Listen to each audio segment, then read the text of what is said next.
Good evening, Rockville. Today is January 6th. Happy New Year, and we're going to begin our meeting. I want to note that we are all virtual, and we appreciate everyone's uh, patience with us today. We are slightly in a different format, but we'll make this great for everyone. We're going to be beginning meeting number 01-25, and let's start with the Pledge of Allegiance. I pledge allegiance Allegiance flag, to the flag of the United States of America, and to the to republic the republic for for which which it stands, one one nation, nation, under under God, God, indivisible, indivisible, with liberty liberty, and and justice for for all. all. It's a little bit harder when we're remote. All right, so Happy New Year again, everyone. At the end of the year, I wanted to at least take a moment to recognize and honor President Carter. So we'll move into recognitions. Let me just, sorry, one second, where my screen just froze. Apologies for that. So I'm going to move into a recognition for President Carter. He passed away on December 29th, 2024, and we have a special proclamation to honor the longest living president. He lived to 100 years, and he also served as the 39th president. In addition to all the work he has done globally and domestically, he had many achievements. He is well known as a humanitarian and a peacemaker. He's the author of 32 books, and he also designed a comprehensive energy program with the then new Department of Energy. So he has done so much for our country, and we are a better world because he was in it. I also wanted to note that he received the Norwegian Nobel Committee awarded him the Nobel Peace Prize for 2022 for decades of untiring efforts to find peaceful solutions to international conflicts, to advance democracy and human rights, and to promote economic and social development. The Carter family also was very involved in supporting our annual Peace Day and to work with Maddie Stepanek, who was a Rockville resident, and really helping to jumpstart the Maddie Stepanek Foundation, along with Dr. Jenny Stepanek. I also wanted to note that he was very instrumental in supporting affordable housing through the Carter Foundation that he started. He supported the Habitat for Humanity, building affordable homes, and he created what was an annual Carter Work Project and volunteering with Habitat for Humanity annually. Through the years, they have organized thousands of volunteers, supported hands-on construction, and served as tireless advocates. And with that, I will read the proclamation. Whereas President James Earl Carter Jr., the 39th President of the United States, passed away on December 29, 2024. And whereas President Joseph R. Biden declared January 9th, 2025 as a national day of mourning for President James Earl Carter Jr. And whereas President Carter's career in public service began as a cadet in the U.S. Naval Academy in Annapolis, Maryland in 1943, later serving in both the Atlantic and Pacific fleets, and becoming a decorated lieutenant, being selected to join the elite nuclear submarine program. And whereas President Carter, upon the death of his father, moved from active duty to the Navy Reserve to return to Plains, Georgia, to help run his family's peanut farm. And whereas President Carter's deep faith and penchant for public service moved him to become a community leader and eventually being selected as state senator and becoming the 76th governor of the state of Georgia, and then becoming the president of the United States. And whereas President Carter became friends with Rockville's own Maddie J.T. Stepanek, and they wrote a book together on the importance of peace, President Carter called Maddie the most extraordinary person I have ever met. Whereas President Carter distinguished himself by dedicating his life after his presidency, building homes around the world with Habitat for Humanity, focusing on peace. Now, therefore, on behalf of the entire mayor and council and the residents of the city of Rockville, we express our sincere appreciation and gratitude for President James Earl Carter's life for public service and inspiring commitment to peace, work, and to end homelessness, to support human rights, and his unwavering support for freedom and democracy for all people. We also thank his family. Will someone please move the proclamation?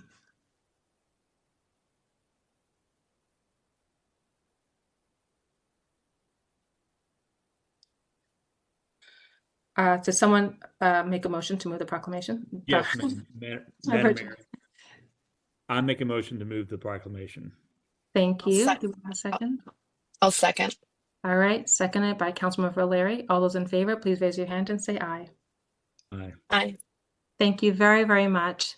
And it is such an honor to welcome Dr. Stepanek, who has been very close contact with the Carter family, and unfortunately recently worked together to honor the life of his wife as well, First Lady Carter.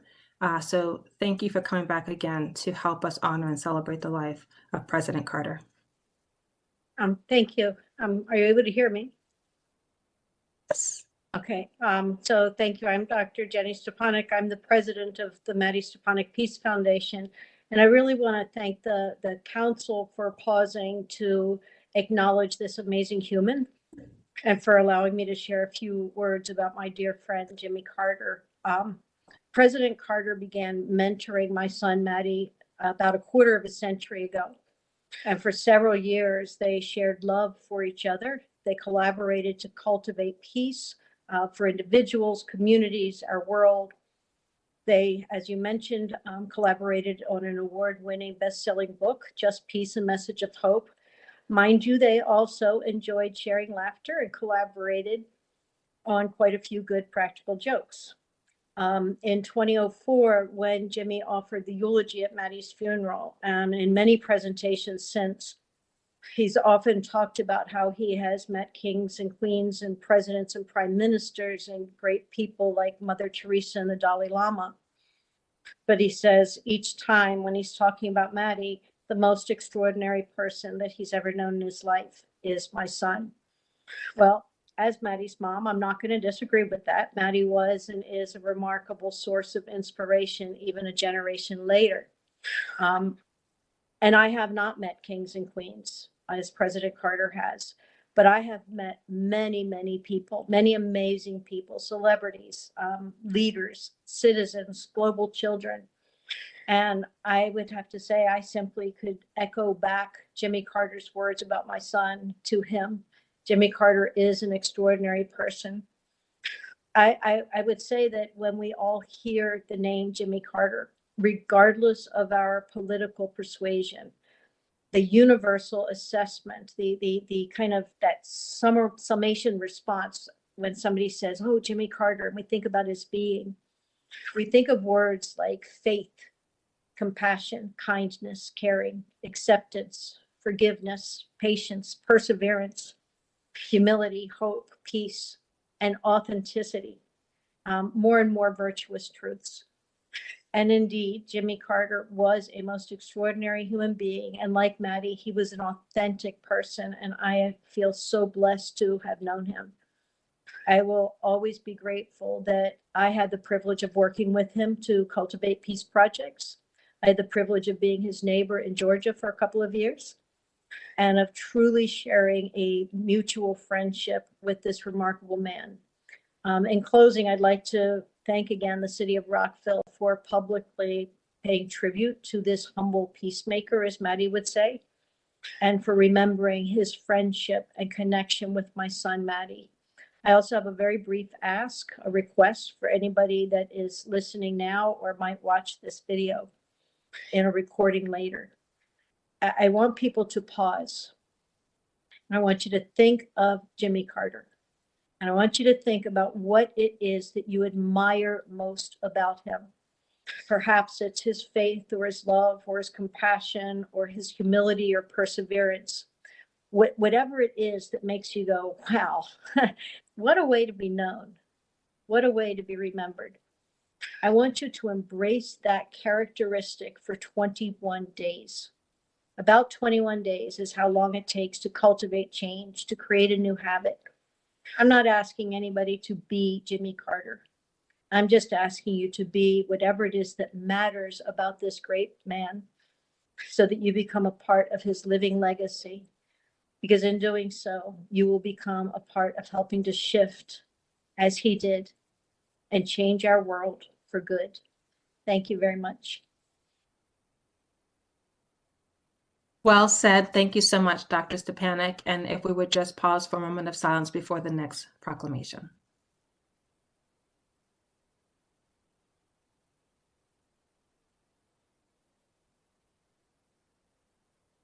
Thank you all. All right, I know we have Lunar New Year to celebrate as well. Thank you. I have the honor to address the proclamation declaring the Lunar New Year 2025 in Rockville. And I'd like to note for listening public and those who are listening after the recording of the two important events that are coming up. On February 1st, 2025 is Rockville's celebration of the Lunar New Year. On February 15th, the Rockville Sister Cities Corporation has the Lantern Festival. I hope you can join. Whereas Rockville is a home to a diverse Asian community that adds to the richness and culture of our great city. And whereas the Lunar New Year and the Lantern Festival are special holidays for family reunions, Thanksgivings, and well-wishing, and are two of the most significant celebrations for Asian communities around the world and here in Rockville. And whereas the city of Rockville is committed to recognizing Asian culture as an important part of the city and its strong, inclusive community. And whereas this is the year of the snake, one of the zodiac animals, and represents people who are associated with traits of wisdom, mystery, introspection, and elegance in Chinese culture. Those born in a snake year are thought to possess qualities of patience, insight, and keen intuition. Now, therefore, the Mayor and Council of Rockville, Maryland, do hereby proclaim February 1st, 2025 as Rockville's celebration of the Lunar New Year, culminating with the Lantern Festival on February 15th, 2025, and call upon all residents of Rockville to join in this joyous celebration. Madam Mayor, I move the proclamation. Thank you. It's been moved. Do we have a second? Second. All right, all those in favor, please raise your hand and say aye. Aye. Aye. Excellent. Thank you. And I believe we have John Lynn, Chair of the Rockville Asian Pacific American Task Force. Welcome. Thank you, Mayor and the Mayor Council. And I truly appreciate the support from the city and the Mayor Council for many, many years. And I'd like to say two things out of my heart. One is I've been in this country 48 years, and I've seen the growth of the Asian communities in the city of Rockville.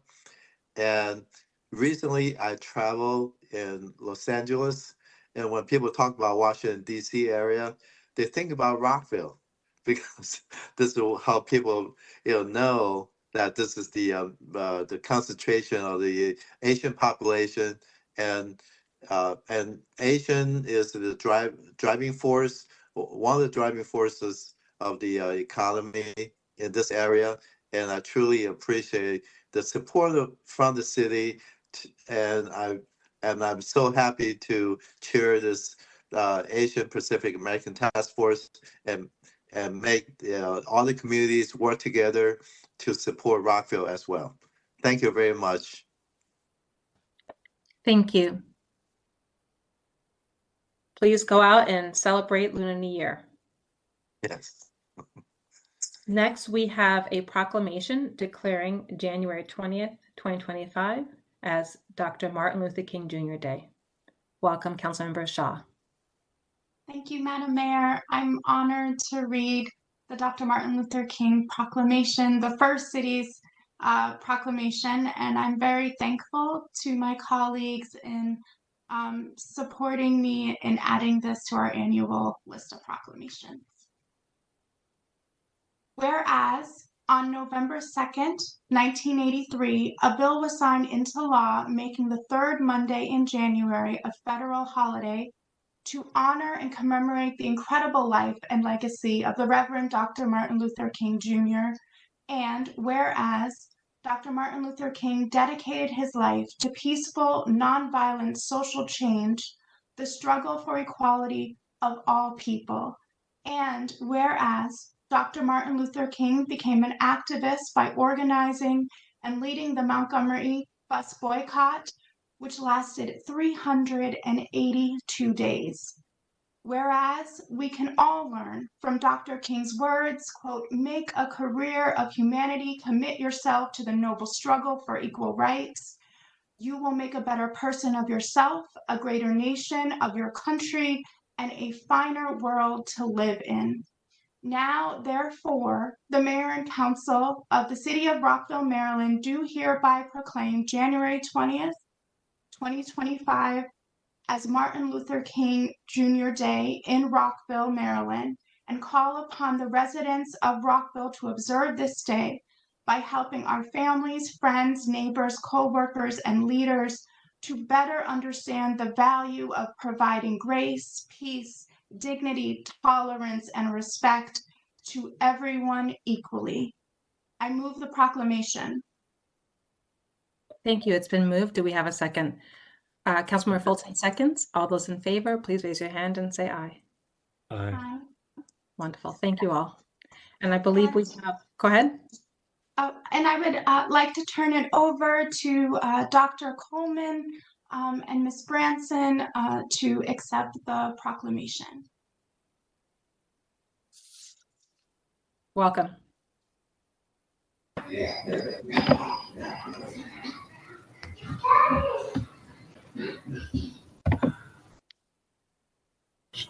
Thank you very much. My name is Dr. Carolyn Coleman, and I am first vice president of the local branch of NAACP. On behalf of the organization, I am honored to accept this proclamation.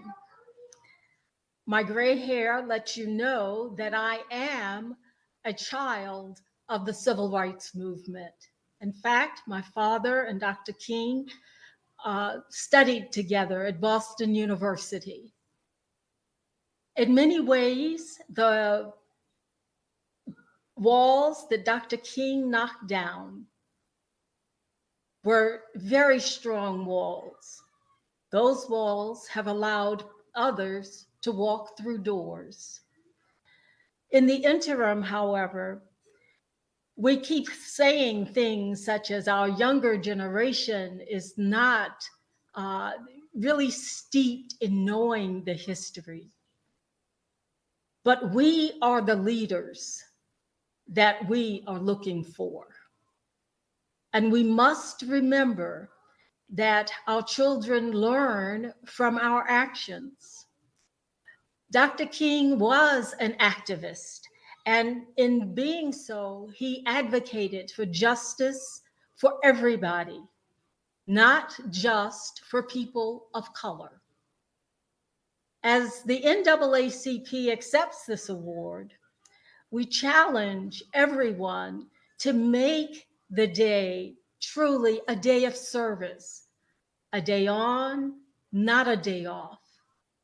As we let our youth know what happens when a democracy is not fought for, when we don't respect justice for all, when we don't reach out to our brothers and embrace them, we are also letting them know that they have a responsibility. As we address the activities that are negatively affecting people in the democracy, as we assume the responsibility, it is not lost on us that this proclamation is coming from the city of Rockville, where the NAACP in Montgomery County was started because of discrimination within the public school system. We are celebrating our 50th anniversary, and yet the struggle continues. We invite you to not only honor yourselves as being the cornerstone for the county, for the NAACP, but also for being the activists that have fought and continue to fight for justice throughout the county, not just being selfish within your own city. And as we want to see our democracy be strengthened, especially in these times, we also want to see the quality of life for all citizens be equal. I thank you. Thank you, Dr. Carolyn Coleman and Sherry Branson, and thank you for all the work of the NAACP, especially the Montgomery chapter. We appreciate you being here with us to honor Dr. King. I will also just, again, put a plug for some of the activities we have to, as Dr. Coleman said, not just take a day off, but do the work. So January 14th, 16th, 20th, we have specific volunteer activities that people can get involved in, and there'll be a signature event on January 19th from 11 to 1. Please check out Rockville MD to find out more details. Thank you so much. All right. We'll now move on to agenda review. Ms. Sarah Taylor Farrell, do we have Madam Mayor and council members, we've already made our a change to add to the agenda for this evening, which was the President Carter proclamation. And it has been posted online for those who wish to view, and also on the city's brief book packet as well. Thank you. Thank you very much. Next, we have the city manager's report. Welcome, Jeff Mihalik. Mayor Ashton, members of City Council, good evening. I'll be brief tonight since we have two very detailed work sessions. So clearly the focus over the past 24 hours is providing really good service in the face of this major winter storm. We haven't had a major storm of this type for a number of years in the city. And I just want to start off by thanking, all the members of the Public Works Department and our Facilities Department for really working hard since 10 p.m. last night, 2 12-hour shifts, getting our streets in really good shape, and they've done a nice job. Just want to thank them all for that hard work. I also want to announce that we are going to extend the snow emergency, for at least another 24 hours. We're going to have that through 4 p.m. tomorrow, and that's really out of an abundance of caution. We're expecting temperatures to really plummet overnight. We expect the roads, as clean as we could get them, to still ice up quite a bit, so we don't want people out on the roads early tomorrow morning and even into mid-morning. So we're going to continue that snow emergency again until 4 p.m. tomorrow. I am pleased to tell you that we are going to try to do curbside pickup of refuse and recycling. That, of course, is contingent upon the transfer station being open, which is out of our control. But people get up in the morning and they want to put out their trash and recycling. We ask them to do so for the Monday pickup, which is now Tuesday, and we'll pick up the trash. If we can't pick it up, it's simply because the waste transfer station is not available to us. Otherwise, that's all I have to report, Mayor. Thank you to everybody in the community for staying off the roads as much as possible and for being safe. Thank you, Mayor.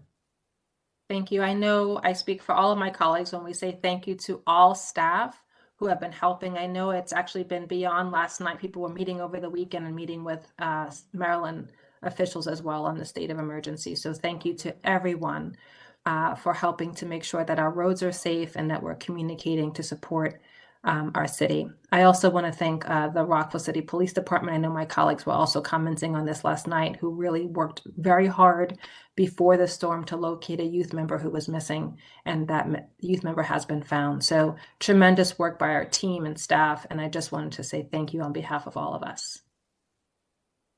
Councilmember Valeri. Yes, I just wanted to add my thanks to both the Department of Public Works and Facilities. I have a view of a major unnamed state road from my office right now, and I will say that the city streets are rivaling that road. So I think that we're doing a great job. I also wanted to share with everyone, all the residents as well as my colleagues, that I had the honor on and really was an honor last Saturday to attend memorial service, a celebration of life for a young man who died by suicide from Rockville. He was in the Navy and was very well known and beloved in the Twin Brook community. I wanted to share this because his father spoke at the celebration very poignantly about he could have said a lot of things, but used that as an opportunity to talk about taking care of our mental health and taking care of each other and helping our friends and our family, especially in the wintertime, who are struggling with mental health issues. And I think any opportunity to share that message is a good one. And so I really do encourage everyone, look into your neighbors, especially right now, as we're all kind of hunkered down, and let every story that we hear like this of a young man, 22 years old, who died by suicide, use it as a remembrance to gratitude for your own life, but also as a remembrance of all the work that we should do in our community. Thank you. I just wanted to take a moment to note that if you or someone you know is experiencing a crisis, is thinking about suicide, is struggling, needs support with substance use emergencies or health, 988 is a suicide and crisis lifeline. There are caring call specialists who are available to help you and to get you connected to services. Any other questions or comments for the city manager? Again, thank you so much. We really appreciate all that you're doing. Okay, so we are going to be moving over to more appreciation. We have many boards, commissions, and task forces in the city of Rockville, and they would just be in name if we didn't have volunteers who stepped up to serve. And so today we're going to be honoring several of our volunteers who have completed their service. So as many of you are aware, we have about 32 boards, commissions, committees, task forces, and city-supported nonprofit organizations. And we are very grateful for everyone who selflessly gives of their time to be able to contribute to the betterment of Rockville residents in our city. We'd like to begin by recognizing two groups whose members have concluded their tasks and have since sunset their time: the Charter Review Commission and the Boards and Commission Task Force, followed by the Boards, Commissions, Committees, and Task Force members whose terms have expired in 2024. Certificates will be mailed out by the end of the week, hopefully, as we can all get back to mail service, and participants who are unable to be here will also be able to get those certificates to them. I'm going to pull up our list here, so just please give me a brief moment as I move through the screens here. All right, so I'm going to start off with the Charter Review Commission, and then my colleagues are going to help to honor and recognize other members who have been volunteers. The first is the Charter Review Commission. We thank Anita Powell, Dave Gottesman, Harold Hodges, Zola Shaw, Jack Kelly, John Becker, Kevin Owen, Marissa Valeri, Robert Kernick as an ex officio member, Robert Wright, and Sally Cram. Thank you for your service. I now turn over to Councilmember Fulton. Thank you. I'm going to honor the members of the Boards and Commissions Task Force. Those are Anita Powell, Ann Goodman, Ann Herbster, Jack Kelly, James Hedrick, John Becker, Lorraine Tarnoff, Michael Benjamin Perry, and Steve Van Grack. Thank you so much for your service on the Boards and Commissions Task Force. I think I'm also going to mention one of our volunteers on the Board of Appeals. I want to express our appreciation for the service of Nicholas Kuchak. Thank you so much. Passing it on to Councilmember Jackson. Thank you. So I had the honor of thanking the Community Policing Advisory Board. So Donna Barnes, Lori Harkin, Michael Scott, Mike Donahue, Ricky Rutkoff, and on the Compensation Committee, or Commission, sorry, Kavita Dawson, and Paul Newman. And finally, honoring the Cultural Arts Commission members, Mimbawa Malemi, I'm murdering, Patricia Juroff, Spencer Noel, and Therese Kapal. And now, Councilman Miles. Thank you, Councilmember Jackson. From the Education Commission, we have Ariel Mendez. From the Environment Commission, Susan Coaster. From the Ethics Commission, Beverly Clark, Kevin Jenkins. And from the Financial Advisory Board, we have David Mack, Gary Corral, and Ken McRitchie. I'll pass it over to my colleague, Councilmember Shaw, for the Human Rights Commission. Thank you, Dr. Miles. From the Human Rights Commission, Amina Shafi Rogers, Amy Frieder, Andrew Caddy, Andrew Lynn, Molly Cullen, Peyton Hawkins, Sinan Wolf Gazo, and from the Human Services Advisory Commission, Camille Pansini Kroll, Lee White, Tal Shahar, Wesley Hecken. And I will pass it on to Councilmember Valeri. Thank you. I'd like to thank from the Landlord Tenant Affairs Commission, Ayodeji Rotimi, Danielle Monroe, Michael Kluk, and Stuart Graff. From the Planning Commission, posthumously honoring Sam Pearson. From the Recreation and Park Advisory Board, Kathleen Linehan. From Rockville Housing Enterprises, James Hedrick and Stephen Marr. And from the Senior Citizens Commission, Lori Newman. And I will pass it along to Councilmember Van Grack. Thank you. From the Transportation and Mobility Commission, I'd like to honor Douglas Ayerly, Emily Peterman, Sogan Carbalalia. From the Youth Commission, Amy Acosta, Carolyn Ash Dunham, Elizabeth Mueller, Emily Liu, Catherine Stouterman, Madeline Anders, Max Pankowski, and Nico Durialzo. Thank you to everybody. Thank you to all our volunteers. I will also note that we will have a volunteer reception in the spring that will be announced hopefully in the coming months to support and appreciate our current volunteers and boards and commission members. Thank you very much to all who volunteer. We'll now be moving on to community forum. The entire community forum obviously is virtual. So we will be working with our IT team to make sure, and city clerk team, that everyone stays within their 3-minute time frame. As usual, please be courteous, address the mayor and council, and please keep your comments to 3 minutes. I'd like to first welcome our very own Senator Kagan, who represents us well in the state of Maryland for District 17. Welcome, Senator Kagan. Thank you so much. Hoping you guys can hear and see me okay? Yes, please proceed.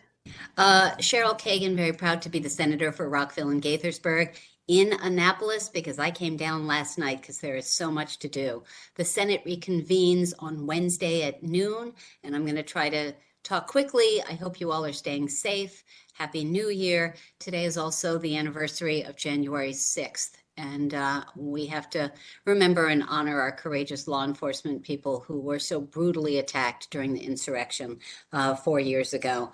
I am also glad, Councilmember Valeri, that you talked about the tragic loss of a Rockville resident, death by suicide. I've lost too many people that way. And thank you, Madam Mayor, for talking about 988. I do have legislation that will be enhancing 988.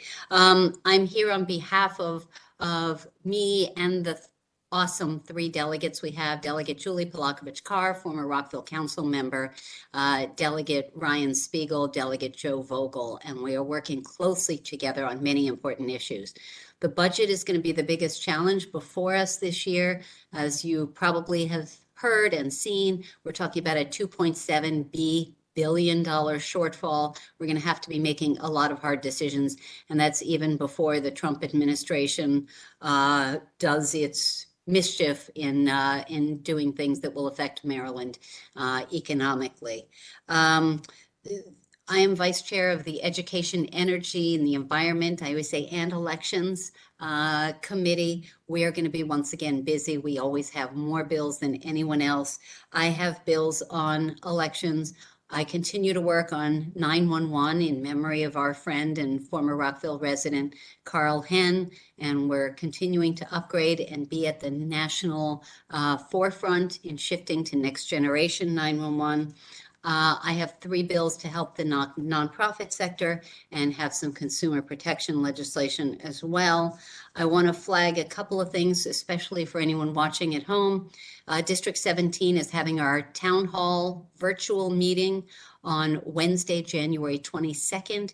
The email that I sent out today that I will also share on my Senator Facebook page and elsewhere has the link to register. We do hope we have great turnout so that you can learn about some of the work that we are doing on your behalf. In terms of Rockville's behalf, thank you to the mayor and council and city manager and the rest of the staff for thoughtful proposals for capital bond projects. We are coming in with a project for the Elwood Smith Center, which is a great center that has some very exciting thoughts about an update. Talbot Park, that big water tower that needs to be removed and allow that community to have a nice little park there. And then Montgomery History, which is a countywide organization, but placed in Rockville. Madam Mayor, thank you for coming over and joining me and Delegate Spiegel in touring the very exciting historic bank building so that we could see what's going on and all the great opportunities to preserve and celebrate Montgomery County's history. 2 more things, which is to save money. The General Assembly has eliminated a bunch of phone numbers for the General Assembly. So all the 301 phone numbers are going away. So if anyone wants to contact me or any of our colleagues, they have to use the 410 number. We are still trying to figure out, I think fax numbers are also going to go away, but I haven't gotten a fax in many years, so I think that's less of a problem. Obviously, emailing through my website, cherylkagan.org, is always the best way, but I'm also very available on Twitter, Instagram, Facebook, and my podcast, Kibitzing with Kagan, brief conversations with people I find fascinating. My special guest, and I think it'll be going up next week, is the mayor of Rockville. So folks will want to watch out for that. She was a wonderful guest, and we had a quite engaging conversation, and that will be up on YouTube and on Apple Podcasts.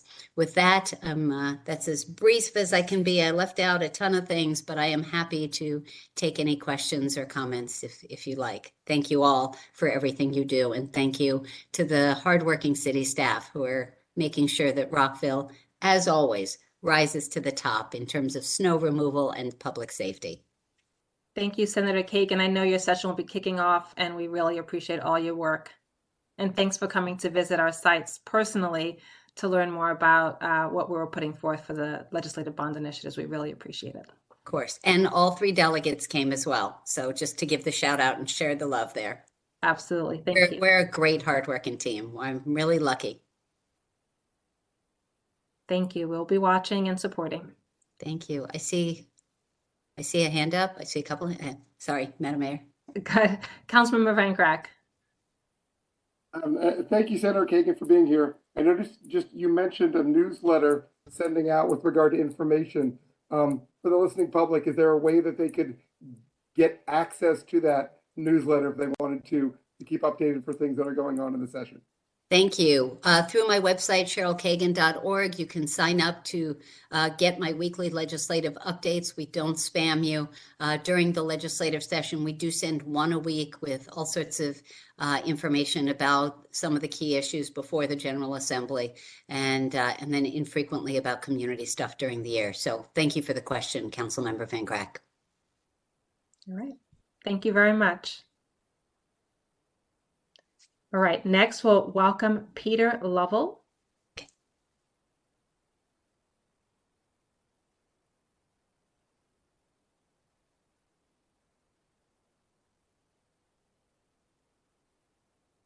Community session. So is this the right time?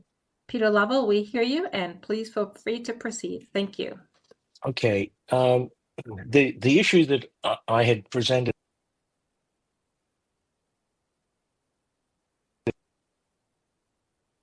a couple of times at the various meetings was relating to parking with the town center redevelopment plan. At the moment, there is a requirement for parking, and perhaps the current requirements are excessive, but I'm concerned that the elimination of parking requirements is going to cause quite a bit of a problem, because there really aren't any long-term parking facilities available for residents unless they're actually built as part of the as constructions. And also, as I mentioned a couple of times, there are no handicap parking facilities available, for people who are handicapped, residents in apartments and condominiums.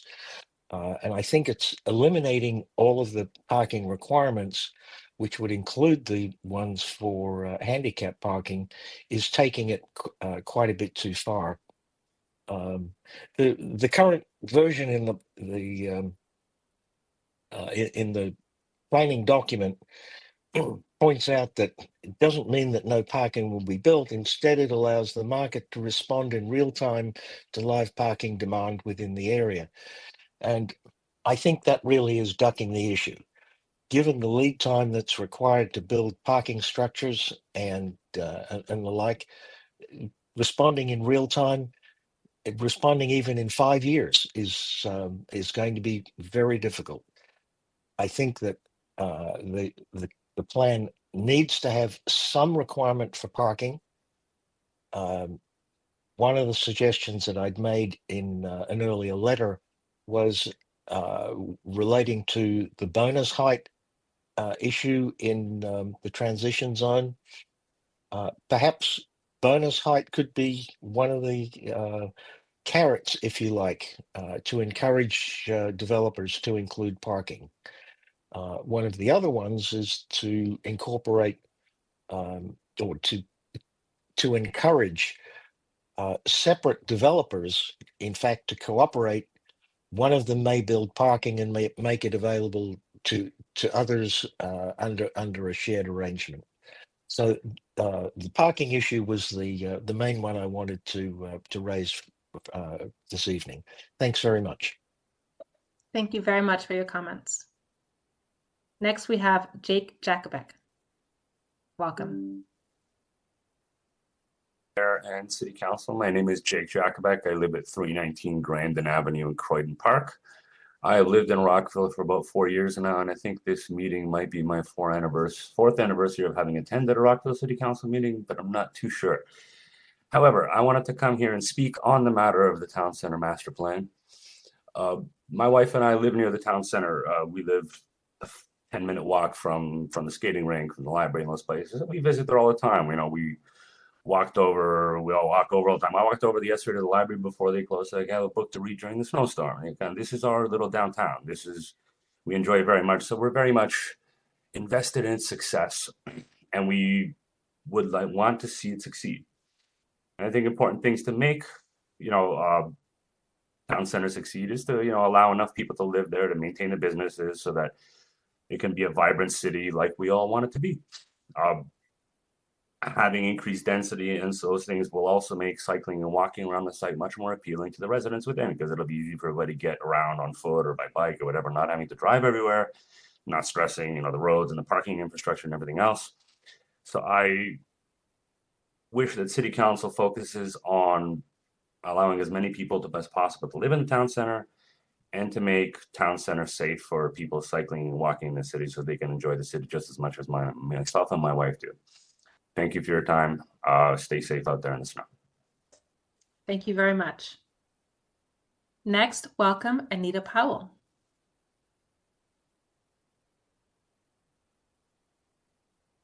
Can you hear me? We can. Thank you for joining. Thank you. Good evening, Mayor and Council. My name is Anita Neal Powell, and tonight I'm speaking as a longtime resident who grew up in Lincoln Park, president of the Lincoln Park Historical Foundation, and as a former candidate for Rockville City Council.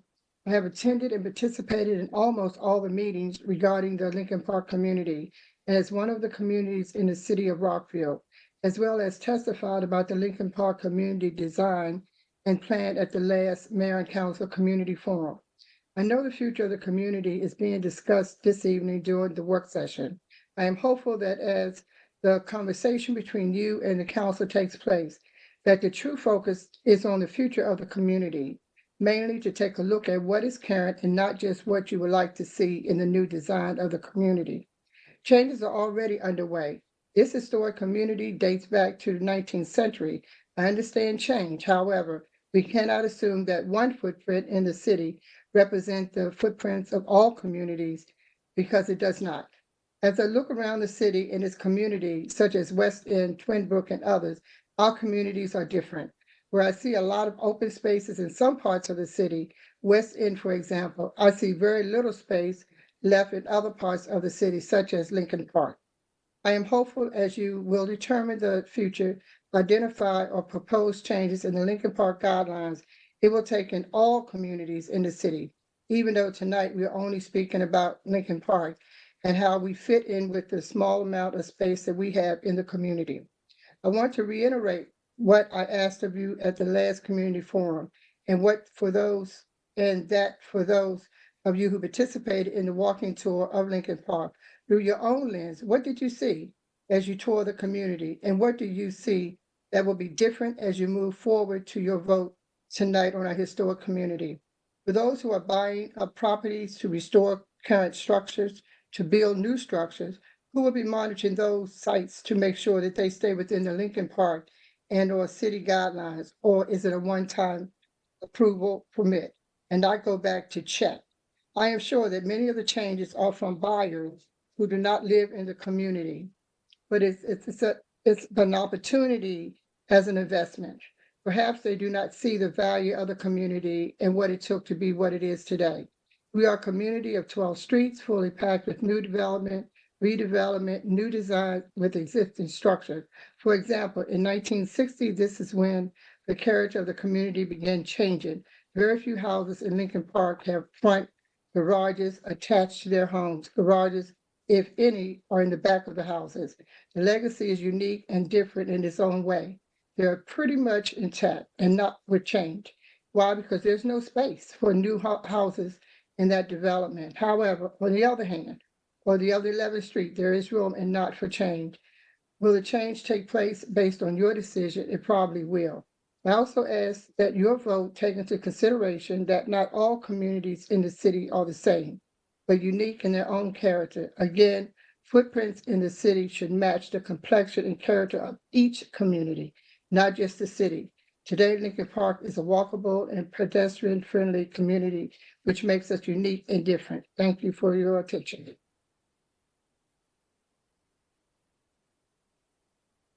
Thank you very much. Next, welcome Mark Prashela, former council member. Madam Mayor, I'm sorry, it'll be the Honorable Dwayne Rollins. Mark Rochella left comments. Okay, perfect. Thank you. Welcome, Dwayne Rollins.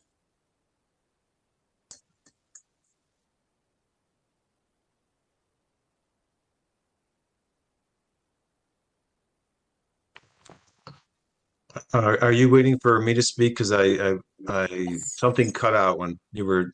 Yes, no, welcome. We're glad to have you here. Please feel free to move forward with your testimony.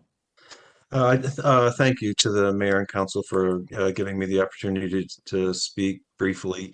I just want to urge the mayor and council to think very closely about the potential for zero parking requirements in the RTC. This is something that the District of Columbia did, and I don't want to say no one, but I don't know of anyone that really likes to drive into DC and try to find parking. And I just think that it's a very dangerous path to go down to allow developers to make that decision on our behalf. And once that decision's made, it's impossible to turn that ship around. So I just want to urge the council to think about that before you make that decision. And then the allowable heights along the west end, they're just I haven't heard anyone that I've spoken to say that, you know, anything over 60 feet is a good idea. So again, I just urge the council to really think about those allowable heights along the West End neighborhood. Thank you very much. I appreciate it. Thank you. That concludes our community forum. We thank everyone who took the time to come and talk with us. We also received written comments in addition to Mark Priscilla, Peerless Rockville as well, and my colleagues and I have received them. Thank you, everyone. We'll now be moving on to agenda item 9, consent agenda, adoption of a resolution to approve Montgomery County, Maryland's $1.5 million housing initiative fund loan to RHE Scarborough Square, LLC, owner of the Scarborough Square townhomes and apartments. Does anyone want to discuss this, or can we move to approve? All right, do we have a motion? Councilmember Valeri. Madam Mayor, I move to approve the aforementioned consent agenda item. Thank you. Do we have a second? Councilmember Jackson. All right. All those in favor, please raise your hand and say aye. Aye. It is unanimous. And just to clarify, this is a loan that Montgomery County is issuing, not the city of Rockville. Thank you. Okay, so we'll now move on to our work session, agenda item 12. 12A, work session on amendments to the Lincoln Park Neighborhood Conservation District Plan and consideration of design guidelines.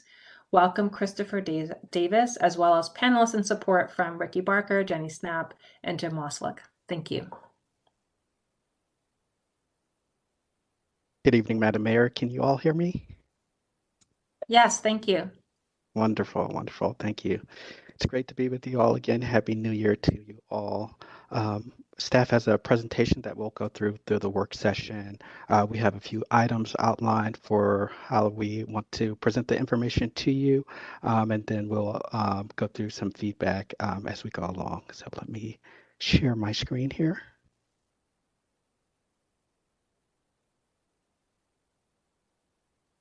Okay, can everyone see my screen? Yes, thank you. Thank you. So as mentioned, this is a work session on the proposed Conservation District Plan Amendment and Zoning Text Amendment, and our work session will focus specifically on the proposed design guidelines.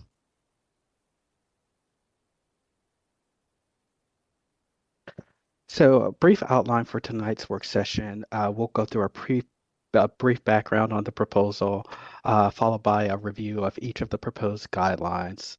We'll then go over some next steps for your confirmation before receiving your final feedback. So to recall for the Mayor and Council, the existing Lincoln Park Conservation District was established in 2007, where the existing design standards were established. Since that time, staff has received feedback from residents and property owners that part of those standards have been found to be too limiting for making improvements to homes in the neighborhood. And in response to that and steps taken since that time, new design guidelines have been proposed, which look to resolve those issues. Specifically, when moving forward, the conservation district must be updated to reflect the new guidelines if the mayor and council moves forward as proposed. Furthermore, the guidelines have been presented and reviewed by the Planning Commission, and they have recommended approval as proposed.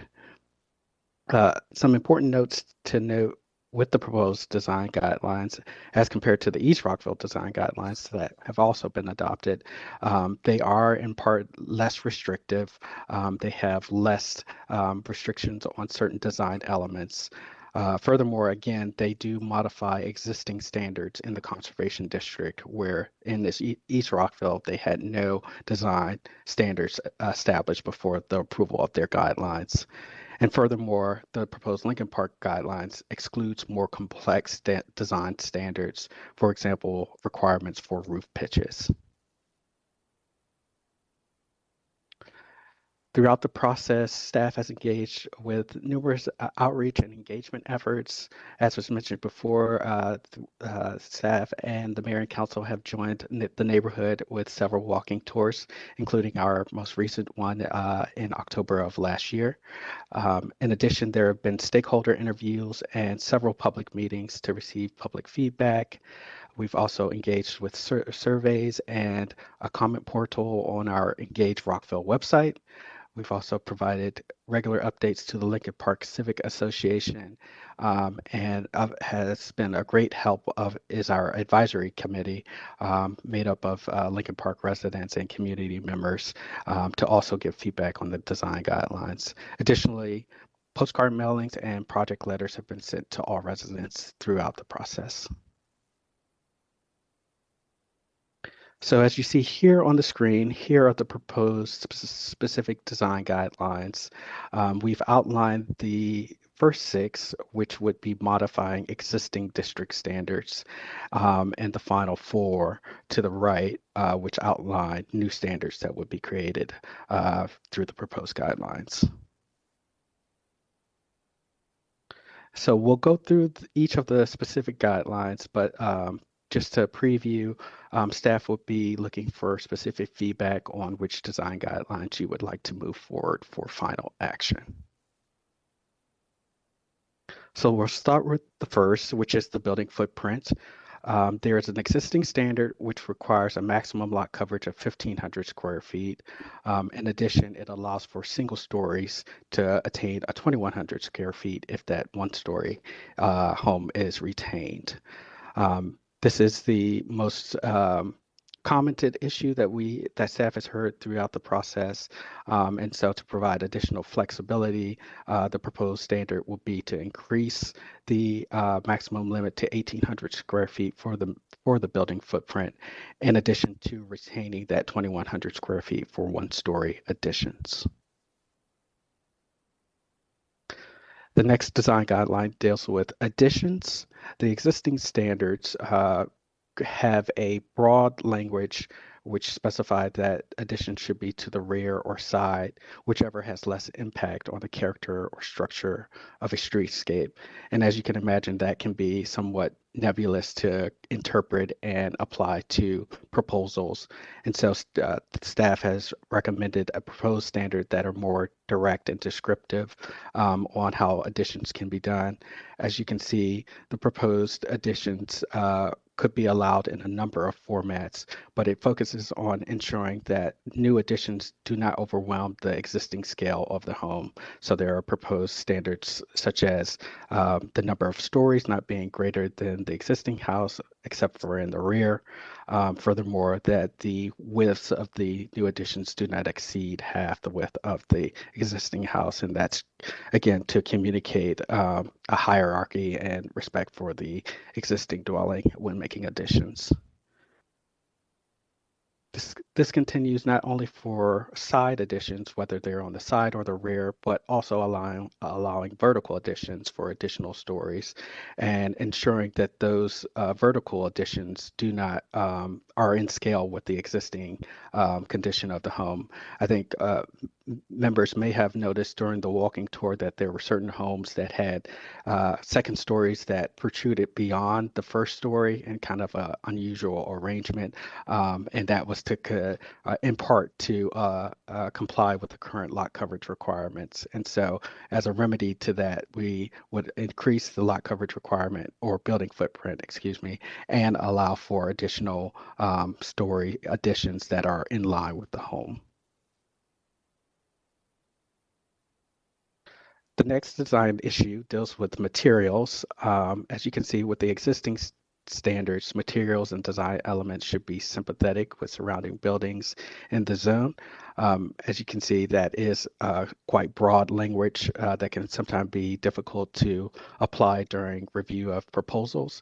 So our standards for the guidelines are more descriptive and straightforward in terms of materials. And one thing to note here is that, again, the guidelines do not require that a property owner use any specific material, but rather it talks and gives guidance on when multiple materials are used, how they should be arranged on a facade so that it clearly communicates different parts of the building. So again, as you can see on the second bullet to the bottom, materials on upper floors must be of a equal or lesser apparent weight than materials to the below. So vinyl siding should be above heavier materials like brick or stone. And this continues specifically for corner lot properties and ensuring that their facades are consistent so that a consistent aesthetic is communicated for the home as you move across the home from different streets. So that is the main requirement for corner lots as well. On non-corner lots, the guidelines would allow you to vary in materials after making that transition. The next guideline deals with building articulation. The existing standard gives additional broad language in that new infill homes should be designed so that street-facing facades closely relate to any surrounding building.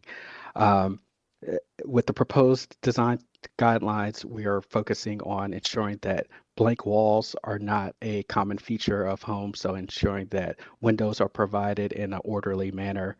Making sure that windows are aligned and are symmetrical on a facade, ensuring that they are generally of the same size. And this continues specifically for corner lots, again, making sure that those elements are consistent from the front facade and to the side that would be facing a street. The next requirement deals with building height. The existing standard is somewhat complex in that there's a base standard of 25 feet from the existing grade to the peak of the roof, with the caveat that you can go up to 29 feet if you provide a front porch or portico or 45-degree line of sight. So to clarify that and kind of streamline that into one standard, staff has proposed a height of a maximum of 30 feet. And as you'll see, there are additional guidance for front porches and porticos. And we'll move to that one now. So again, there is no specific requirement currently for porches or porticos in the existing standards other than if you're trying to utilize the maximum height. This was an issue that we heard great feedback from the community and recognizing that it is an important element of the homes in Lincoln Park to make sure you have that clear front entry point. So the new design guidelines would require those in a variety of fashions, whether it's an uncovered stoop, a covered stoop, or a fully covered porch. And in addition, there will be minimum requirements for the dimensions of stoops and porches. But as you can see, again, there are a variety of ways that you could meet that specific guideline. Moving on to item 7, building orientation. Currently, there are no standards for building orientation in the conservation district, But again, with the new design guidelines, we've heard feedback again how that front entry is a great importance. Also, one of the goals of the guidelines is to maintain a pedestrian-oriented nature of the community. So ensuring that that front entry is directed towards the street, as well as a walkway being provided, has been proposed. Item 8 deals with building massing and scale.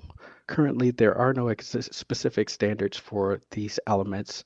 The new design guidelines would speak on ensuring that buildings are in scale and consistent with existing homes in the neighborhood. And specifically to do that, it recommends a minimum of, or a maximum, excuse me, of 4 outside corners. So as you can see here with the building in the orange, there are a number of different sides that makes the building very much more complex than the buildings in blue. Focusing on a simplistic building form is kind of the overall intent here. In addition, to limit the overall massing and scale, there is a proposed requirement that single facades must not be greater than 40 feet wide. Item 9 deals with parking, garages, and pavement. Currently, there are no existing standards for these elements. The overall intent here is to ensure that the front driveways do not become the predominant element as you view the home for the street. So it's really directing parking to either the side or the rear. So there is a maximum width limit in the front yard of 12 feet, and then that would extend to 22 feet as you move along to the side, and continuously it would be no specific requirement in the rear. In addition, there are requirements for garages. When they are attached, they must be set back 5 feet from the front facade wall. And again, the overall intent for that requirement is to ensure that the garages do not become the predominant element of the home. So ensuring that that is not located in front of the front door in this area, but is kind of secondary to the main home. And the final design element deals with trees. Currently, there are no specific conservation district standards for trees, and the new design guidelines would propose 3 trees on each lot, and existing trees could count towards that requirement. So another important element of the proposed guidelines is the alternative compliance process. This process would allow applicants and property owners to apply for alternative designs if meeting certain criteria. This process would be subject to the approval of the Chief of Zoning. In addition, staff would provide information on these applications to the Neighborhood Civic Association to keep them abreast of all applications that might vary from the established design guidelines. So an example of this might be for a narrow lot that is unusual in the neighborhood, which wouldn't allow a property owner to have their parking in the side or the rear. So in that case, if they wanted to apply for having additional parking in the front, they could apply for alternative compliance. So the next steps for the guidelines, if the mayor and council chooses to move forward, would be to finalize the proposal with any of your directed changes, and then bring those changes back to you for consideration at your January 26th meeting, including the possible adoption of a resolution and ordinances for the proposal. So with that, we'll proceed with requested feedback. We have the specific items outlined on the screen, so we can go one by one if the mayor and council chooses. And if you need to recall any of the slides, just please let me know. But we can start with item 1, building footprint. Does the mayor and council have any questions or further feedback that they would like to proceed with? Thank you so much for this very detailed and thorough presentation. I really appreciate it. I've had a chance to go on the walking tour in last council and this one, and with some of my colleagues, I've heard some common questions that I just want to start out with just to represent the body on things I've heard from multiple people. One is I know that there's a conservation district and now there's potentially proposed guidelines. Some of the major issues that the council has heard from people were the restrictions of the conservation district. Should we also be looking at option to revise the conservation district without necessarily putting a bunch of new guidelines? I just want a council just to be able to understand what are the options here, because that question has come up and I wanted to make sure that we all know what we're dealing with. Yes, thank you for that question, Madam Mayor. So as a part of this process, staff is proposing to amend the conservation district and as proposed, so the standards in the conservation district that deal with design, such as the building lot coverage and the height, would go away, and they would be replaced by the new standards in the proposed design guidelines. So that's kind of how we are proposing to make that change. There's several benefits of doing it that way. It kind of removes the standards from kind of a hard to find place in the code that really doesn't communicate well to residents, and it puts them in these new design guidelines that is more of a visual document, easier to understand, and it's more accessible to the public. In addition, through the design guidelines, we are proposing an alternative compliance process, which is much more streamlined and a more straightforward process for if you have certain situations where you can't meet a guideline or a standard, that you can apply for that to kind of waiver from that standard. Currently, under the conservation district, if you want to propose anything other than those standards, you have to seek a variance, which is more of a higher bar application. The requirements for that application are very specific and can be very hard for applicants to meet.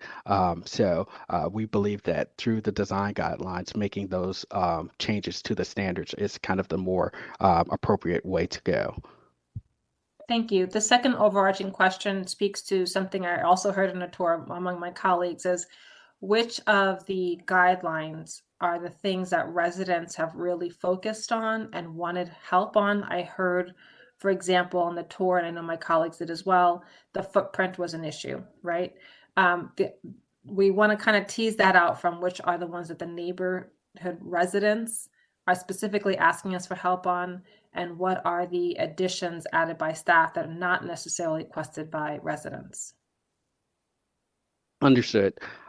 So I can start with saying that beginning with this process, we started with the first walking tour back in 2022 to understand what the design concerns were in the neighborhood. And that's kind of where all of these issues were formulated. In addition, we had several public meetings where we provided surveys and got in-person feedback from folks.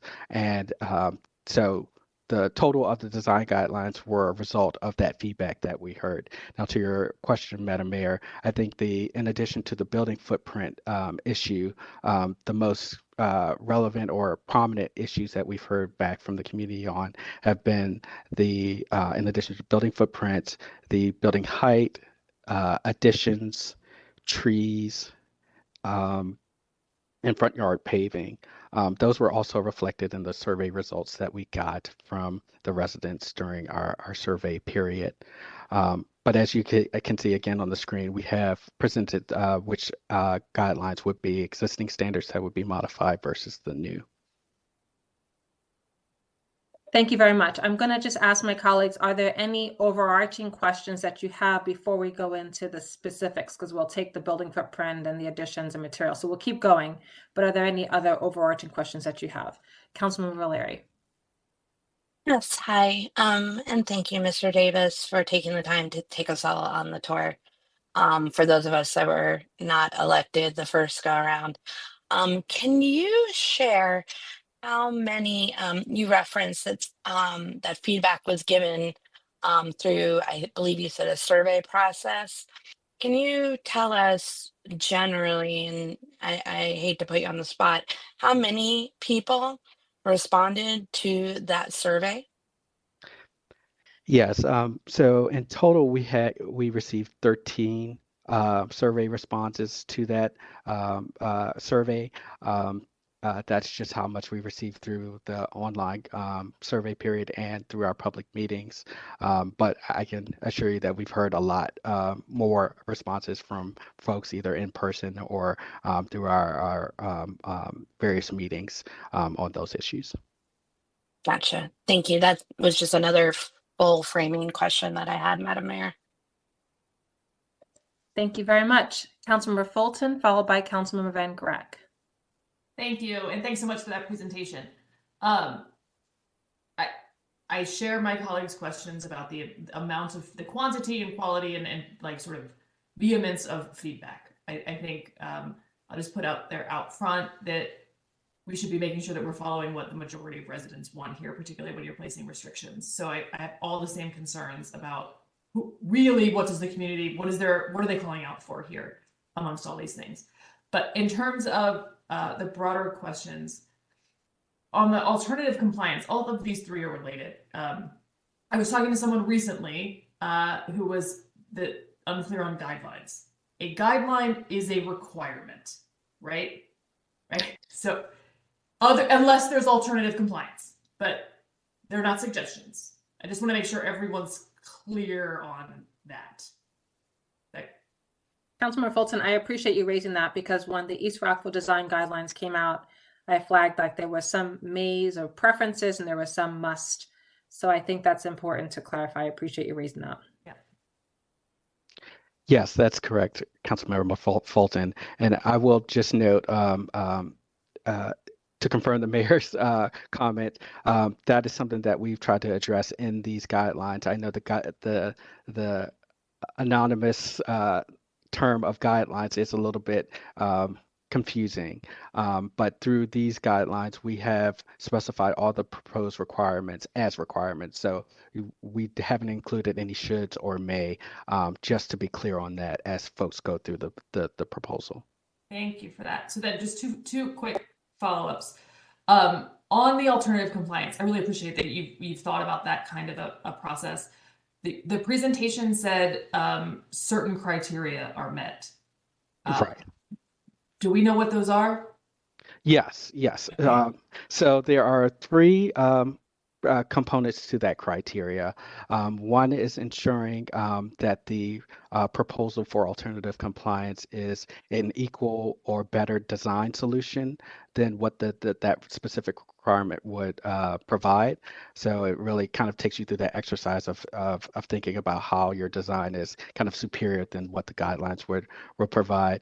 How also whether it is an equal or better solution to its impact on neighboring properties, so to ensure that it isn't a negative impact to immediately surrounding properties or confronting. And third is how you meet the neighborhood goals, which are, again, to promote walkability and sustainability of the neighborhood, how it is contextually sensitive to the neighborhood, realizing that this is a community that is over 100 years old, and a lot of the homes are from that period. So really how your proposed design is complementary to that. Really helpful. Thank you. My last overarching question. When we talk about whether there are existing requirements and new ones, maybe it was like garages and paving. There are no requirements in the existing Lincoln Park Conservation District. Are there requirements in other citywide requirements that would apply just to Lincoln Park like everywhere else? Just for clarity's sake, Correct. Yes, that is. So there is, for example, requirements on impervious surface in the front yard. I believe that is limited to 40%. So that's applicable to all single-family neighborhoods across the city. Yep. So there currently isn't anything that's specific to Lincoln Park, but citywide we already have certain requirements in certain places. That's correct. Yeah. Awesome. Thank you. Thank you. Just to follow up on one thing Councilmember Fulton said. So since there are no preferences, these are all requirements, I wonder if we should start calling these design standards and not guidelines, because it's a little bit of a misnomer. Yes, Madam Mayor, that issue has come up, and I think we've had conversations. I think we may need to explore that with our city legal team to ensure that we are on good footing, if that is a possibility. Thank you. I appreciate that. I welcome that feedback. Councilmember Van Grack, welcome. Thank you, and thank you for the presentation and all the work you've done with the walkthroughs and the community feedback. So I actually have similar comments to my colleagues in that in talking with the people, when we were doing the walk through the neighborhood and in talking to residents, universally, I have heard that the conservation district plan, neighborhood conservation district plan, needs the amendments that you put forward. And extreme compliments across the board for some of the restrictions that have come to the neighborhood. Because everyone wants this neighborhood to have the right character and the property owners be able to do what they want to. So the amendments are great. The concerns that I've heard are with regard to some of the details within the proposed guidelines, or as the mayor and Councilmember Fulton said, standards that are being proposed. And some of the concerns, just as Ms. Anita Powell talked about, is whether we're being potentially too restrictive to the neighborhood. But we're talking about additions that people would want to put on their house, the materials that we'd restrict. And it seems like if we've only had 13 comments put forward, and some of the other people, just as my colleagues were saying, were potentially confused about these required standards that we're implementing. So to kind of piggyback a little bit to what the mayor said, if we were to go forward with approving the amendments to the neighborhood conservation district plan, and then essentially table the proposed guidelines / standards for more feedback to see whether the community does want these proposals, how would that look procedurally? If we were to go forward and approve that, and I know you were saying that these guidelines / standards go together, but we could go forward and approve the conservation district plan. How could we go about in putting forward and having more community feedback to understand whether the standards / guidelines are truly what the community wants?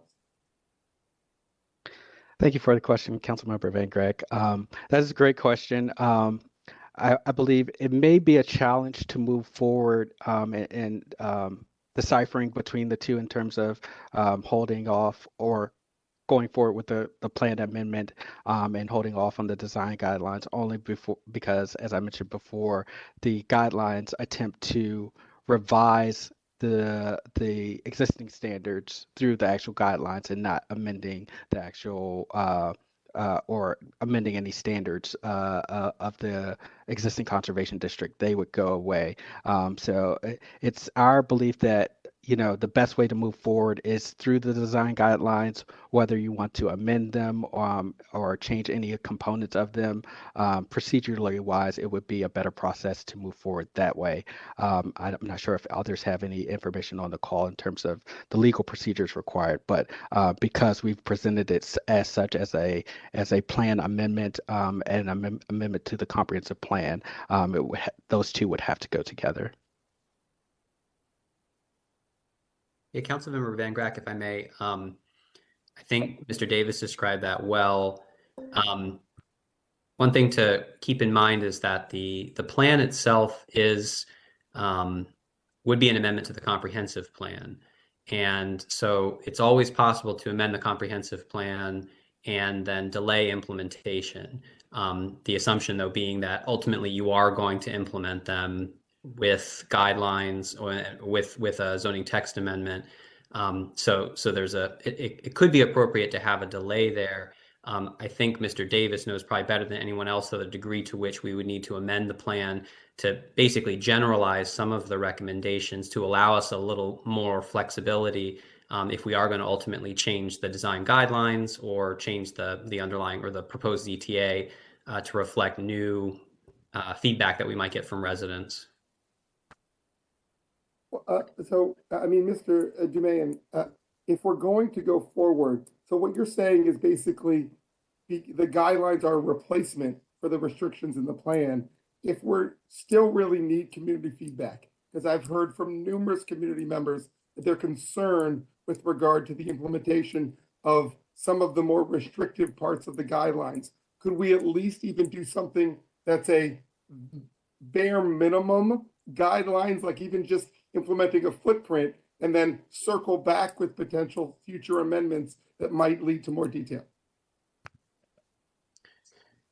It would be possible to do that. What's complicated everything here is that the original conservation district plan was adopted as an amendment to the comprehensive plan. So as you all are seeing with the town center master plan, for example, it's that master planning process that's set through state law that gives us things like the 60 or the 90-day window for approving the plan. And then ultimately, once the plan is approved, anything else you do, whether that would be guidelines or zoning text amendment, would need to be consistent with the recommendations of the plan. So I apologize if I wasn't getting the point across well, but ultimately the question here is it's the plan that governs everything else. And so if you're going to modify the plan to allow increased flexibility down the road, you would need to possibly modify some of the recommendations in the plan document to allow for revised guidelines. So there are different ways that you could try to phase the implementation, but I don't know that there's a good way to kind of stage it so that you only do some of it now and some of it later. Why ultimately I think Mr. Davis's recommendation is probably appropriate is if you're going to move forward with anything, it's better to do it all at once if possible. I hear that. I just was listening to some residents saying that the footprint issue is more of an urgent issue that they've been waiting for some time. But I do also hear from other community members and saying, what's the rush? And there's a desire to know what's the total number of community members who have weighed in. You mentioned that there were 13 people on the survey. And I know, just to note, that staff has tried and done a lot of work to try to do some outreach, but there's been sort of a smaller group. But since there are several hundred people who would be impacted, we're just trying to make sure, as my colleagues have shared, that we're representing the majority of the community, since these can be significant changes to what they can and cannot do. So with that, that's kind of why I think you're hearing with us is, can we move forward with the footprint piece sooner than later and have a little more time on the other factors to just make sure that we are listening to community members?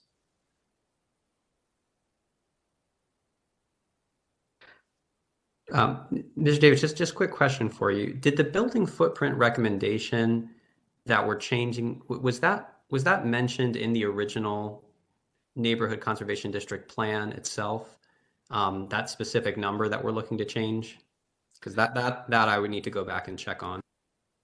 Yes, I believe it is listed as the standards for lot coverage, which we would be amending to take out that lot coverage term and apply it only to the building footprint of the principal dwelling. That's my understanding as well. And I'm seeing some head shakes from my colleagues. And maybe you can, come get back to us on that. I know we have a couple other things to talk through, but I think that's really important one that I've heard from my colleagues. I know on the walk and talk, I've heard from residents that they want to solve for that, but some people want more time to make sure that we're not adding any additional restrictions that is not necessarily requested by the community. Okay, yeah, if I could have just a minute or two while you deal with some of the other issues, I can maybe look into a possible approach there. Thank you so much. I had a couple other just small overarching questions. One is the alternative compliance process. You mentioned that you might just share updates with the Civic Association. Just want to also note that there's a Lincoln Park Historic Foundation as well. So just also giving them a courtesy heads up on this. The other overarching question that I've heard is this does not speak to multifamily or quads or, the triplexes. And I know that part of Stone Street might allow for some things like that. And so people were asking that question as to, you're putting more restrictions on us who already live here, but what about what's coming in anew? So I wanted to pause and see if you had any answer for the residents who've asked that question. Sure. Thank you, Madam Mayor. Yes, we've also received that question as well, as it being an important concern of several residents. Just to clarify, the proposed design guidelines would be only applicable to single-family detached homes in Lincoln Park, which are the majority of building types in the neighborhood. Any changes in land use that are proposed, either through the comp plan or any other plan process, the guidelines would not be applicable to multifamily or single-family attached dwelling types. But that does not preclude or exclude the possibility of design standards being considered for those particular land uses as time that those plans are considered. Thank you. Last overarching comment is one of the big questions that I've received or comments I've received is it's not necessarily we need more, but that we need better enforcement or more active enforcement. Some of the comments I've heard is that people come in, they either get approval and then later change things, or that they are building, things that were not approved in the conservation district and somehow got through. So I just wanted to make that comment as well, is that part of, I think, the origination of this is frustration from that happening in the community. Thank you, Madam Mayor. Yes, we've heard that comment as well, and I think part of the design guidelines, as we recall, with the alternative compliance, will help with some of those, not directly as an enforcement issue, but continually to keep the community notified on what's going on in the community in terms of compliance with the design guidelines. Understanding that there's been a history there of some folks maybe understanding that things have not been reviewed, or that's been the assumption. So that's something that I think these design guidelines could help with moving forward. And I know that the way that design guidelines work is that if someone applies for a permit, there should be something that comes up in your system that says this area the design guidelines apply to. Can you speak broadly about people may buy a property in the community and not know that this has a special piece on it? How does that work so that people are aware of what the rules are?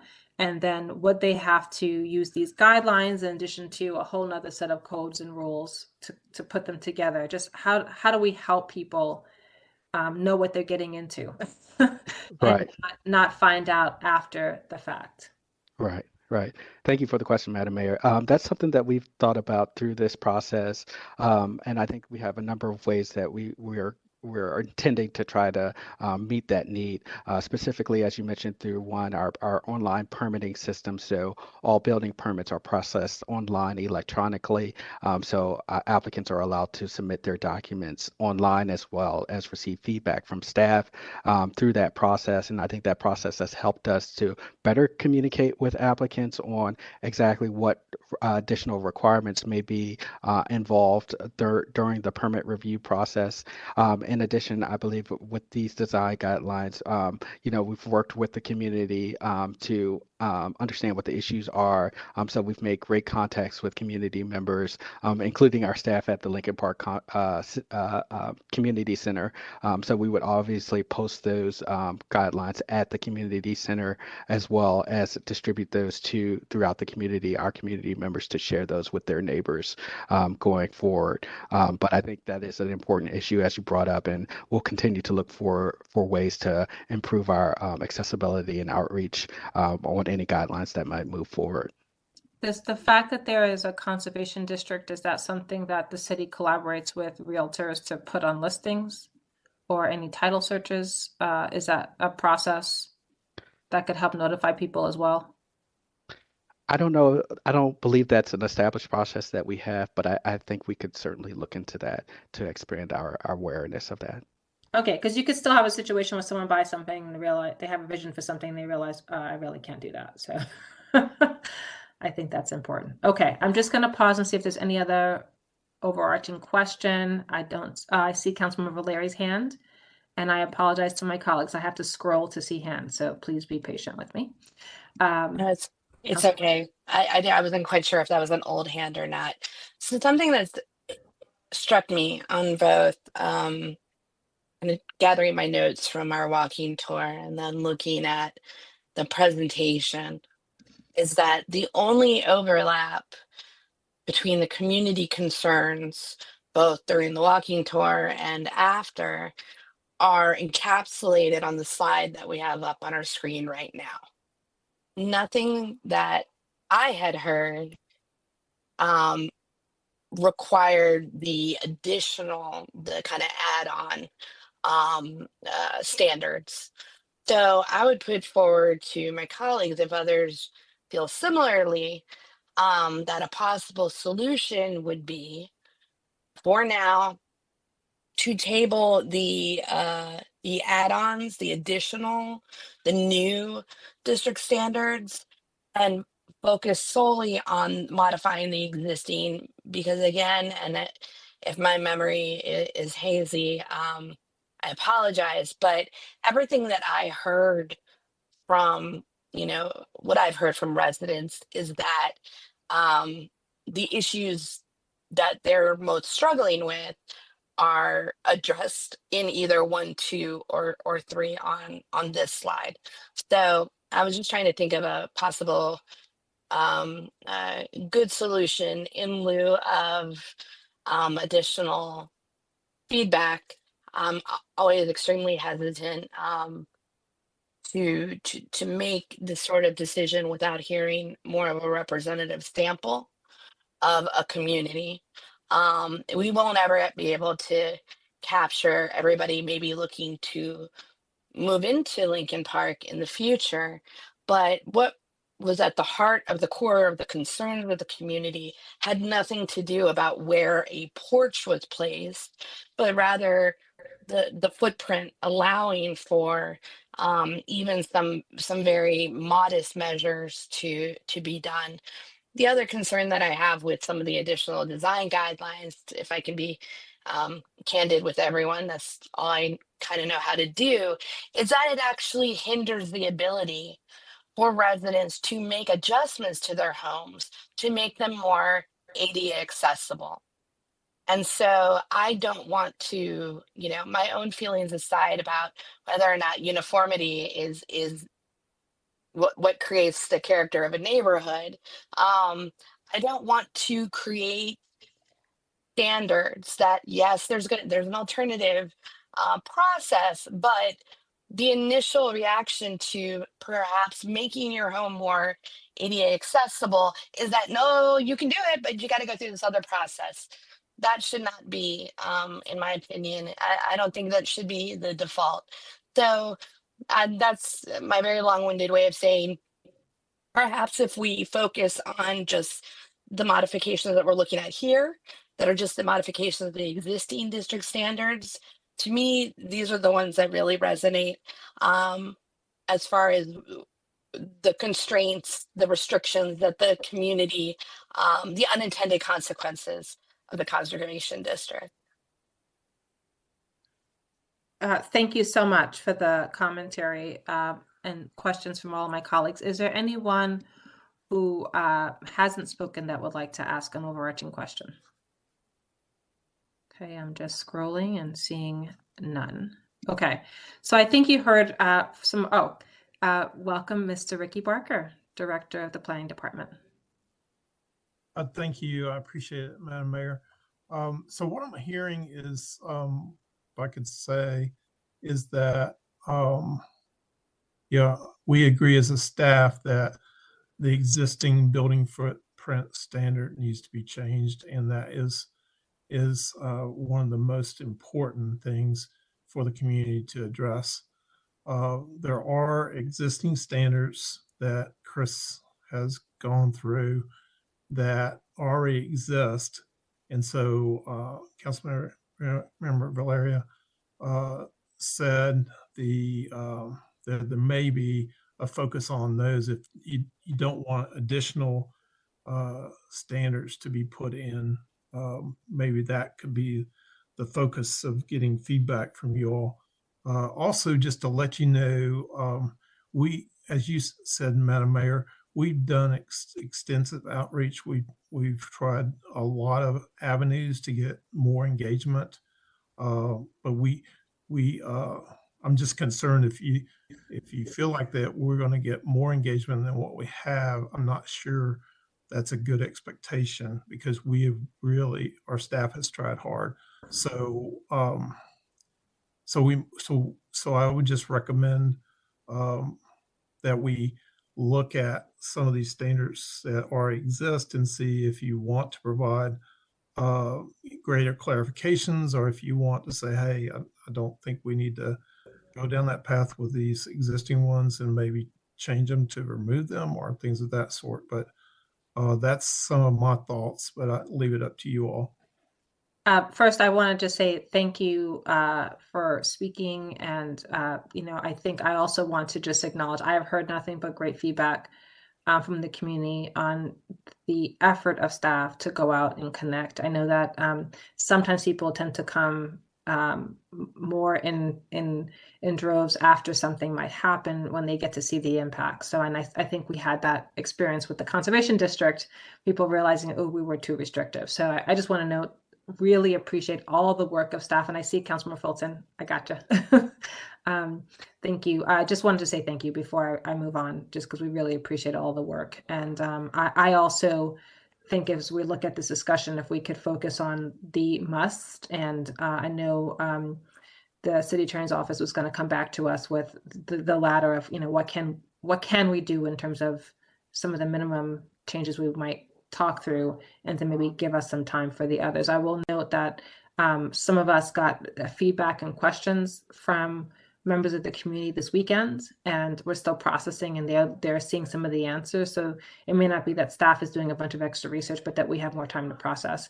And lastly, I'll just say that we are not making a voting on this tonight. We're just giving some general thoughts and directions, and then this can come back later.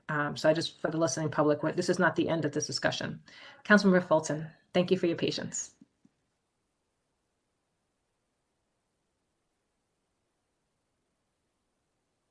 I think you're on mute. Can't hear you. Sorry about that. I just wanted two thoughts as you were talking, Mr. Barker, and the mayor said some of it. To be really clear, like, you guys did a great job of soliciting feedback. We got some directly on the walking tour that you all organized. So I don't think any of this is an indictment on not doing a good job of community engagement. I think it's a recognition that particularly in the area where you're putting restrictions on individual homes, sort of like the lack of feedback can't be taken as like it's okay. Whereas in some cases it can, right? A lack of positive, yes, I want this, means more in this area than other places. So with that in mind, I just want to say you all did a good job. And I'd offer to my colleagues, yes, we should give more time for more feedback if it comes, and maybe the fact that we're having this meeting draws more attention to it. But it also could just be that we don't have enough support from the community to make some of these changes right now, and no amount of more solicitation of feedback will change that. Last thing I'll say is I support Councilmember Valeri's suggestion that we focus on what's on this slide. If that's where everyone else is headed, that might streamline the conversation. Thanks. Yes, thank you. That's kind of where I started, and I appreciate all the feedback, because I think we are in alignment of what I'm hearing from the commentary from those who have spoken thus far. The only other thing I will add, and it may be covered by additions, but I wrote down when you did the presentation that the height might also be something that might need to be modified, because there was some complexity in that, and that's not necessarily on the slide. Is that correct? I'm not sure, Madam Mayor. I know the requested or the proposed change is just to change the height by 1 foot to go to a maximum of 30 feet. But I believe that's as extensive as the proposed guideline is, unless you recall some other specific. Yeah, no, that's exactly it. But I don't see height here, and I remember you saying Oh, I'm sorry. Complexity to height, so maybe I'm missing it. Right, and just for the clarification of the mayor and council, this slide includes modifications to existing standards. We also have an additional slide that shows the other requirements that would be modified. That's it. I was like, I knew there were other things on the list. Okay, so we've gotten some great overarching feedback. I know Nick is going to get back to us maybe when we're done with 1 through 6, but let's proceed on 1. If you can go back to the first slide.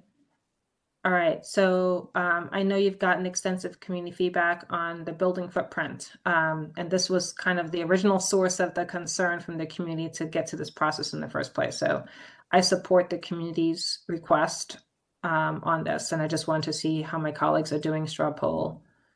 If anyone wants to speak or raise your thumbs. Okay, good. I'm seeing a thumbs up from the majority. I see a question from Councilman Van Grack, or is that? Okay, no, just a thumbs up. All right, so that's an easy one. Next, we move on to additions. Mr. Davis, anything else you want to say about additions? I have a question, but just want to make sure that you have a chance to introduce this the way you like. No, this is a summary of those proposed changes. If the mayor and council wants any specific feedback, we can go back to that specific slide, but happy to take any questions you have. Okay, I have a question, but let me just check with my colleagues first. I'm looking for hands. I'm not seeing any. Okay, so my question, and it may require going to that slide. It looks like an addition cannot be the same height of the original building, that it has to be lower. So that was my question. No, that's not the specific requirement. So it can be the height of the existing home, as you can see here in the item number 1. The front addition aligns with the same height as the existing home. The specific requirement is that it cannot exceed the height of the current home unless you're putting it in the rear. That would be the only circumstance where it could exceed the current height. Okay, so not shown here, but in addition on the side, if someone wants to increase that, for instance, that 4th house image, if they wanted to make that equal height, they could. Yes, that's correct. Okay, I think that should be graphically represented as an option so people don't think that this image with the side orientation is the only option. Understood. Okay, I'm just looking to my colleagues. Do you all have any other questions or suggestions? I'm seeing none. Are you okay with I'm seeing Councilman Fulton and Councilman Van Grack. Thanks for the suggestion to go to this slide. And this will be the question I have on all of these. It appears to me that the change that we're proposing is more restrictive than the existing standard. Of all the feedback you got, whatever amount it was at least the majority in favor of all of these increased restrictions. Another way of saying it is, did you hear from residents that they have an issue with cantilevered additions? I have heard from multiple residents that was an issue. And again, that did stem from the building footprint issue or the lot coverage issue, and trying to maximize living space while also complying with that requirement. So that was an issue that we got feedback from, where residents said they were in favor of this specific change. Only one last question. In terms of the must not be greater number of story than the existing house. If I have a single family home, can I pop the top, put like a full 1-story addition on top of it? Is that allowed? Yes, that's in this next slide here, as you can see in item 3. Perfect, thanks. And is this the one where you use the word sympathetic? Because maybe there was some, I know the original conservation district, one of these categories had the word sympathetic, and I don't know if anyone would know what that means. So you're trying to clarify that word, sympathetic. Yes, I believe that is in our building materials. I see, that's in the okay. current standard, right? Okay, Correct. we'll get to that one later. Understood. But I agree with the sympathetic concern. So, all right. Councilman Van Grack, I think you also had your hand up on the additions. Yeah, and I was just going to say, I mean, I've heard some concerns about what we might be restricting with regard to additions. And it seems to me like if we're going to be having a building height restriction generally, if we're going to be having a building footprint restriction generally, that additional restrictions upon additions might not be necessary. That if the issue is just height and width, those seems to be an area that we can address overall without imposing more restrictive footprint or additions. And so, I mean, I would yield, given some of the concerns that I have, to focusing more on the overall footprint and height as opposed to the additions. I do recall there was some concern about additions that were like overtaking some of the houses. So I have heard that, but I don't know how pervasive that comment was. Yes, Madam Mayor, I can recall also hearing from residents about ensuring that homes do not kind of overcrowd the neighboring properties.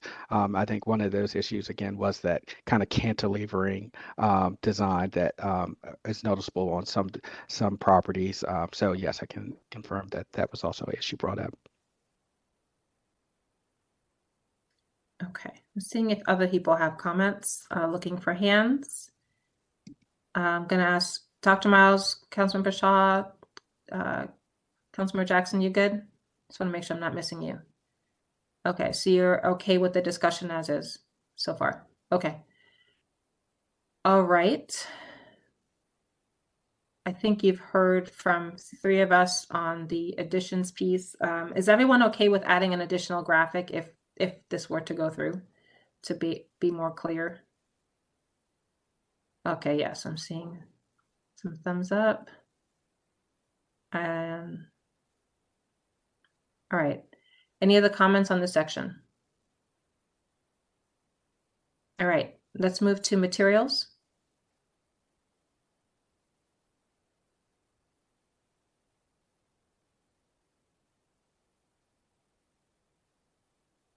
Councilmember Van Grack. I would just say similar when talking, even when we were doing the walking tour, some of the folks were confused about what material might be allowed and what we might be restricting folks who are either doing additions or doing phases in their build might be a concern. So again, given the feedback and the lack of anybody specifically telling me of what material they want, I yield to a more overarching view of what I know people have concerns about, which is kind of footprints and heights. Thank you. I've raised some concerns about additional questions or requirements on materials. I know we're not telling people the material type, but I sent forward some questions that I received from residents, and my colleagues all got that from Mr. Mihalik today. For instance, the vertical strip issue would not be currently allowable, and some people will do like a stone vertical strip and siding on the side. That is not allowable as written, and I'm not sure why. So I just have concerns about arbitrary restrictions like that. So at the very least, if something goes forward, I would like to make sure that's allowable. The other questions that I got were on corner lots and needing to have consistent materials. I'm not sure why we care about that or why that, I don't know, is that something that you've heard from residents in the community that they wanted to have a consistent material across the site? I feel like that's also a little bit more arbitrary and not necessarily to the heart of the concern in the community. Yes, Madam Mayor. That is something that was noted, but I believe that is not a major concern that we heard from the residents. It's more so of a kind of a general design principle that's seen as a positive. We did take survey of corner lot properties currently in the neighborhood, and most of those properties already are doing this in terms of providing consistent materials on either side. So staff doesn't have any opposition to removing that specific requirement. Thank you. Councilmember Fulton, then Councilmember Leary. I'll be quick. Just to provide the feedback on this one, for the reasons already discussed, if we're like, I am not at this point in favor of moving forward with any changes on materials or additions. I'm aligned with Councilmember Van Grack on height and footprint. Seem to be what I've heard about. That's all. Thank you. Councilmember Leary, and then Dr. Miles. I would say ditto, but that would take away from Councilmember Fulton's remarks. I think that the materials section is an example of where design guidelines / standards get into the realm of making communities perhaps less welcoming to individuals. So I would be open to, would love to see the materials section stricken. Also, it sounds like we're creating a guideline for an issue that we're not facing. And I'm in favor of, excuse me, adding the height from the next slide to this group, because I'm in agreement. We can look at adjusting the height and the building footprint. I think that that is at the heart of what at least myself and I think others have stated the community was most distressed about. Thank you. I'm in the same agreement. I will just note that I have heard about the mushroom properties with people trying to get over the square footage, and I think that is covered in the last bullet on the addition. So I just wanted to flag that I heard that as a consistent issue, that people thought that was just trying to skirt the rules. So I just note that. Dr. Miles. Thank you, Madam Mayor. I'll probably be in the minority on this one, but I'm okay with points 1 through 3 to include materials. That's okay. That's all. Thank you. That's okay. We welcome dissenting opinion, and it helps us to think through and push each other. So I appreciate that. Anyone else? Councilmember Shaw, Councilmember Jackson? Good? You good with, okay, Councilmember Shaw.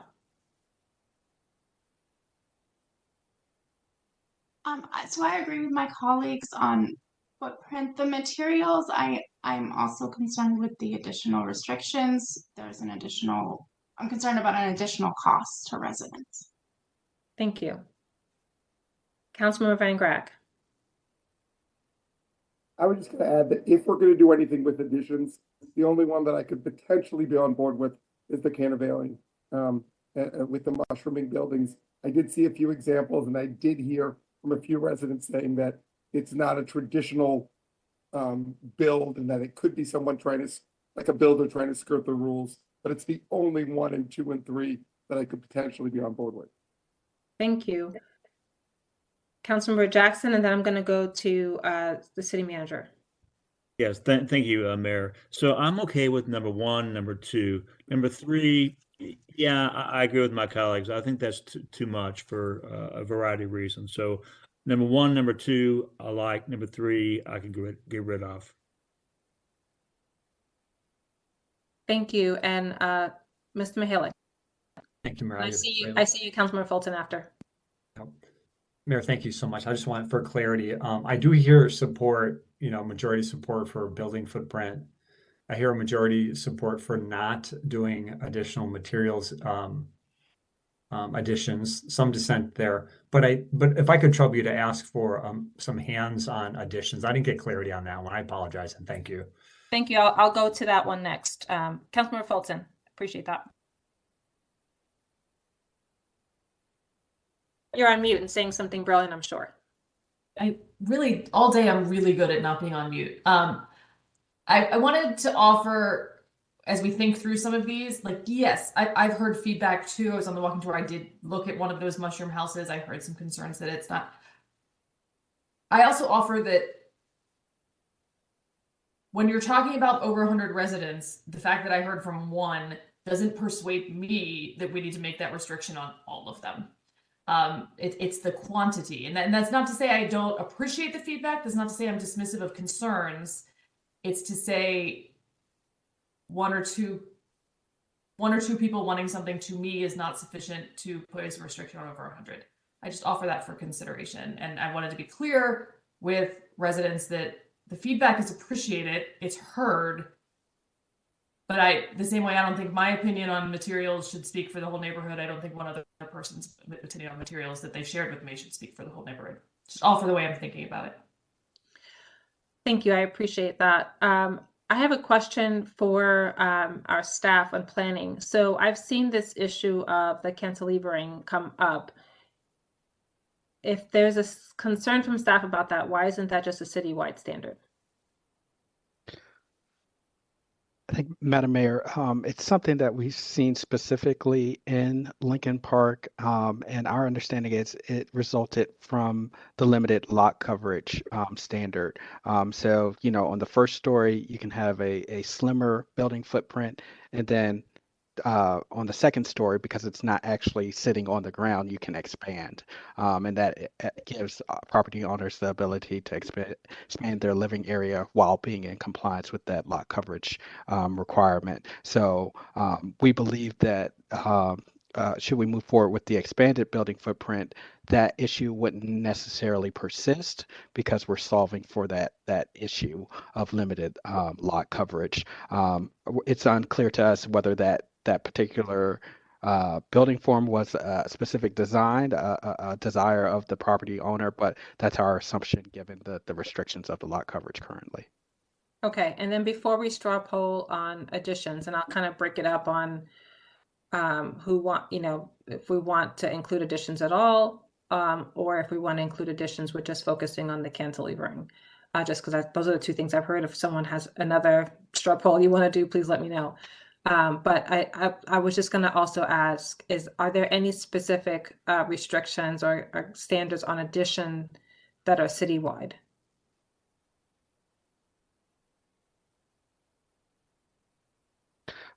So just to clarify, Madam Mayor, is that a standard that are proposed are in the proposed standards that will be citywide? Correct. Like, is there something that you're starting here that you're anticipating trying to do citywide? So in general, apart from, the specific things that people have requested, I want to make sure that it's not so difficult to do things in Rockville that you turn left, there's one set of rules, you turn right, there's one set of rules. It's just trying to be as streamlined as possible so that we're clear. And so I just, when we start getting into so many different differences and variances across the city, it's just something that gives me pause. So I was just curious as to see, is there anything that you have in terms of addition citywide that exist or that are going to be proposed because you're seeing issues that you're trying to address citywide? Right. Others may be able to speak more on this issue, but I don't believe there are any specific guidelines, specific standards in the guidelines that we're proposing citywide at this point. Obviously, as we move forward with things like the comprehensive zoning rewrite, that's where we would have that discussion. But to my knowledge, I don't believe that is the case. Okay, thank you. I saw Mr. Mihalik's hand, and then then Councilmember Larry, then we're going to go to the straw polls. Yeah, I just didn't know if Chris got there, but he was exactly right. We don't have any other proposed regulations regarding cantilevering citywide. The only thing I'd always caution is if people have HOA covenants that have design restrictions, they should always check those. But thank you, Mayor. Thank you. And you guys heard from what percentage, or do you have a sense of the majority of people you spoke to? And I know the survey was only one. You also had a lot of in-person meetings, but were the additions one of the significant pieces that came forward? To my colleague, Councilmember Fulton's point of, are we speaking to an N of one or multiple? Yes. It was brought up by quite a number of residents, but I don't think it was the importance or the immediate concern as the building footprint and the height that Councilmember Van Greg brought up. Thank you. Okay. Councilmember Larry, and then we'll go to straw poll. Yeah, on the notion of cantilevering, if it is an issue, I am going to suggest that perhaps that staff, and you're more than welcome to knock on my door. It's a lovely snowy day. Any lot, and most of the lots in Twinbrook are extremely small, and any lot that is extremely small is open to additions or renovations. That will then turn into cantilevering. There is cantilevering on many streets in Twinbrook, including the one that I'm seated in right now. So that if that is a concern, then it should be a little bit more evenly applied. Again, the cantilevering is occurring when someone is looking at a larger footprint. Now, for this particular issue, I could see that not being necessary because we are expanding the footprint. And that is, at least from what I'm hearing from my colleagues, that was the reason for that they heard for the need to cantilever. And so it is something that any small lot size, and there is many neighborhoods in particular around Hungerford and on the east side of the city where the lot size, you do not have that luxury of space. And frankly, some of the Lincoln Park lot sizes are in my opinion ginormous compared to what some of my neighbors have. So you know it everybody's kind of trying to work out the best way to optimize living space. And then again, if it is an issue, then it may be something that should be contemplated across the city to create uniformity in that sense. Because it seems odd to me in the circumstance. Something that council member Fulton said really struck me. And that is, I think in general, with all these design guideline standards issues, there's an element of it that if you don't live in an HOA, and if you don't live in a specific historic district, right, then where the role of government is insofar as what your home can look like and what are the limiters of personal style. And I understand from the community perspective that you want to preserve as much as you can of what made Lincoln Park the community that it is now. I don't see many of beyond the building footprint and the height, frankly. And don't get me started on the porches and porticos, because that's probably my number one. I'm like, we could just throw that out the window.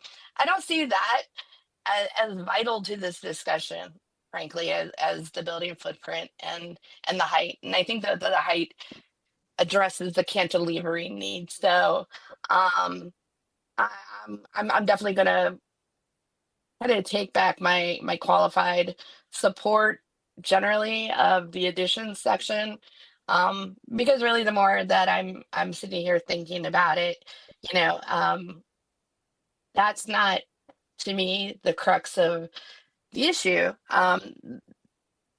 The issue is that people don't want, in very small lot spaces, do not want to feel like their next door neighbor is a giant castle looming over them when you're in an older neighborhood in the city. And I get that. But as far as the thing that would address that is not the myriad of other design guidelines. Frankly, it's the height and the footprint. And if that is really what helps to constrain it and give people coming in a guideline for what will connect people to living in Lincoln Park, then I think that's what we should focus on. So I retract my very qualified support for number 2, and really just want to focus on the footprint and height. Thank you. Okay, so I'm just gonna, because it's hard to track because we have a number of qualifiers here on this one. So I'm just gonna note, Councilmember Fulton, you are footprint only. Sorry, Valerie, you're footprint only. Fulton's footprint only. Councilmember Shaw, can you tell me where you are? Footprint only. Footprint only. Okay, and then Councilmember Jackson. Yeah, building footprint and number 2 as well, additions. Okay, thank you. Dr. Miles, you were supporting everything on the slide. That's correct. And Councilman Van Grack? Footprint only. Okay, so we have majority support for footprint only. at least on this slide, when I haven't gone to the next slide yet. Okay. Madam Mayor, if it's okay, would you like to proceed to the next 3 items on the next slide? Yes, I have one question. One of the feedback items or questions I got from a resident was on the corner, like, number of corners that people can have. What category does that fit in, just so I know where that stands? That is building massing and scale. Okay, I'll hold. Thank you. Sure.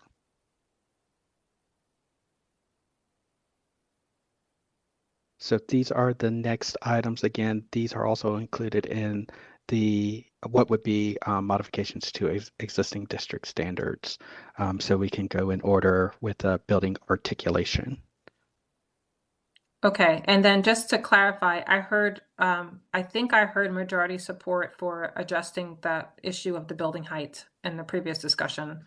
If anyone, just to skip around, just to make sure that it's covered, I believe, please raise your hand if there's something that you don't feel was addressed. Okay. All right, so we can assume that building height, that's something that we've all said, let's fix that. All right. Understood. Building articulation.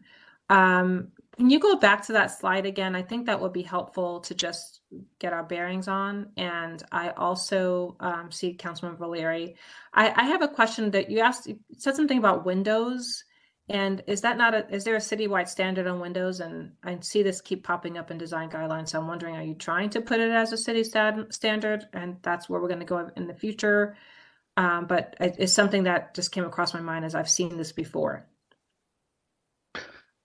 It's not proposed as a citywide standard, Madam Mayor, but you're right, it has been included in previous design guidelines in other neighborhoods, and we are proposing it here.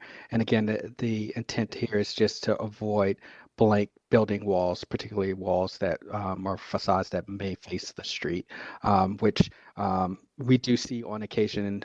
It's not very prominent, but it is a design issue that comes up. Okay, thank you. Councilmember Valeri. Yes, hi. If you could go back to the very helpful last slide, where we have all the different things, because I can be pretty to the point. I'm cool with height. I think that the building articulation, proportional makes sense.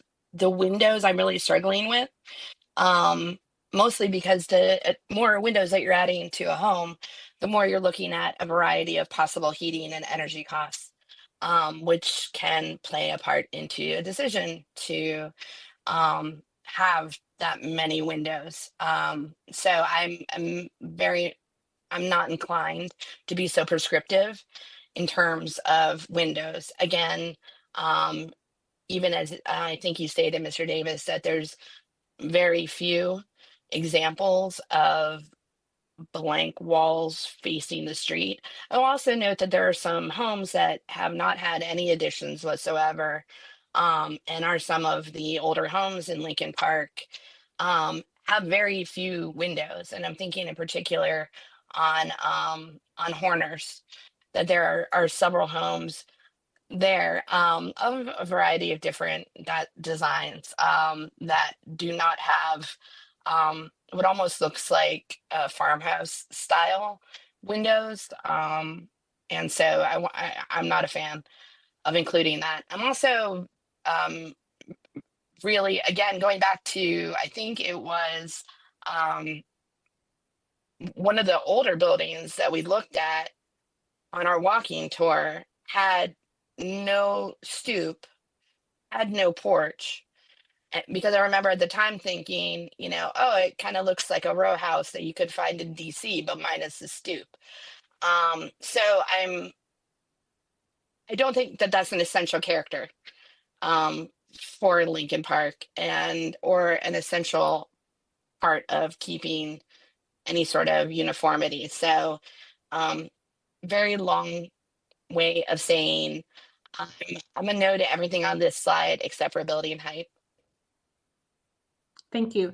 Can I ask a question? You said that there is already something in the the conservation district on porches and stoop and building articulation. Can you share with us what is either just what was originally there, so we know what may, is there a fixed issue that we're dealing with? Sure, if it's okay, I'll go back to those specific slides. So the porches and stoops, the existing standards, they come into play when you're trying to utilize the maximum height, which is 29 feet. And in that case, there is a kind of a flexible requirement at whether to provide a porch or front porch or portico, or there's an alternative option that you provide a graduated line of sight, which is a little bit more complex situation, but it really deals with your line of slope and the porches, the pitches of the roof to create a certain angle so that you create a visual kind of consistent visual aesthetic. But this is the only place in the current standards where there is any type of specification for a porch, a front porch to be provided. And there's not anything here that residents have said there is anything wrong. You're just providing more information and standards. Correct. Yeah. Okay. Yeah, I see that concern in terms of just adding so much more. That's not a citywide policy. So, all right. Thank you. If we can go back to the building articulation, I think here we go. Right. So building articulation, as you can see, the existing standard, the language is that new infill homes should be designed so that street-facing facades closely relate to any surrounding buildings. Staff's thinking was to kind of more clarify exactly what that means through the proposed standards. And I think just to clarify for the mayor and council, if that is something that if the new standards aren't something that you want to go forward with, are there any modifications to the current language in the standards that you want to consider to either remove that or clarify that for the benefit of the process? Thank you. Let me just see if there's Councilmember Larry. I see. I'm just going to see if there's anyone else who hasn't spoken yet. Okay, Councilmember Shaw, and then Councilmember Van Grack. Mr. Davis, can you explain the reasoning behind the maximum of the two different window sizes? Yes. So the rationale for the two different window sizes is really kind of based on design practice and understanding that for most homes in the neighborhood, they are 2 stories, and that you're going to have 2 different window sizes generally, and so that we allowed that so that you could differentiate between, a top story and a lower story with different window sizes. So that's the general thought behind that requirement. Just for the benefit of the mayor and council, we also have our design consultant online that may be able to speak to that point more elaborately.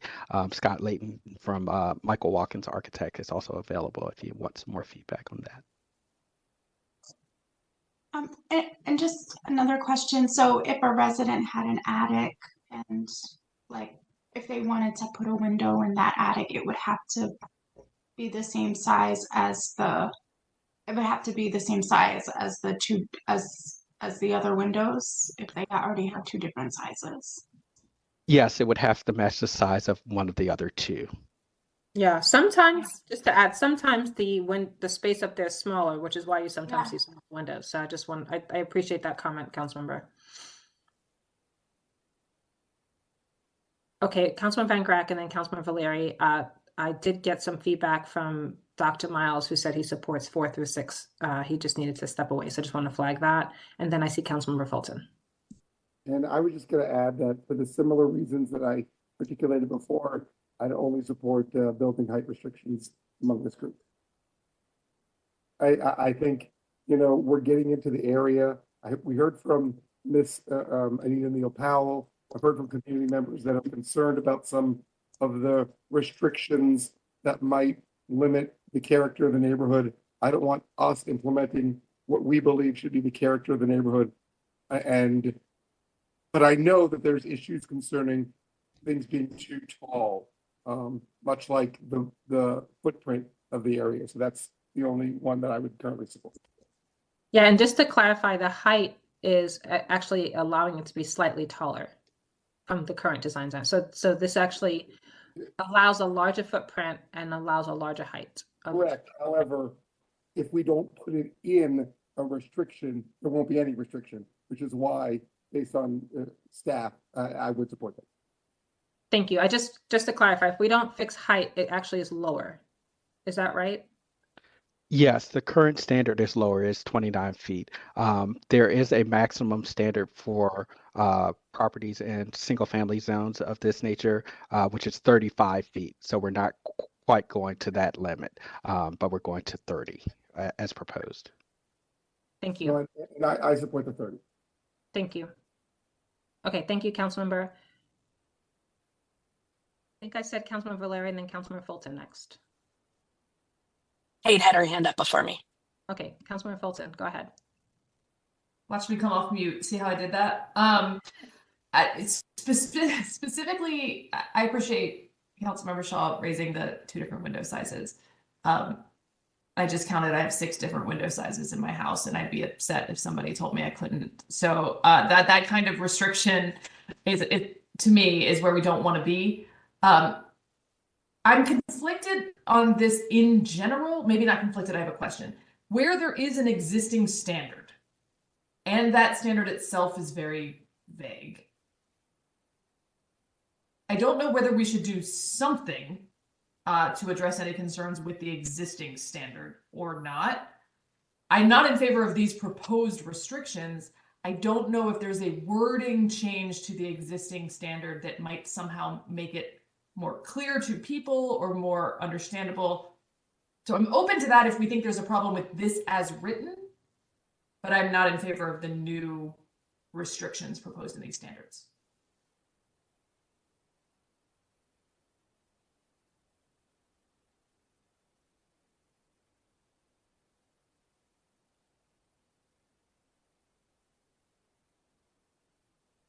I can't hear. I heard the mayor. Madam Mayor, you're muted. Ah!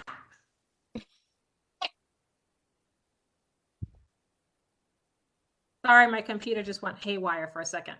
Councilmember Fulton, I'm hearing you as height only at this time. I'm taking notes. I just want to make sure I capture that correctly. I am height and footprint only at this time, and open to hearing more about whether there is a wording change to the standard in the current conservation district plan that would be helpful if we're opening it anyway. Perfect. Thank you very much. Councilmember Valeri.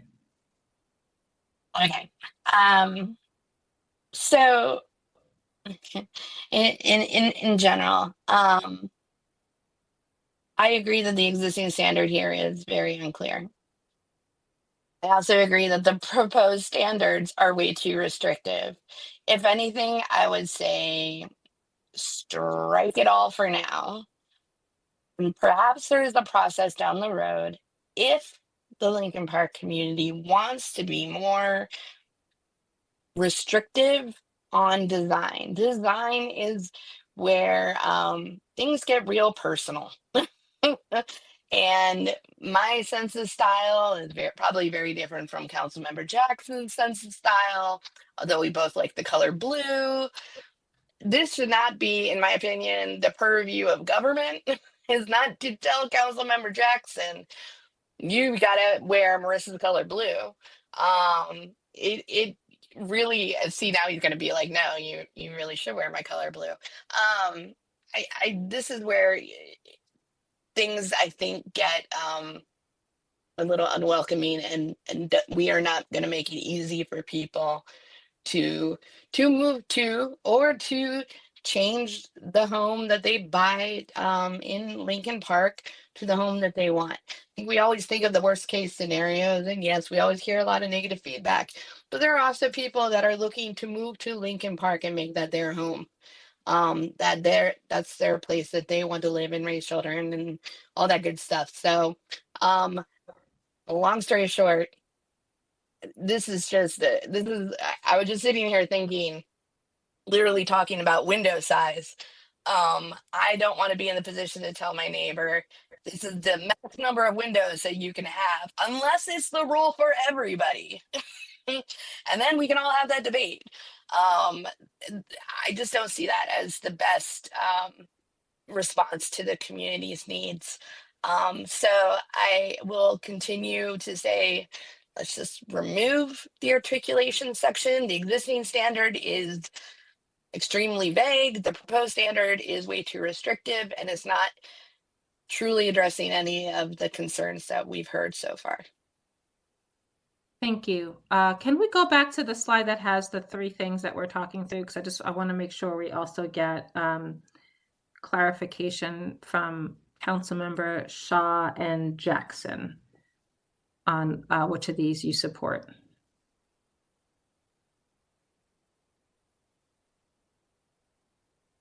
So Councilmember Jackson. Thank you, Mayor. So before I talk about the building articulation, I just want to say, so you were right to point out that the city did a really good job in soliciting feedback, engagement, and comments on Lincoln Park's guidelines. And I just want to say that we're talking about this like it's a vacuum, when in fact there has been comments, there has been engagement, there has been numerous places to provide input. And also, correct me if I'm wrong, the Planning Commission also supported these changes, right? Yes, So, Councilmember. so that being said, I support number 1 and number 2, but number 4, it seems like a reach. So I don't want to be telling people that they must have windows, that they must be aligned, that they must be the same sizes or 2 different sizes. I really think that the building people should, as Councilmember Valeri said, have some individuality and character when they're moving to the neighborhood. So for those reasons, I am totally against number 4, building articulation. I am for the increased height and the porches and stoops. I don't really see a reason need for that either. So thank you. That's my position. Thank you. And Councilmember Shaw, I know that you were not in favor of 4 as well. Yeah, and just to add to 4, I think with the existing standard, if there was more clarity with that one. I am in favor of the building height. Thank you. I'm not, yeah, okay. Well, sorry, did you have anything else to add? No, I'm fine. Okay, all right. So just to be clear, I've heard majority support with focusing on the changes on height. I've heard some comments about should we touch the language, not touch the language, and maybe we talk about that later, but I just wanted to flag height is where we're focusing on and not 4 and 6. Okay, all right. Okay, Madam Mayor, I think we've covered all the items that were covering existing standards. We can move to the next, which were additional standards, which would be new. Thank you. And is there anything here that, I think you said trees is one thing, but is there anything here that you said were like big asks from the community? We did hear favorable support consistently for the trees. That was something that neighbors brought up was an important aspect to them. Of these on the screen here, I would say the trees were the most prominent. Okay, and then just the overarching question on this. I know that we have a lot requirement for single family homes and townhomes. Can you talk to us about the citywide requirement for trees on mostly single family, but also tell us townhome as well? Sure. I think that well, that was a recent amendment to our code that we've done in the last couple of years. I believe previously there was no specific standard for lot trees in the city specific to townhome communities. So there is a similar requirement for trees per lot on townhome properties.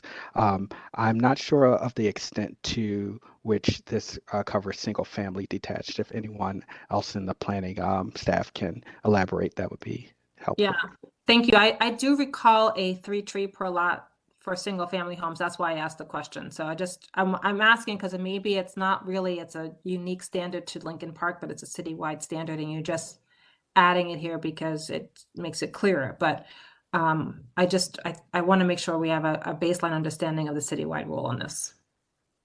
Hi, good evening, Mayor and Council. My name is John Foreman. I'm the Development Services Manager.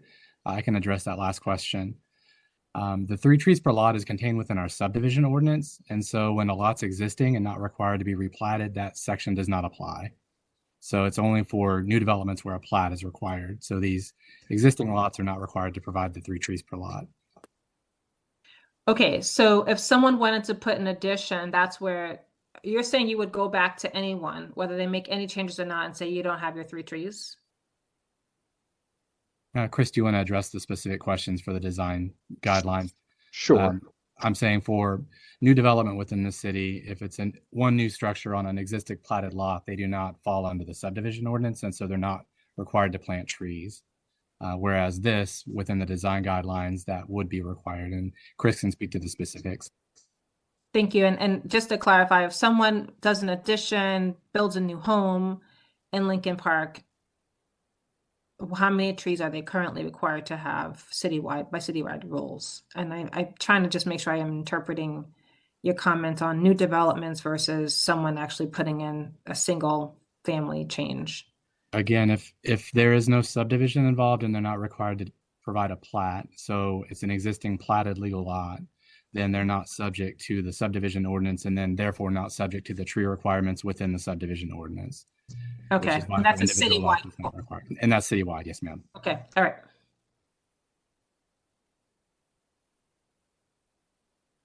Chris, did you have anything else you want to add there?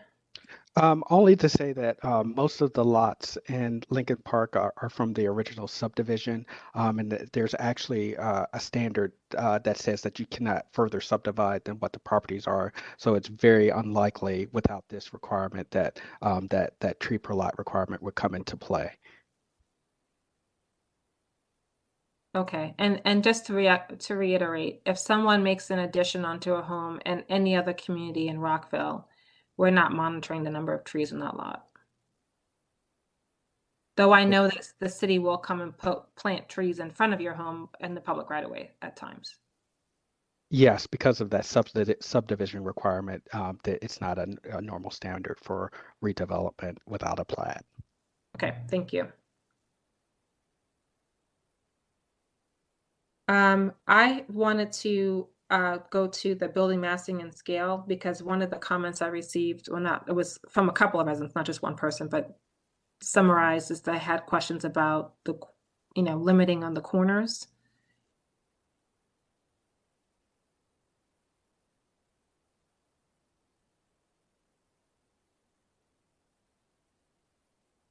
Yes, ma'am. So, okay. Go ahead. Yeah, so again, the proposed requirement limits the outside corners. So as you can see in the image in the orange, there are several corners. If you can you all see my cursor? Not yet for me. No. You see it on the red building. Yes. I see you now. Yep.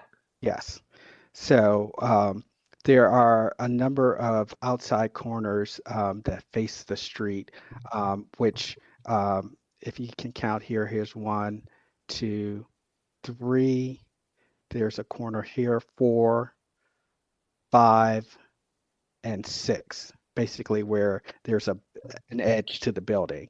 And each edge, from kind of a design standpoint, becomes a more complicated design. So given the fact that, most of the homes in Lincoln Park, have been in the neighborhood for a long period of time, they employ more so a building form that's commensurate with the buildings in blue that have limited outside corners. And so that's why the new design guidelines propose that limit of 4 corners, just to be in concert with the simple building forms that are characteristic in the neighborhood.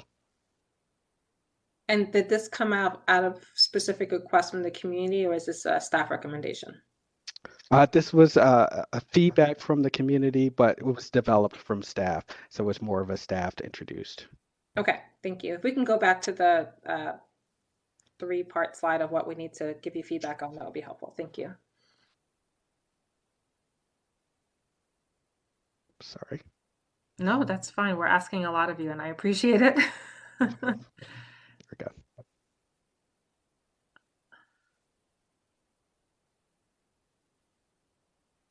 Okay.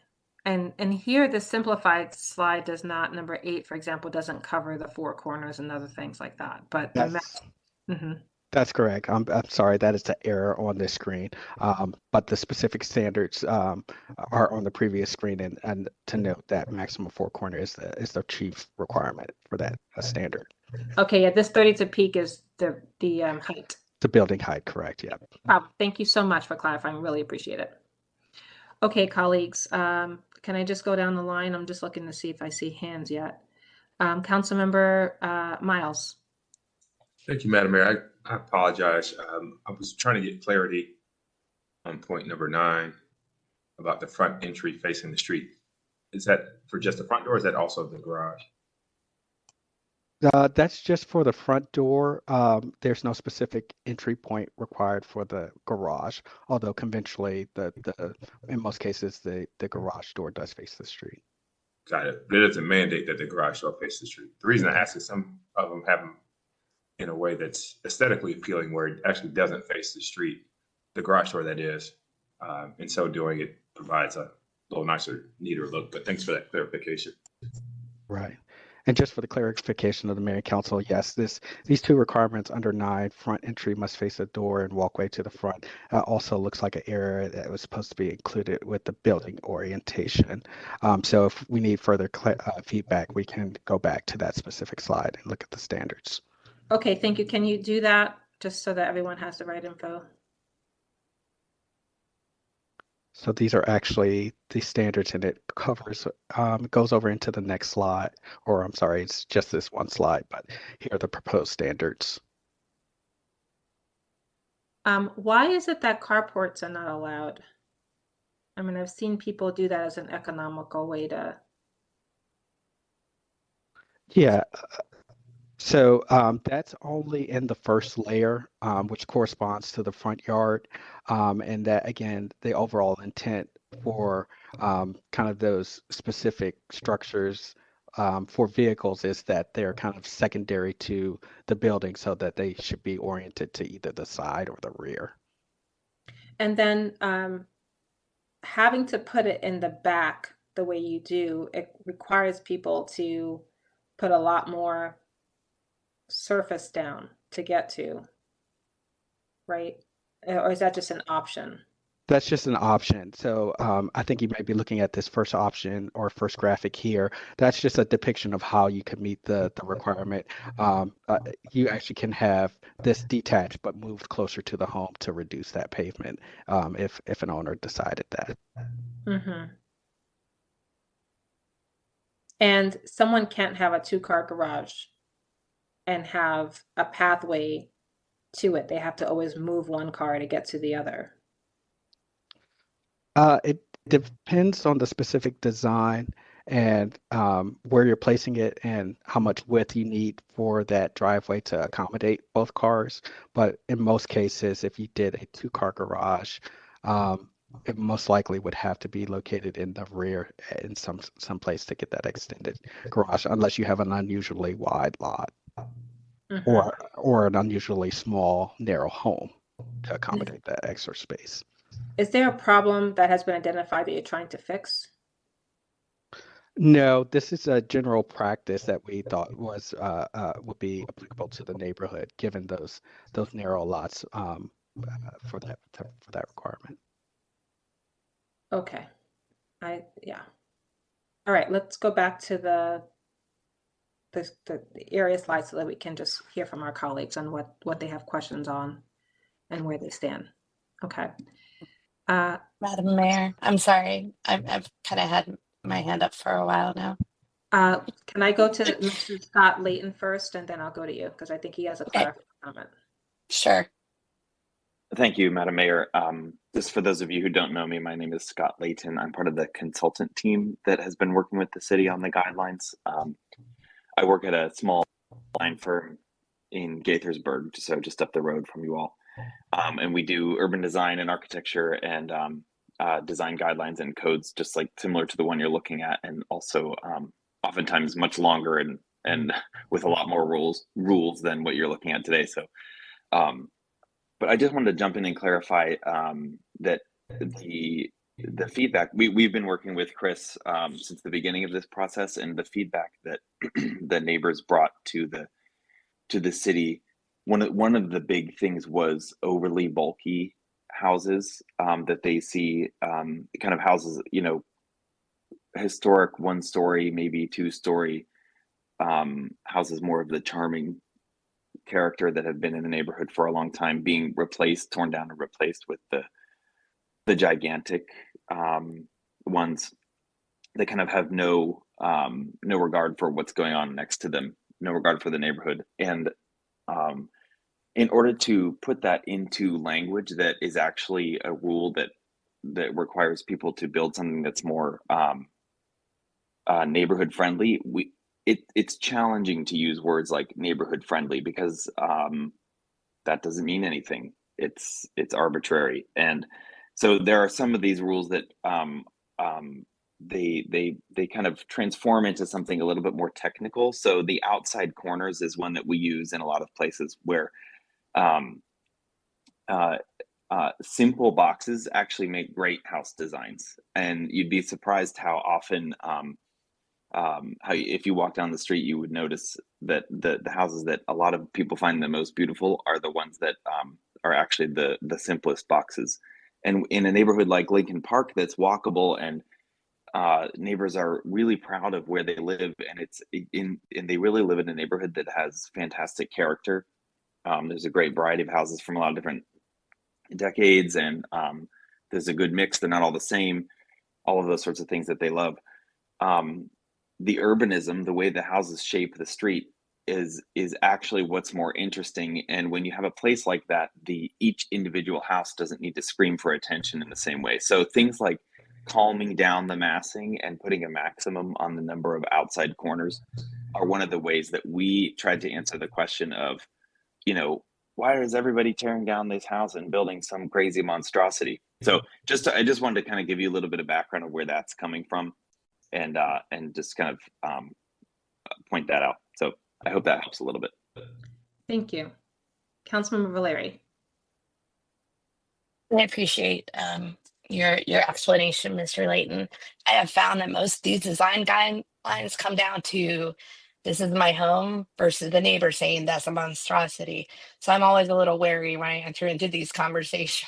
And I'm saying this as, perhaps not as storied a community as Lincoln Park, or another area that looked at design guidelines, the West End.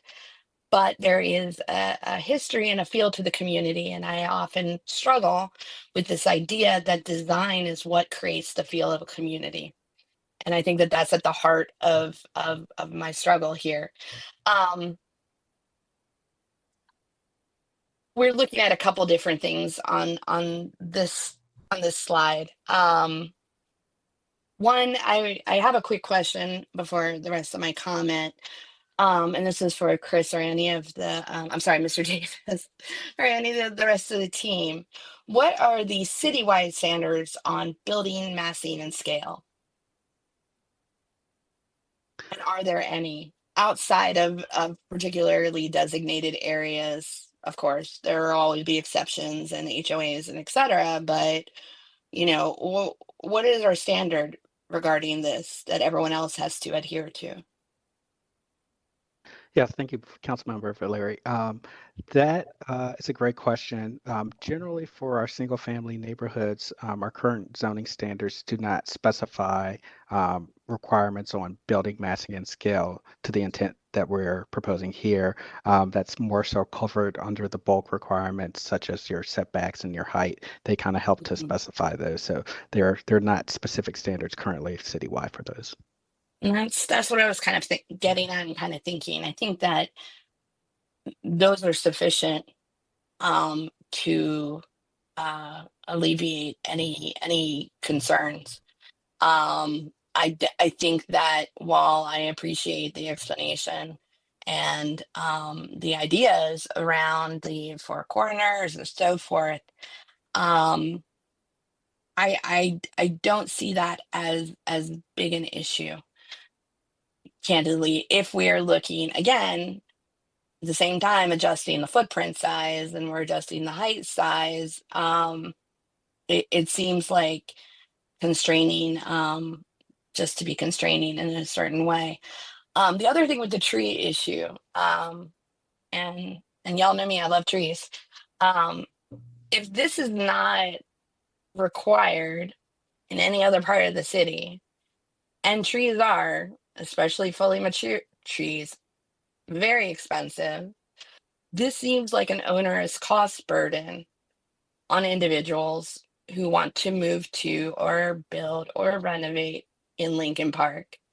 And that to me is really just compounding historical grievances.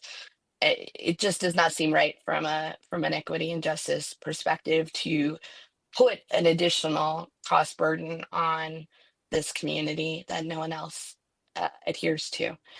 So I would be curious, again, you know, maybe down the road or looking in the near future, you know, looking at something like a citywide tree save plan, but we're very specifically looking at this community right now.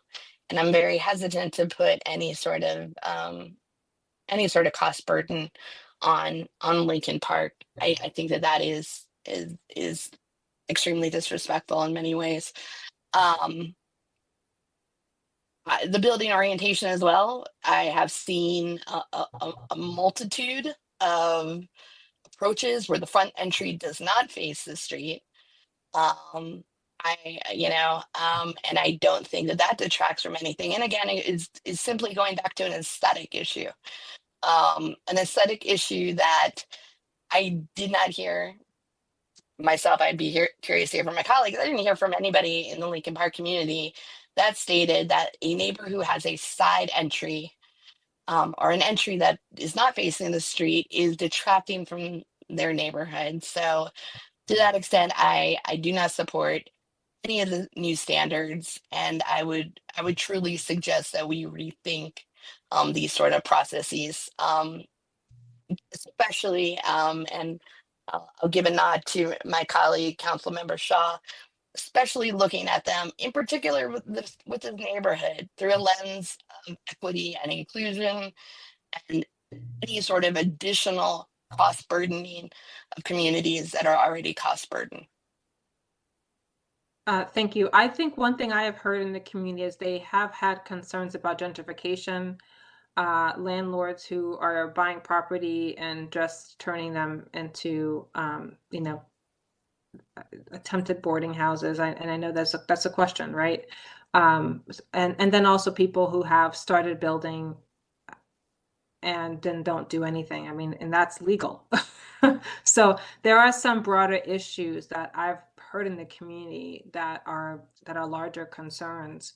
I pointed one out on the walking tour, for example, that it has been electricity panels sticking out and for years, and somehow that's allowable. So that to me, if we are really caring about this community, I want to make sure we're focusing on the concerns that they've specifically raised. Mr. Scott Layton, I think you have a comment, and Mr. Davis, I don't know if I saw you raise your hand, but I just wanted to offer you the chance to speak if there's anything that you want to clarify for us as well. Mr. Layton, and then Mr. Davis. Thank you, Madam Mayor. I just wanted to make a very quick comment on Councilwoman Valeri's point about the trees, and I think I share your concern about the cost burden, but I also want to make sure that there's the consideration of the value that trees add to a neighborhood, and that's an investment, and investments cost money to begin with. But over time, there have been a lot of studies in a lot of cities where the most valuable neighborhoods have a really fantastic tree canopy. They provide shade, they give relief from heat, they're more beautiful, all of those things, all those benefits that I'm sure everybody's familiar with. But so that's just something to remember too, as these design guidelines are considered, that trees are a benefit to everybody around them. I know they're a nuisance at times, the roots get into things, they fall, that sort of thing, but they're really a fantastic benefit to a neighborhood. Madam Mayor, if I may. Yeah, if we can be quick, because super quick, and trust me, trees are an issue that are very near and dear to my heart. But the reality is, if you are looking at investment property and you do not have a lot of wealth to begin with, adding on the cost of purchasing, mandating a purchase of mature trees is, when no other community has that, is not equitable, and is not, no matter what you may think, and I love trees, but I would not want to impose that on any community, but in particular this community, regardless. And I just need to state that I am fully aware of the importance of that, and the importance of propping up the tree canopy across all of both Lincoln Park and East Rockville. But that's not actually, this is not the best way to get to that restoration, nor propping that up. Thank you. Councilmember Van Graag. And then Councilmember Jackson. I just want to first echo some of what my colleagues have said. I also want to make sure that we're not imposing laudable goals as actual standards. I, like my colleague, Councilmember Valeri, I want as many trees in the city as possible. I want Lincoln Park to have huge amounts of trees everywhere. It traditionally does. But I also want to be careful about what we're requiring people to do. And I keep going back to what community members, like the speaker during community forum, Mrs. Anita Neal Powell, talked about imposing our views on this community as opposed to keeping this community the way it should be. And I would love to have trees. I don't know that I want to mandate it. And if people, and there's numerous people in this community that want to put additions on their buildings and want to keep their homes and their families. And we might be preventing them from doing that by the building massive scales that they might need to have different angles. I don't want to prevent someone from having to move out of Lincoln Park because of it. For me, I don't have any one of these 7, 8, 9, or 10 that I can support currently in the guidelines. As much as, for example, things like trees and box houses are laudable goals, I don't want to make them standards. Thank you. Councilmember Jackson. Yes, thank you, Mayor. First, I support 7, 8, and 9. I think they're all fine ideas. But I wanted to stop for a second on the trees and just thank Councilmember Valeri. I think you really said it really, really well. I think it's an equity issue. I think we don't have this standard anywhere else in the city. So for that reason and many more, I oppose number 10. Thank you. Dr. Miles and then Councilmember Shaw. Thank you, Madam Mayor. might be a bit controversial. I actually support 7 through 10 to include trees, given that many of our communities where people who are minorities live often are most burdened by environmental impact of having a lack of trees. Though I do recognize the contradiction. That's all. Thank you. And I see Councilmember Fulton back. I thought you also said none of these at this time. Is that right? If not, please That's clarify. correct. None of these at this time, though I would support considering trees as a citywide rule moving forward, but no to specifically in Lincoln Park on all of these. Thank you. All right, Councilmember Shaw. I support number 10, the trees, because of a lot of the equity issues throughout a lot of cities, where particularly communities of color do have less tree covering. Okay. So looks like I will be a tiebreaker here. I'm just doing the math. So I'm again, I have some concerns I've raised about the limiting on the way we're requiring number 9, 8, and 7. Well, particularly 8 and 9 for me. I do agree in supporting trees. I don't think that we should be scanning every house and saying you don't have enough trees, go plant them. I see it more as if there's a new house being built that we look at it. And I think this should be something we look at from a citywide perspective. So that's where I stand on this one. So I would say, make it a citywide piece that we bring back for discussion. Definitely not in favor of 8 and 9 at this time. So that's where I stand.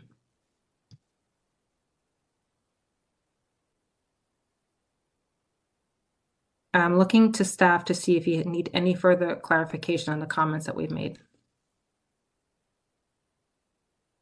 Thank you, Madam Mayor, and members of the council. Appreciate your feedback. I think we are at the limit of the proposed issues.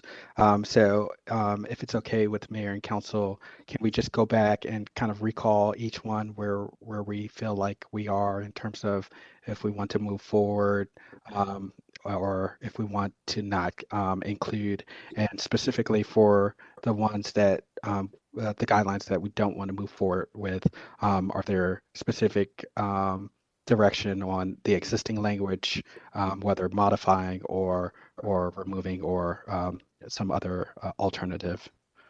Thank you, Mr. Davis. I saw Mr. Mihalik's hand up. Thank you, Mayor. I think I could probably summarize. I think you were counting the same way I was. I heard yes on building footprint. I heard yes on building height, and I heard yes on trees. All the other ones were majority no from council. So that is all the feedback we needed tonight. The question I have is, do you want us to bring you those 3 items back in terms of updated guidelines for approval? Do you want us to go out and do some additional engagement? That's really the feedback that staff needs next. Is really what are your next steps in terms of what you'd like to see? Clear direction on which ones you want to move forward with. It's just in what form and fashion. Thank you, Mayor. Thank you. I just want to clarify. I think I didn't hear majority support on the trees. So I did hear that there were a lot of people interested in exploring it, what we do citywide for, and I would say probably with new houses being built. So I'm seeing some handshaking here. Okay, thumbs up. So just one clarification. Thank you so much for reiterating. I think you got everything else spot on. Thank you. And then would you like us to bring back this in final form with the guidelines or some other process moving forward? I think that is what we need to see. And I believe Nick was going to come back to us also with a comment. I hope we gave him a few extra minutes just so we know all of our options. You did, Madam Mayor. Thank you very much. I appreciate it. So I'll give you some options. If you can bear with me for just a second, I think a little bit of explanation would help, at least in organizing my own thoughts.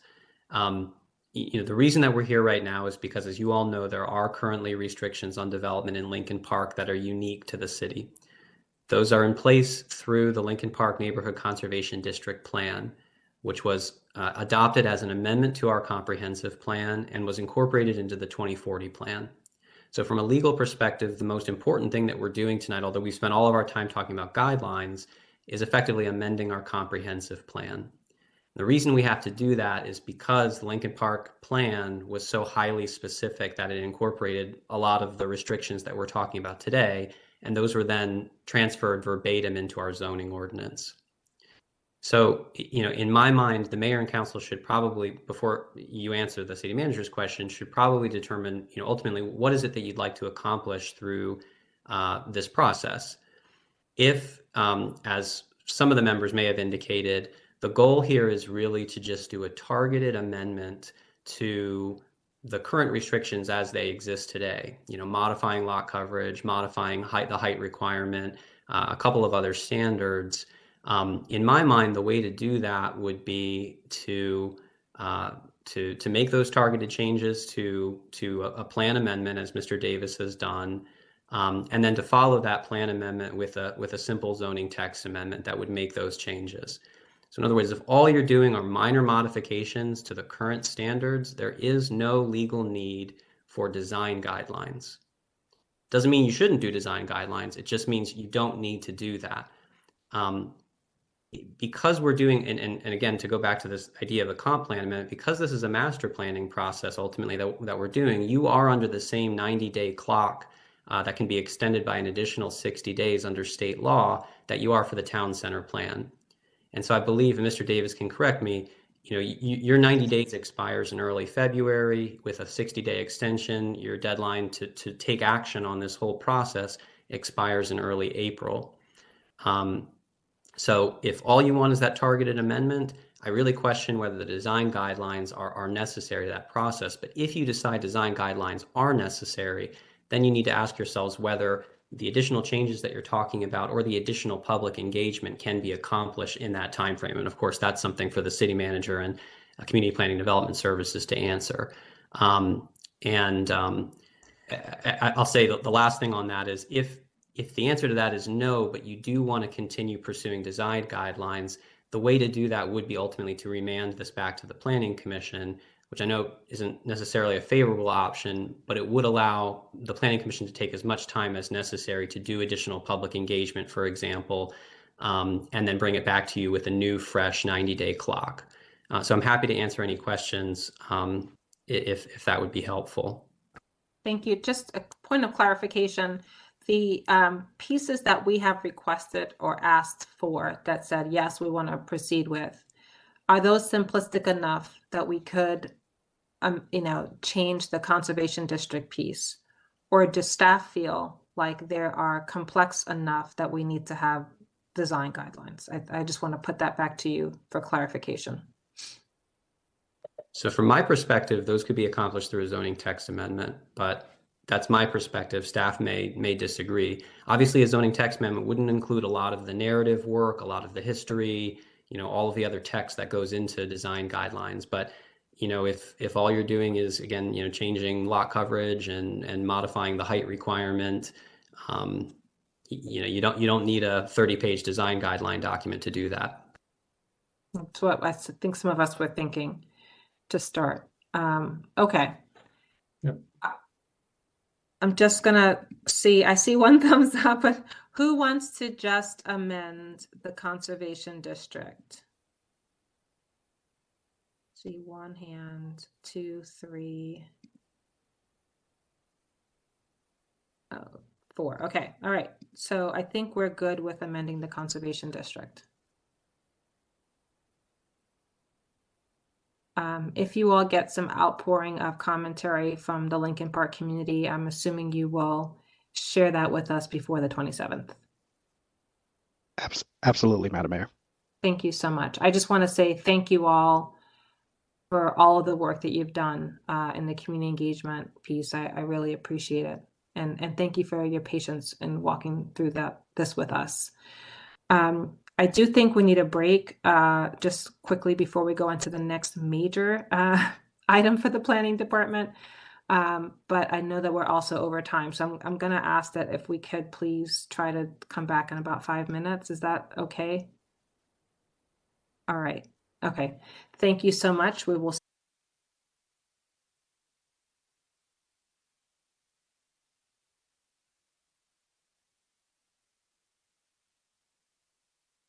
One. Welcome back, Rockville. Today is still January 6th, and we're reconvening meeting number 01-25. We're moving on to our second work session focused on Rockville Town Center Master Plan. And welcome back to our planning team. Katie Gerbis, I know you're here, and I know the full panel is behind you with Mr. Barker and others to join Mr. Wasilek, so please feel free to proceed. Wonderful. Thank you, Madam Mayor. Give me a minute here to get my screen up, and then my colleague Andrew Reidelbach is going to do the first few slides, and then I'll take over for the second. Andrew, take it away. Great. Thank you, Katie.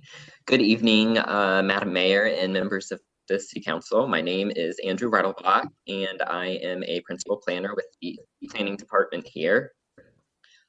This evening, we are here for our third work session on the Town Center Master Plan after our previous two meetings on December 9th and December 16th.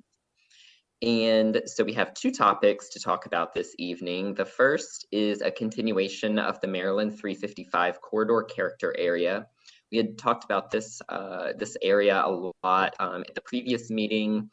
The City Council determined what the desired heights were in this area, 235 feet base height with a bonus height of 100 feet. However, the geography, the specific parcels of the character area was still yet to be determined. So we'll be going over that, and then after the character area discussion, we have a greater discussion on parking and the elimination of minimum parking requirements in the town center area. Thank you. Can I also just ask, you included in there the commentary on the layback slope, yes or no? And can you, as you talk about the what is included in the corridor area versus not, I know that was a factor. So I just wanted to see if you could raise that as part of the discussion. Okay, yes, certainly. So first we have the Maryland 355 character area. And so staff has come up with three potential scenarios for the geography of this character area, and I'll go through each of the three scenarios. The first one is for the parcels within a quarter-mile radius of the Rockville Metro Station and that generally have frontage on Maryland 355 would be in this character area. So those are the parcels in the yellowish cream color on the map to the right. The purple would be the core character area, and then the orange would be the edge character area. And then scenario 2, all parcels within a half-mile radius of the Rockville Metro Station would be included. Those that generally have frontage on Maryland 355. And then, of course, the core and edge areas would change relative to the parcels that are added to the 355 character area. And then finally, the third scenario is that all parcels along Maryland 355 from the southern edge of the planning boundary all the way to the northern edge of the planning area boundary would be included in the 355 character area. As you can see, that runs pretty much all along Hungerford Drive and Rockville Pike, all the way north-south along the railroad tracks. And so this slide just shows the three different scenarios, possible scenarios beside each other so that you all can get a good understanding of how they differ from one another and what parcels are included in which scenario. Can you just clarify, sorry, before you go too far, the purple, I know you said that 235 plus 100 is the yellow, the purple. Can you just say that for the listening public? The purple is, I'm sorry. I believe it's 200 feet of base height and 100 of bonus height is what was discussed on the 16th. Okay, thank you. And then the next slide shows the maximum building heights in the zoning of the various properties around the town center planning area. That was one of the questions that you all had asked of staff at the last meeting, is some of the adjacent properties in Lincoln Park across the metro tracks and in the surrounding areas down along Gears Mill Road and down along Rockville Pike on the southern end, what the zoning of those properties were, what the heights of those properties are. So you can see up in the northern end, you have the R200 zoning district, the yellow with blue stripes with a maximum of 35 feet. To the east, across the metro tracks in Lincoln Park, there's a pretty wide variety of zoning districts and heights. A lot are the 35 feet of R60, but there are several parcels with other different zoning districts and heights. And then at the south end along the Rockville Pike and where Veers Mill Road comes in, that is pretty similar to what is in the southern end of the Rockville planning area as well. That zoning is very similar. And so ultimately, staff is just asking for direction on what parcels should be included in the Maryland 355 corridor or character area.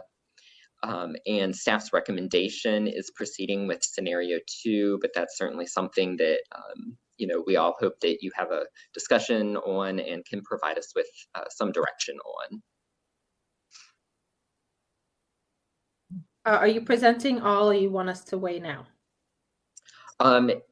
It is, we've presented everything on the 355 character area, and I think we were going to hold off on parking until after the discussion on the character area.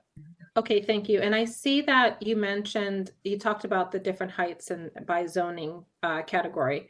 Can you just, again, for the listening public, so they see all the scenarios, we talked about the core and the corridor, just for the listening public to know all the color variations if they didn't watch the last meeting or read the large brief book that we had. Yes. Yep. Go ahead, Andrew. Oh, no, go ahead, Katie. For the edge, which is the orange in the maps that you see here on the screen, what was previously discussed by this body is a base height of 85 feet and then a bonus height of 50 feet. Yep. So orange is 85 plus 50. And then we have the core, which is the pinkish purple, that is 200 plus 100. And the bonus heights are only if they do additional affordable housing. And then the corridor, which is the light yellow, that's 235 plus 100, just to clarify. That's correct. Okay, thank you. And then I had asked the comment about layback slopes earlier on, just so we have an understanding of, for example, I know that, you know, the Lincoln Park community came up, Ivy League Lane area came up, and the North Adams piece. And the staff report had noted that as of now, layback slopes do not apply. Can you just clarify that? Yes, so there are several exemptions within that section of the zoning ordinance that establishes the layback slope provision. There are several areas that are exempted from the layback slope. So one area that this body has previously talked about, I believe it was on our December 9th meeting date, is MXT zoned properties are exempted from that. There is another exemption in there for, and I'm going to read this verbatim so I don't mess it up, properties that are, quote, adjacent to Metro Rapid Transit or railroad right-of-way that are north of the Veers Mill Road intersection with the railroad right-of-way are exempted from the layback slope requirement. So that's looking, you know, further down here where we have the intersection of Veers Mill and the railroad, properties along the right-of-way north of that intersection are exempted. We do have our Chief of Zoning, Jim Wasilek, on the line here. He is the expert on the layback slope. So if there's additional questions about that, I'd probably defer to Jim and ask him to opine with his experience. And thank you. Thanks for clarifying on the corridor. And then also along where the Ivy League Lane townhomes are, because that's MXT, also would not apply. Is that correct? The Ivy League Lane townhomes are not zoned MXT, so it would still apply. Okay, so we will have a layback slope there. Correct. And then what about North Adams? It depends on what section of North Adams that you're looking at. So generally in this area, many of these, can you see my cursor? Yes, we can. Okay. Many of these are zoned MXT. So the layback slope would not apply to that MXT zoned property. As we go further north along Adams, there are some properties here that are not zoned MXT, so it would apply. Okay, thank you. Are there any other overarching questions before we start to weigh in on the scenarios? I am scanning. Councilmember Van Grack, and then Councilmember Fulton. To clarify, the R200 is residential, right? Yes, R200 is a residential zone. It's Montgomery College is what's currently there, but it is zoned R200. So all of the area around those Ivy League townhomes would have the layback applicable, surrounding the whole ground area. I believe so, yes. I wanted to, that was an area of concern that I had too, because I heard different answers on that in the past. So thank you for digging in further to clarify. Madam Mayor, we're on the same page. Thank you. I appreciate the question. Thanks, staff. Councilmember Fulton. I might have the same question, just to be super clear. If there were to be a development along 355 in front of the Ivy League Lane community, is there a required layback on that development? I believe there would be. I'll ask Mr. Wasilek to confirm that, but I believe there would be. Yes, I can confirm that there would be the layback zone would apply to those properties because the Ivy League properties are attached or townhouse development, and they are also zoned for that type of development. They're not in an MX zone. Okay. So it would apply. I agree. I thought I had a different understanding, but I'm glad to hear that. Thanks. That is very helpful. Yeah, that's a clarification. So thank you, staff, for digging in further. I know there's a lot of little boxes to check on this, so thank you. And just to clarify, because I know I've raised this before, I've expressed concern, but there is no layback slope on North Adams where the historic properties, it's on one side, there are historic properties that are residential, on the other side, there are old residential properties that are now used for office space. And because that is now, that one strip is office space, they don't get the layback slope opportunity. It's really because they're not in residential use and they're not in a residential zone. They're in the MXT zone. That it does not apply, but it still would apply to nearby residential properties that are zoned for residential. Okay, so it's that small strip there, but if you go up further, then there's a layback slope. Yes. Okay, and I know the zoning was changed on those properties. Is that not right? Or is planned to be changed on those properties on North Adams, the historic area? So right now we're proposing, there's a slight difference between, the plan, which calls for the vision and generally what we want to see, and then the zone, which is the actual implementing agent of how do we take this vision and we'll bring it to life. I suspect most of the town center planning area will be rezoned in order to fit with these heights that we've talked about, with the land uses that we've talked about, things of that nature. That would not be handled through this plan itself. This plan does not directly say this property will go from MXT to whatever it is, but it's outlining here's the criteria that we want to apply as far as what's allowed from a land use perspective, and then we would implement that by doing a rezoning. So just to clarify, what is the current zoning on those properties that I've mentioned right now, and what is staff proposing it to be? So it's MXT right now, which is why the layback slope doesn't apply. We don't know exactly what the new zone is going to be. We're going to have to sit down and look at all of the discussions that we've had about what we want land use in these character areas to look like. It is very likely we're going to have to create a new zone to accommodate much of these land use directions you all are giving staff. So is there a possibility through that process that they could be afforded a layback slope? That's something that could be handled later. Yes, so that implementing would happen later. And in this instance for town center, because of the timing, we're proposing that through the zoning ordinance rewrite. That's when we would create these zones, since we're already going to be opening up the ordinance for changes and revisions. So that would be the appropriate time to do so. Right, and if someone wants to convert the commercial property that are old homes to residential because there are, there's more vacant office space than there are homes, that's a possibility too, correct? Or that would be a possibility. Yep. Okay, thank you. It sounds like that's a later discussion. Done. All right, so let's go back. Does anyone else have any overarching questions before we go to the scenarios? Because then we're going to have to go through and see where we stand on the scenarios. I do, Madam Mayor. Okay, Councilman Valeri, please proceed. I just want to put a pin in, a come back to it, a gauge my colleagues' thoughts on. I brought it up a couple of times during this process, but ideally, if we are looking and we are increasing height along 355, I would like to see the possibility of rezoning. I believe it is MXCD right now, going south on 355 from town center on this map. The possibility and a discussion on rezoning 355 so that it would be complementary heights, so that we could see about the possibilities. We have a lot of strip malls and other sort of antiquated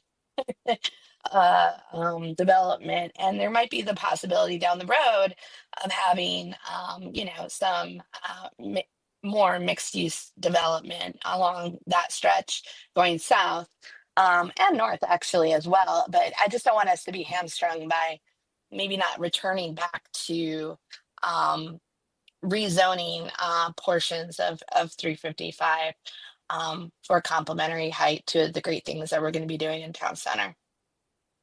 Thank you, Councilman Valeri. I think some of us discussed that as well, and appreciate you raising it. So I kind of had the questions about zoning. It sounds like today we're focused on town center master plan, but through the zoning ordinance rewrite, which is on a 6-month calendar, there are opportunities to have that discussion and talk about, and through their iterations on that, what we want to rezone versus not. Is that correct? Yep.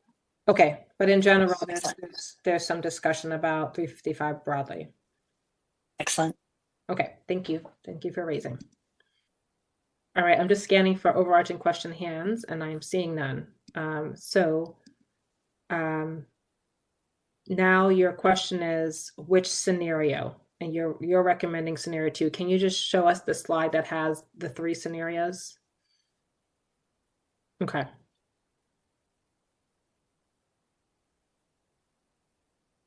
Who wants to go first? So, Madam Mayor, if I can briefly, you'll see this in the staff report, but also for the listening public and those who may not have viewed the staff report prior to the meeting, staff's rationale for selecting scenario 2 is because we believe that it provides a nice transition between the edge properties and the orange on the west by having this kind of purple core in here as a buffer between our highest, tallest uses of the yellow to our lower uses, our shorter uses in the deeper orange. We also think that the properties within the 1/2 mile radius are those that we're most likely to see higher density development given their proximity to the metro station. So that's staff's rationale behind our preference being for scenario 2. Okay, thank you very much. I will just say I really appreciate the thinking behind scenario 2. And there's always opportunity to look at it in the future, but I appreciate that this is a good start, and we've added height on 355 broadly. So I appreciate that. Councilmember Jackson. You can mute off. I think actually Councilmember Valeri had her hand up first. Oh, sorry, I missed that. It's okay. Thank you, Councilmember Jackson. I'm not going to take it personally. No, I'm also, just so you all know, I'm trying to spread around the discussion. So I may call on people to just spread it around. So I apologize. That's fair. No, it's fair. I talk too much. I taken. I appreciate the thoughtfulness behind staff's rationale for scenario 2. It also, in my mind, is most complementary to both the county as well as WMATA's stated goal for more transit-oriented development. Everything that I've seen has been around the half-mile mark. So I was, I'm still more flexible as far as, the distance, but I think scenario 2, there was a thoughtfulness from staff that I appreciated. So you can put me down for that. Thank you, council member, and I always appreciate your comments. All right. So Jackson. thank you, Mayor. So I like Councilmember Valeri. I like scenario 2. I really appreciate the thoughtfulness, and the staff did their work really well in laying it out. I would say though, if we were to look at expanding the corridor more to the north and east, I would be for that. So east of 355.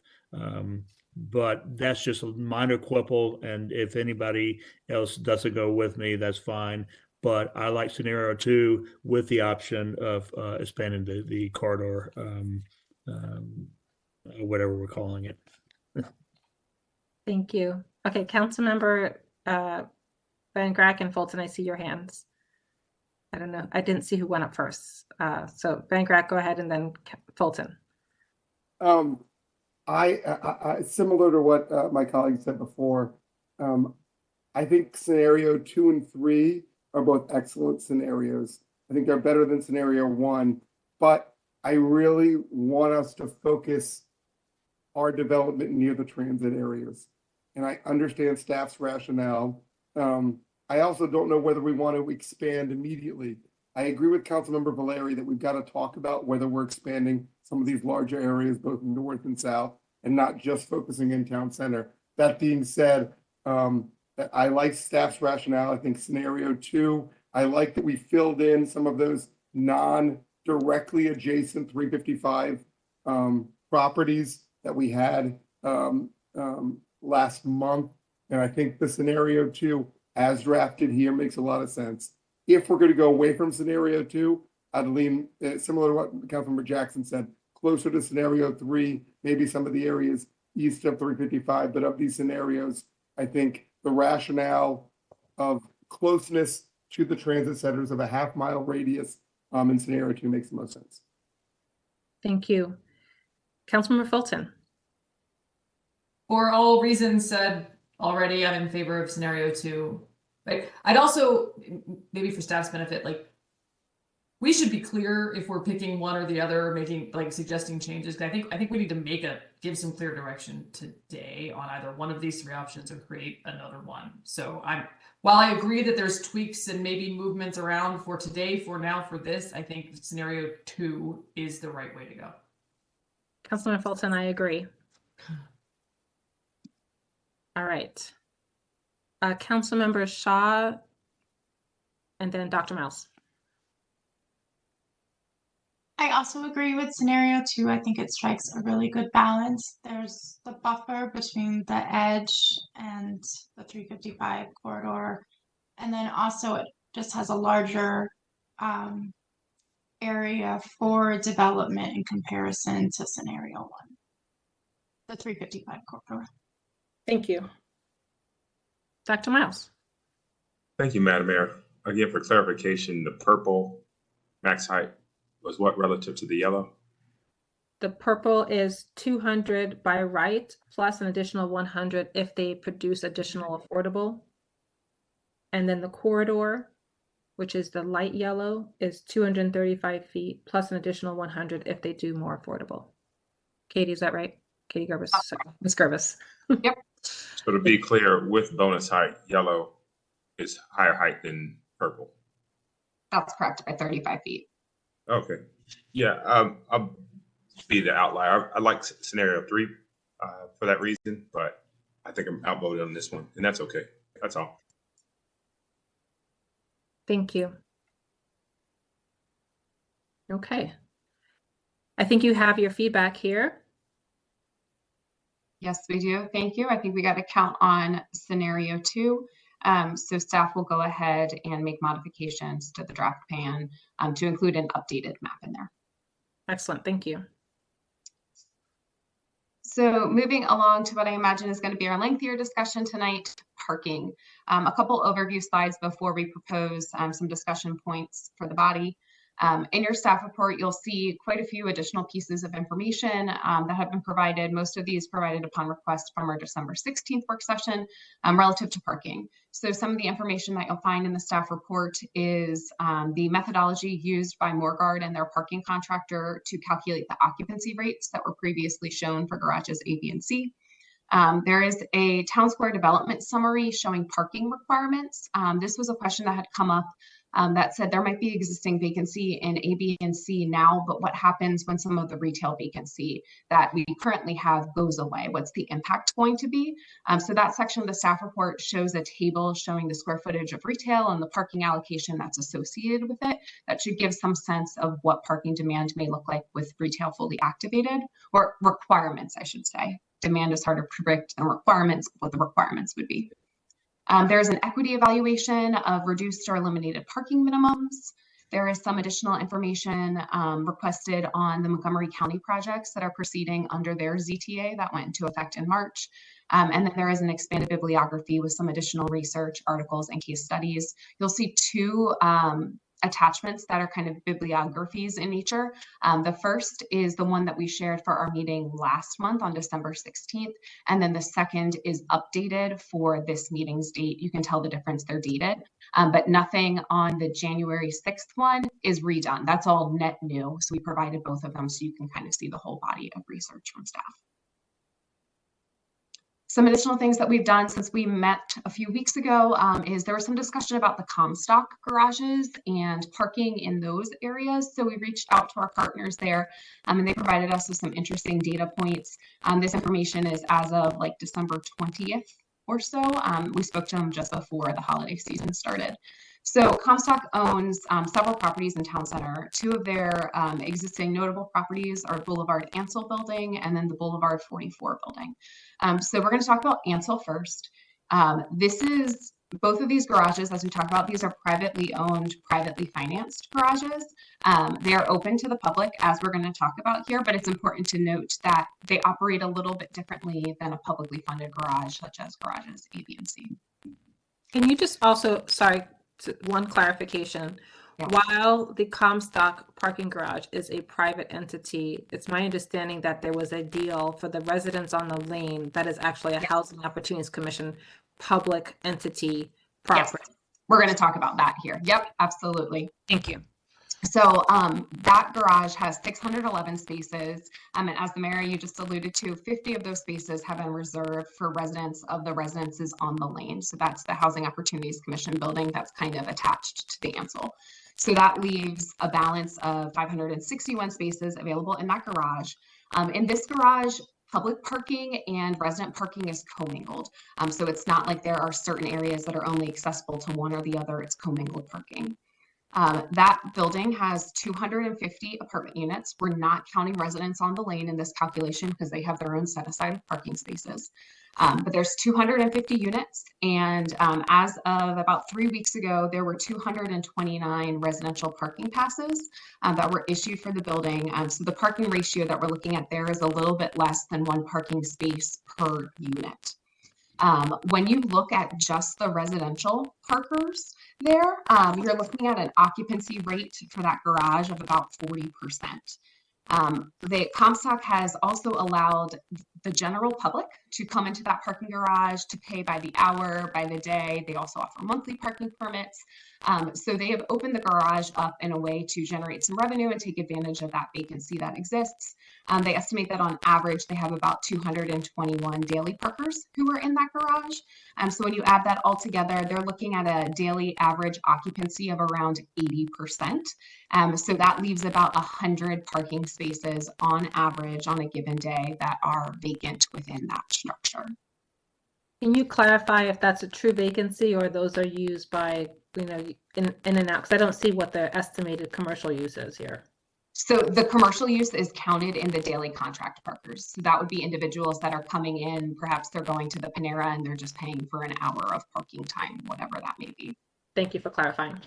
Yep. And then we have a similar chart showing Boulevard 44, which is the other property can I that. just- Yes. I raised my hand. I just wanted to make Sorry, a question. please go ahead. Can you go back to the previous slide of the Ansel? Just from my own lived experience, I think it's far more than 80% where it's occupied. I think it's more like within the 90%. On a daily basis, it is very difficult to find parking. So I just wanted to just flag that as from a lived experience. Okay, thank you. We're going off of numbers that they gave us, but you know, it's certainly possible, especially when we're talking about averages, that it varies on a day-to-day basis as well. Moving on to Boulevard 44, a similar size garage, 617 spaces. Of those, 38 are reserved for guests of the Cambria Hotel. So that leaves us with a balance of 579 spaces. Of those, 300 spaces are kind of reserved for residents of the building, and then the remainder are open to the general public. This building is slightly larger. We have 263 apartments in Boulevard 44.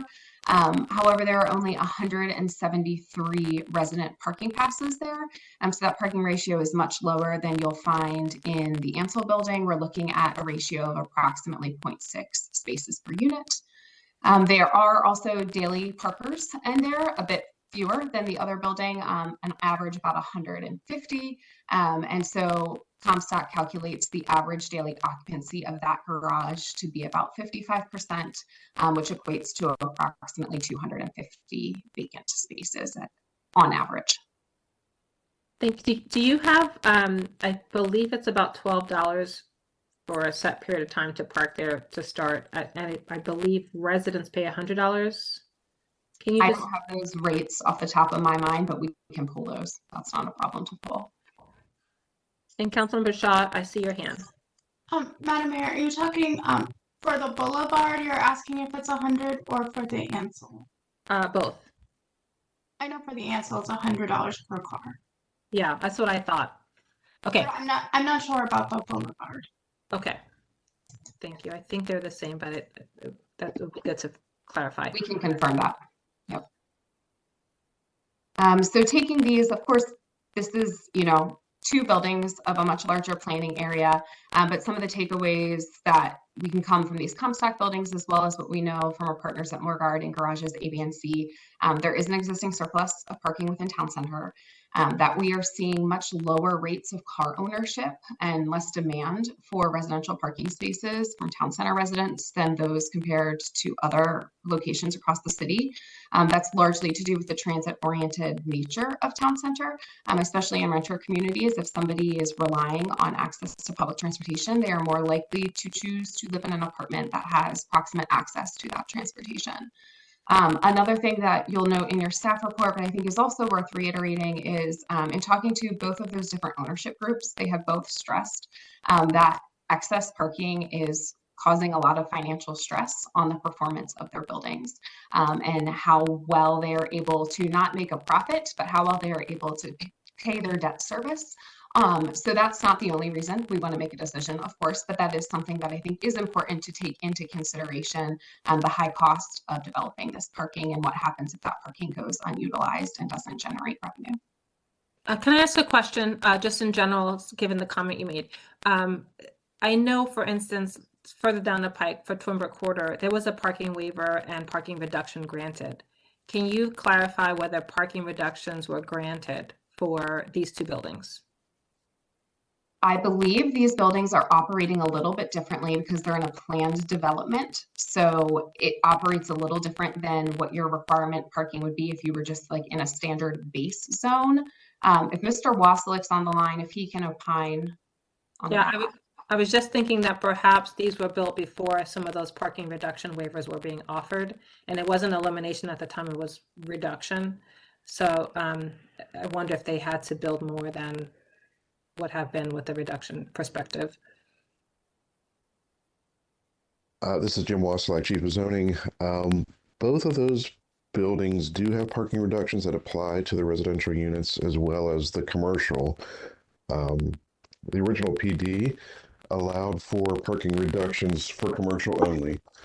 And then when the shift occurred to residential, there was a parking reduction granted, I believe, for the second building. It wasn't a large one, but at least provided for one space per unit. That was critical to the mayor and council. So I do recall that one. I don't recall what the exact amount was for either one, but they both have received parking reductions for the residential pieces. Okay, and then there is a property at 41 Maryland that is owned or co-owned by the same owner who has talked about not putting parking there at all.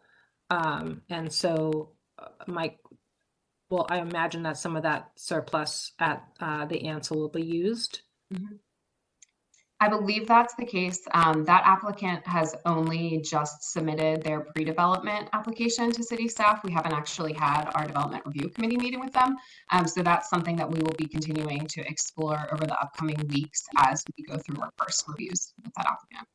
Okay, so there may be another 100+ units coming through that may not have the parking capacity on site, but use it across the street. Yeah. And that 41 Maryland Avenue is also within the same plan development, the same PD as these two buildings, which is one of the reasons that might be possible here because they're kind of operating under one large development plan.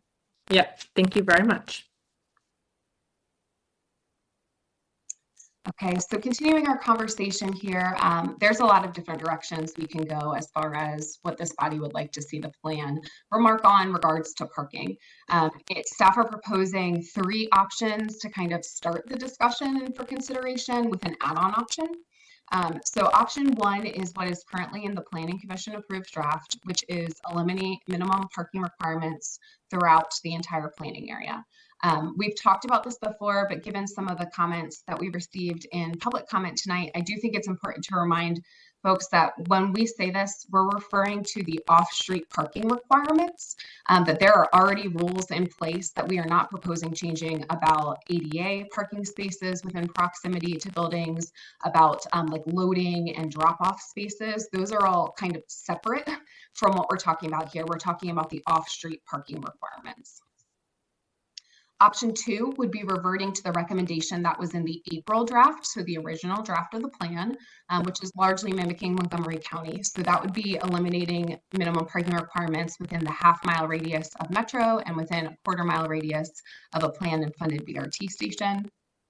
Option 3 is something new. This was actually raised, I believe, by Councilmember Jackson when we met last, of what if we, instead of looking at parking from a radii from the Metro, but if we assigned parking relative to the different character areas that the property might be located in. So we can treat properties in the corridor area differently from properties in the edge. If we wanted to entertain that option, staff are proposing that we eliminate minimums completely in the corridor and core areas, and in the edge keep them but reduce them by 25%. So there would still be some there, it would just not be quite as much. That might also help some of the concerns about spillover parking into neighborhoods potentially. The last option could be coupled with any of options 1, 2, and 3, or any iteration thereof. This was something we also discussed on the 16th, was to require a parking plan to be submitted when an applicant is submitting all of their other development review documents. So as staff would visualize this, it would be almost like a statement of justification that would need to be provided, where they say, I am providing X number of parking spaces, whether that's 0, whether that's 400, wherever that is in between. But we'd be asking the applicant to justify why they think that number of parking spaces is appropriate for the development. So likely this would be citing comparables, looking at demand, looking at perhaps what they're seeing in other properties in the area, other properties they may own in their portfolio. So we have some sort of assurance that we believe the demand and needs of the building, whatever type of building that is, could be met by whatever is being proposed by the developer. So that then goes to our broad question to you all, which is how do we want to handle parking in the planning area. At this point, staff's recommendation is to go with option 3, which would be align parking to the different character areas that we have.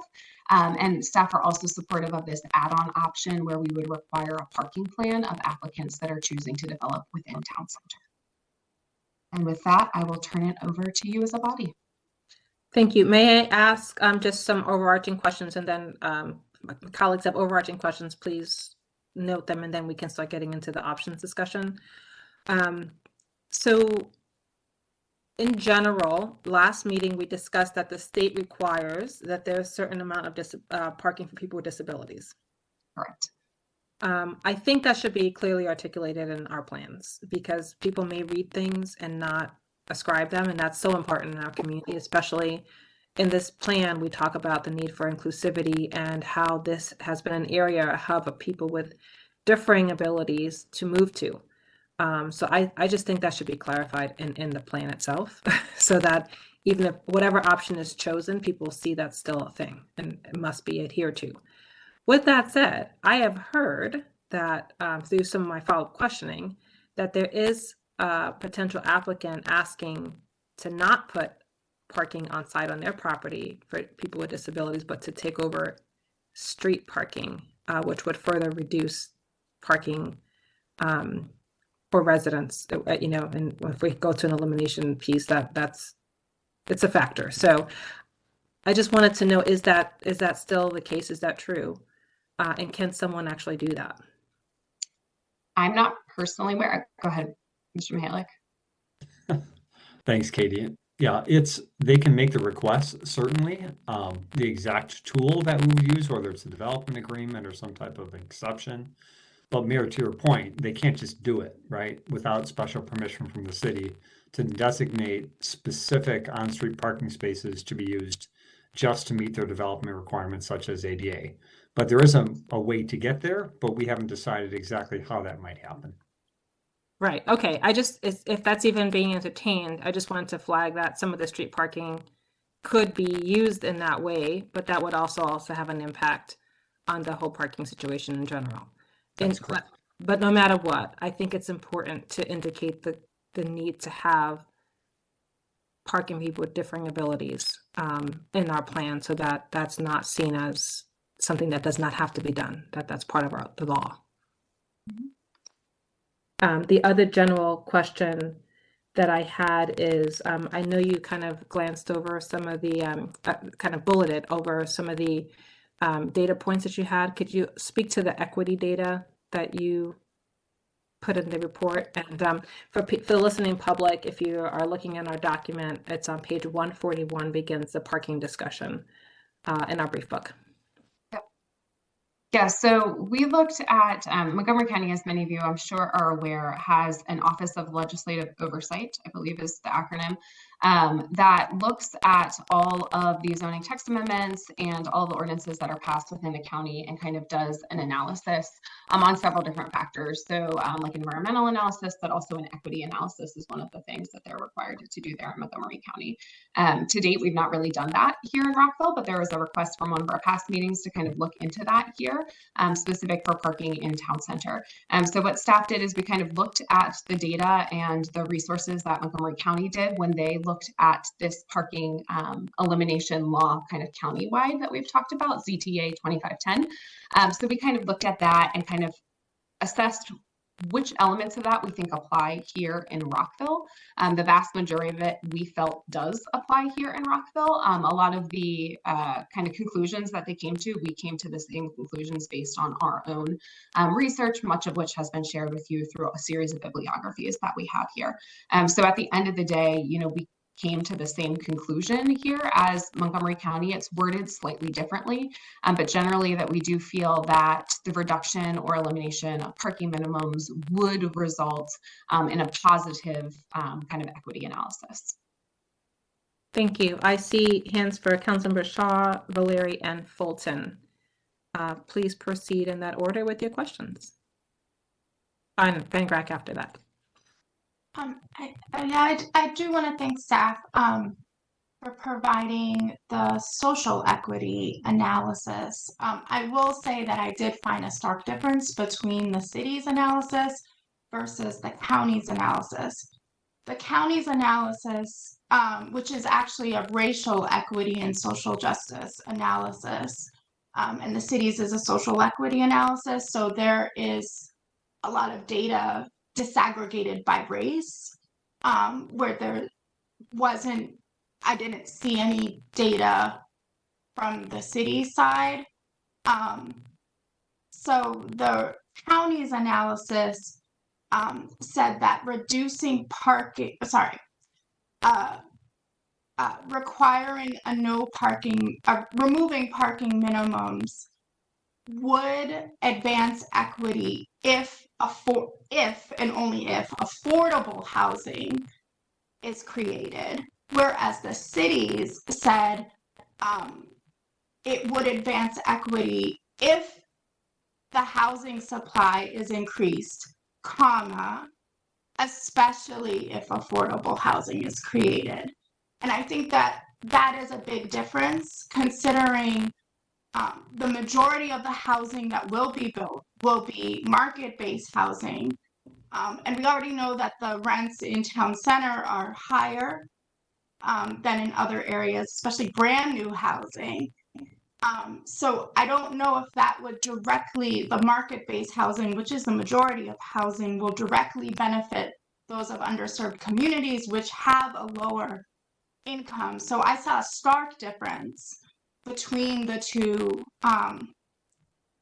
between the analysis of the city and analysis of the county. Also, I didn't see the use of any Rockville data in terms of income, particularly that of the income of renters, which can be found in the June 3rd housing, affordable housing presentation, as well as in the 2020 census, which and that was my question. I didn't see that data there.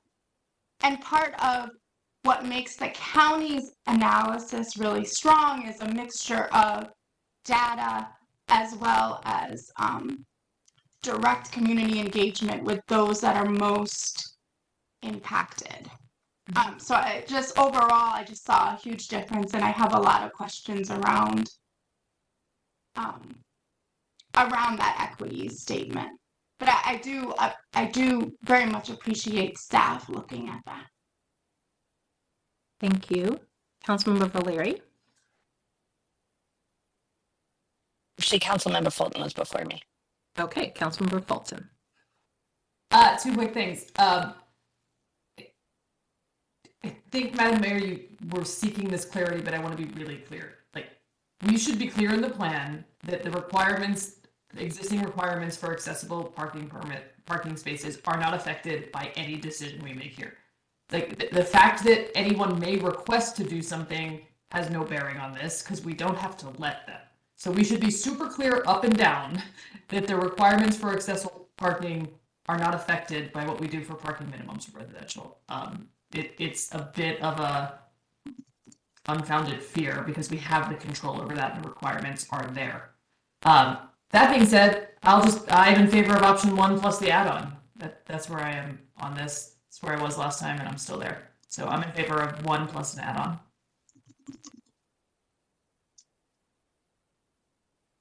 Thank you. This is Councilmember Valeri, and then Van Grack, and then Jackson, and then Miles. Okay, So first I want to say thank you to Ms. Gerbis and Andrew and the whole team. This is a tough issue even in the largest of municipalities, but it's even trickier when we get to us. And I think in general, I think I stated this in one of our previous sessions, and it was kind of borne out by an exchange during this discussion, is that there is the perception of how one feels about parking and then the data. And sometimes it's very hard to get past the feeling that you may have when you're going up and down ramp and you don't see a spot right away, and there's so many human factors there. So I'm really hopeful that we as a body can make this decision based on data. based on the actual numbers. And one of the numbers that most struck me in general was the losses that commercial properties may be facing because of underutilized parking, and whether or not we have as a body really thought through some of the challenges that town center has faced because of underutilized parking. You know, we can fix perceptions. We can put out the correct data to say, sorry about that, but this is what our numbers keep showing us. And I think that that's incumbent upon us to do. I was curious when my colleague noted that the majority of development in town center going forward are going to be market rate. I don't know that we necessarily know that right now, frankly, because we don't have a complete plan. We don't have, we are just now starting on this process. So going into it perhaps from a negative rather than the positive possibility. The other thing to note is that we do know that in addition to building affordable, which we've all as a body agreed to, increasing supply also lends itself to affordability. So I actually found that our staff report was more thoughtfully and well produced than the counties for that reason. And so I'm very appreciative of our team because I think that they pulled together what is a much more comprehensive view of this. I did share with my colleagues prior to our last conversation, there is a variety of articles out there regarding the direct impact of parking, underutilized parking on people with disabilities, and how it disproportionately can affect affordability. And I think that that's well worth noting. The other thing that folks might not know, unless you, like myself, I know other colleagues here have had, when you have a handicap parking placard or license plate, little known fact, you can park anywhere without a ticket. Anywhere, which is actually good. You might be like, you know, where is Marissa going with this? Well, there's a lot more flexibility to handicap parking than there is to non-handicap parking. So, which is good, especially for people with disabilities, to be able to get closer to the location where they're going, as opposed to people who don't have a handicap placard. And so I just wanted to throw that out there because I don't know that everybody either listening at home or everybody here is aware of that fact. And until you drive around Rockville Town Center, which I did many, many, many times with my dad, you find out very quickly where you can park. And then if you can't park there, where can you park for now using your placard? My dad has a license plate and a hanger. That being said, I think that is, as my colleague said, an unfounded fear. And I am hopeful that we can address the issue of adequate handicap parking like we have now and like we continue to do regardless of this discussion. I have, however, seen the effect of underutilized parking. And I think that is more of a detriment. I think that is a big part of why many things may not have succeeded in town center. I think that that's a market force that whether or not folks want to consider it or think about it, it's something that we have to grapple with. And we have to grapple with the fact that developers are grappling with this. So that being said, in my very long-winded as usual way, I am fully in support of option one with the add-on. I think that many of the concerns, and I've listened to many, I've talked to folks, I've emailed with folks, texted with folks. When you get down to it, the crux of the issue is a feeling or a perception And once you get through to the facts of the matter, and did you know that there was parking here? Did you know there was parking here? And that's even closer. You can get through that. And I think we can mitigate a lot of that confusion with better wayfinding. And I think we've got a good plan with Moorguard that makes me confident that we can remain competitive with the county by eliminating our minimum parking requirements while still cultivating the best that Rockville Town Center can be. Thank you very much. I have Councilmember Van Grack, Jackson, Dr. Miles, and then Shaw again. First of all, thank you to staff. I know this has been a multiple work session endeavor. You guys have constantly been giving us updated slides and information, so thank you very much. I also want to thank the mayor because I know that she was the first one to, at our very first session, talk about this add-on requiring the parking plans, which I think is a fabulous idea. And I have a question on that. We can require a parking plan. We can also require the city's approval of that parking plan along with that requirement through what we do. Is that correct? I'm going to say yes and to that. So currently, yes, because we currently have parking requirements. So you have to tell us if you're meeting those requirements or not, if you're asking for a waiver, whatever it may be, and ultimately the city has to approve. If we go with an option one and an add-on, we're a little bit limited here because from a regulatory perspective, we'll be saying you don't have to provide any. There is no minimum. So if we don't like what they say in their parking proposal, if we don't think that that works for whatever reason, we're a little bit stuck here because if our regulation says you don't have to provide anything, if we don't like their justification, our regulation is no different. Does that make sense? I guess I just want to make sure there's an ability so that if we require a parking plan, they just can't submit a one-page document that says we're going to make sure we have parking for everybody. Oh, we can absolutely say what is required to be provided in a parking plan.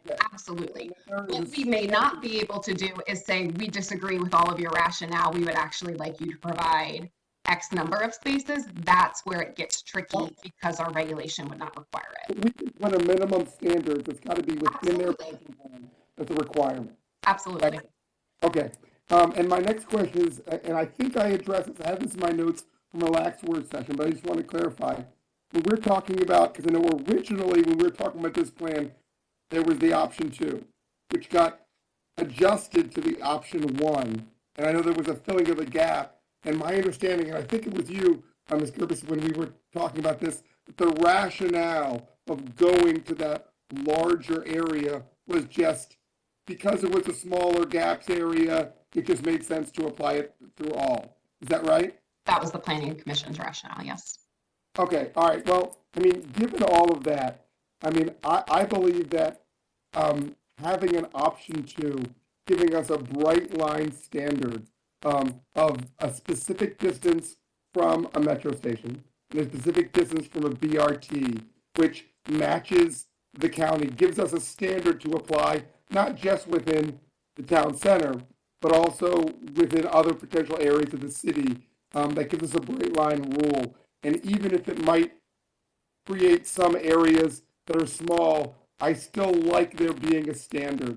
I would support option 2 with the add-on that I know the mayor brought up before. I think that's a standard that will have almost all of our town center with the elimination of the parking minimum requirements, gives us a standard, and then we'll have the add-on for all the developments.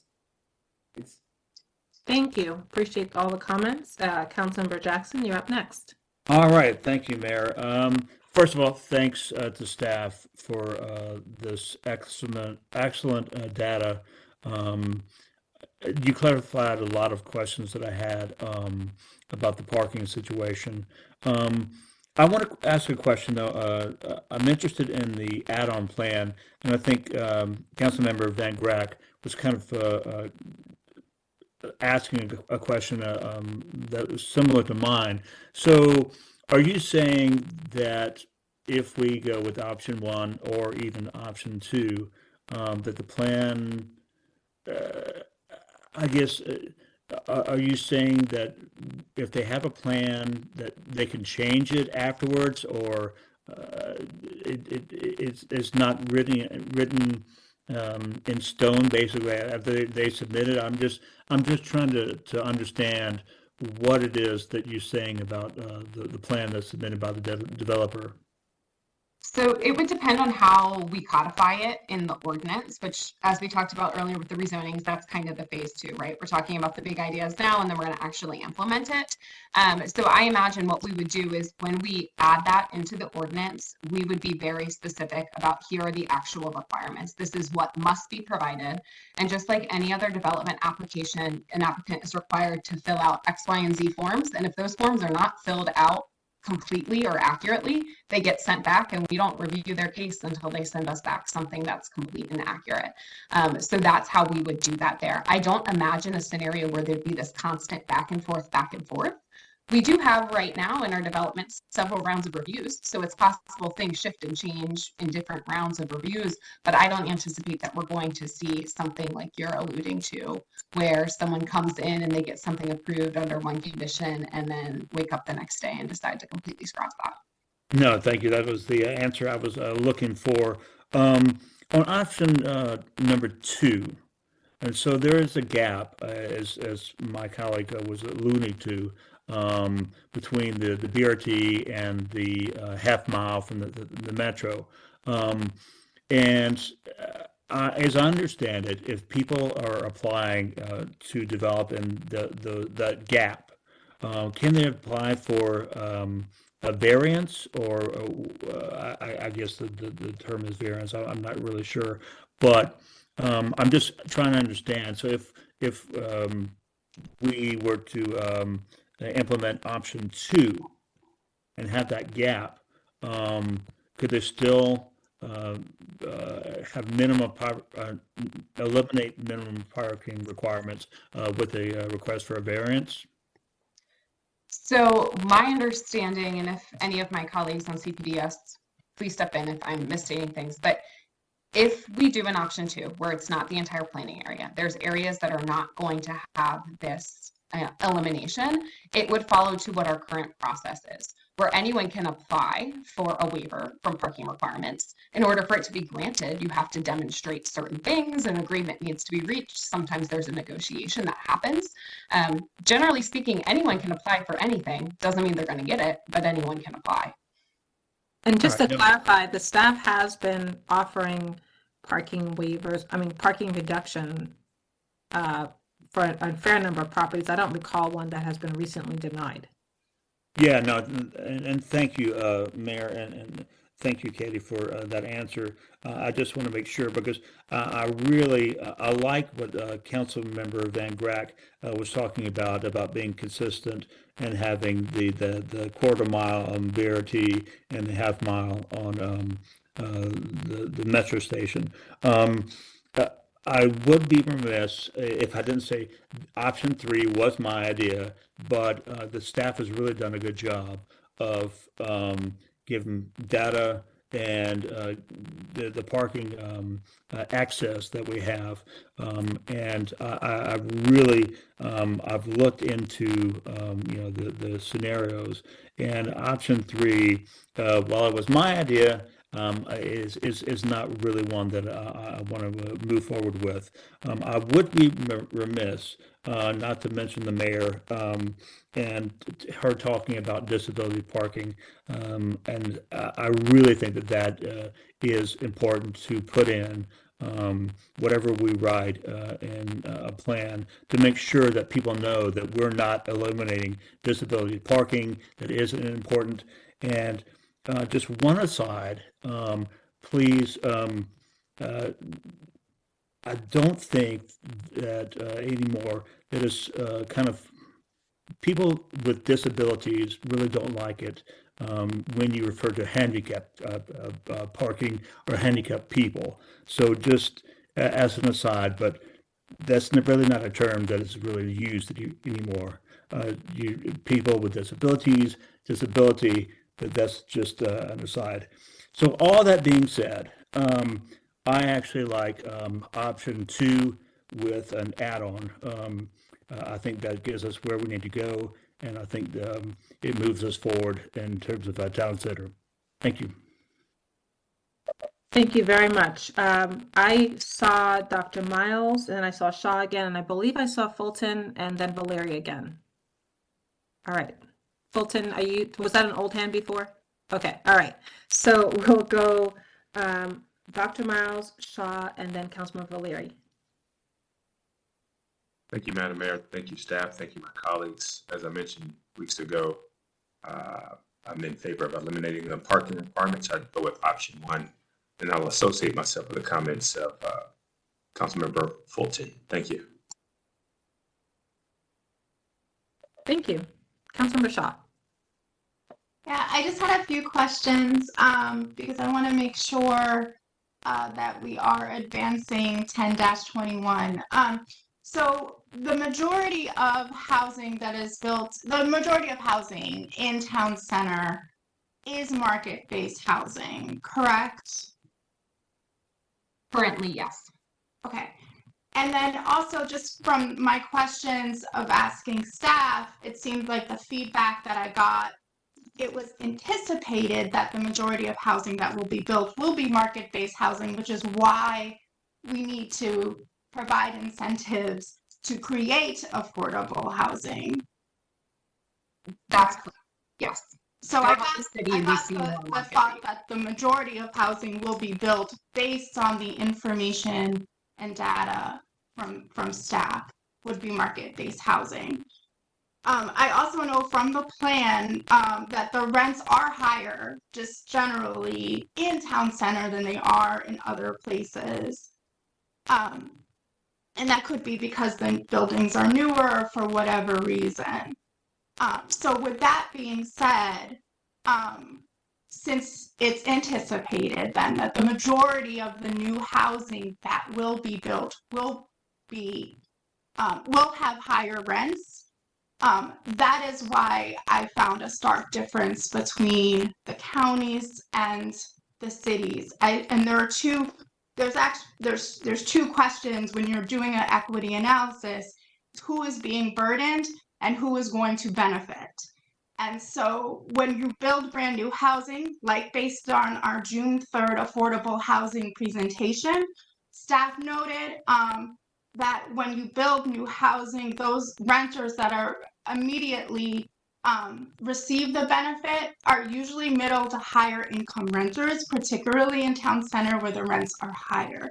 So that is also where my thought process was going around the equity statement. And just thank you for clarifying that the majority of the housing in town center is currently market-based, and it is anticipated that that will continue. And then I also wanted to just share that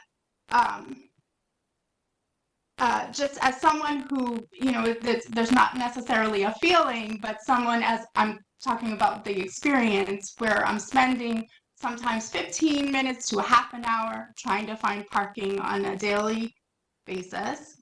And I think, a lot of the pushback around parking is just ensuring that there are places for people to park. And there's been some times where I have to actually park outside of my building, which is not a feeling, it's an actual action. And then I also just wanted to add on to the add-on if possible. I know that we have our contract with Moorguard, but it would be good to get an updated parking analysis before we approve the contract with Moorguard, like just on a regular basis, or whatever entity is administering the town center, just so we can have like the updated information and just continue to monitor it like you are already doing. And also, based on the county's racial equity and social justice plan, which is another area that's different, I just want to stress is also that it is based on a lot of the data is based on race and disaggregated by race. I would like to also monitor how much affordable housing with any of these options that we pick, how much affordable housing is being created because we are likely either reducing or eliminating our parking, whatever decision is made. I just wanted to be able to track like how much affordable housing will be created from that decision. So those are several different add-ons. Right now I'm between option 2 and option 3. Okay, thank you very much. I have Councilmember Larry. You're up. So 'tis the evening for Marissa to be misunderstood, but I will forward and soldier on. Perhaps we can agree on accessible parking, which is actually the preferred nomenclature for all sorts of spaces, both marked and unmarked. Unfortunately, people are slow to change signs that state handicap parking, but as my colleague knows, I am very aware of the issues within the disability community, so I hope that he takes what I said from that place. I will also forge on with the fact that I am actually positive that we will be bringing in more affordable housing going forward into town center if we eliminate the parking requirements, the minimums. And how do I know that? Because people will go higher. And when we go higher, we will get more MPDUs if we get more units in there. So I think that it's a win-win for everybody, frankly. And that MPDUs are part of our hodgepodge of let's make housing more affordable. And so I'm very hopeful for that. I had a question for Ms. Gerbis. The county, which I do want to reiterate that we don't exist in an island, so that whatever we do should make us more competitive, not less competitive than what the county is doing to be more attractive to developers. We want to get all those great opportunities.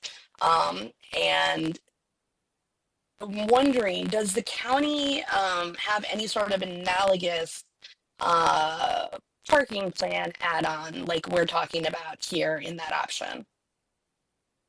Not that I am aware of.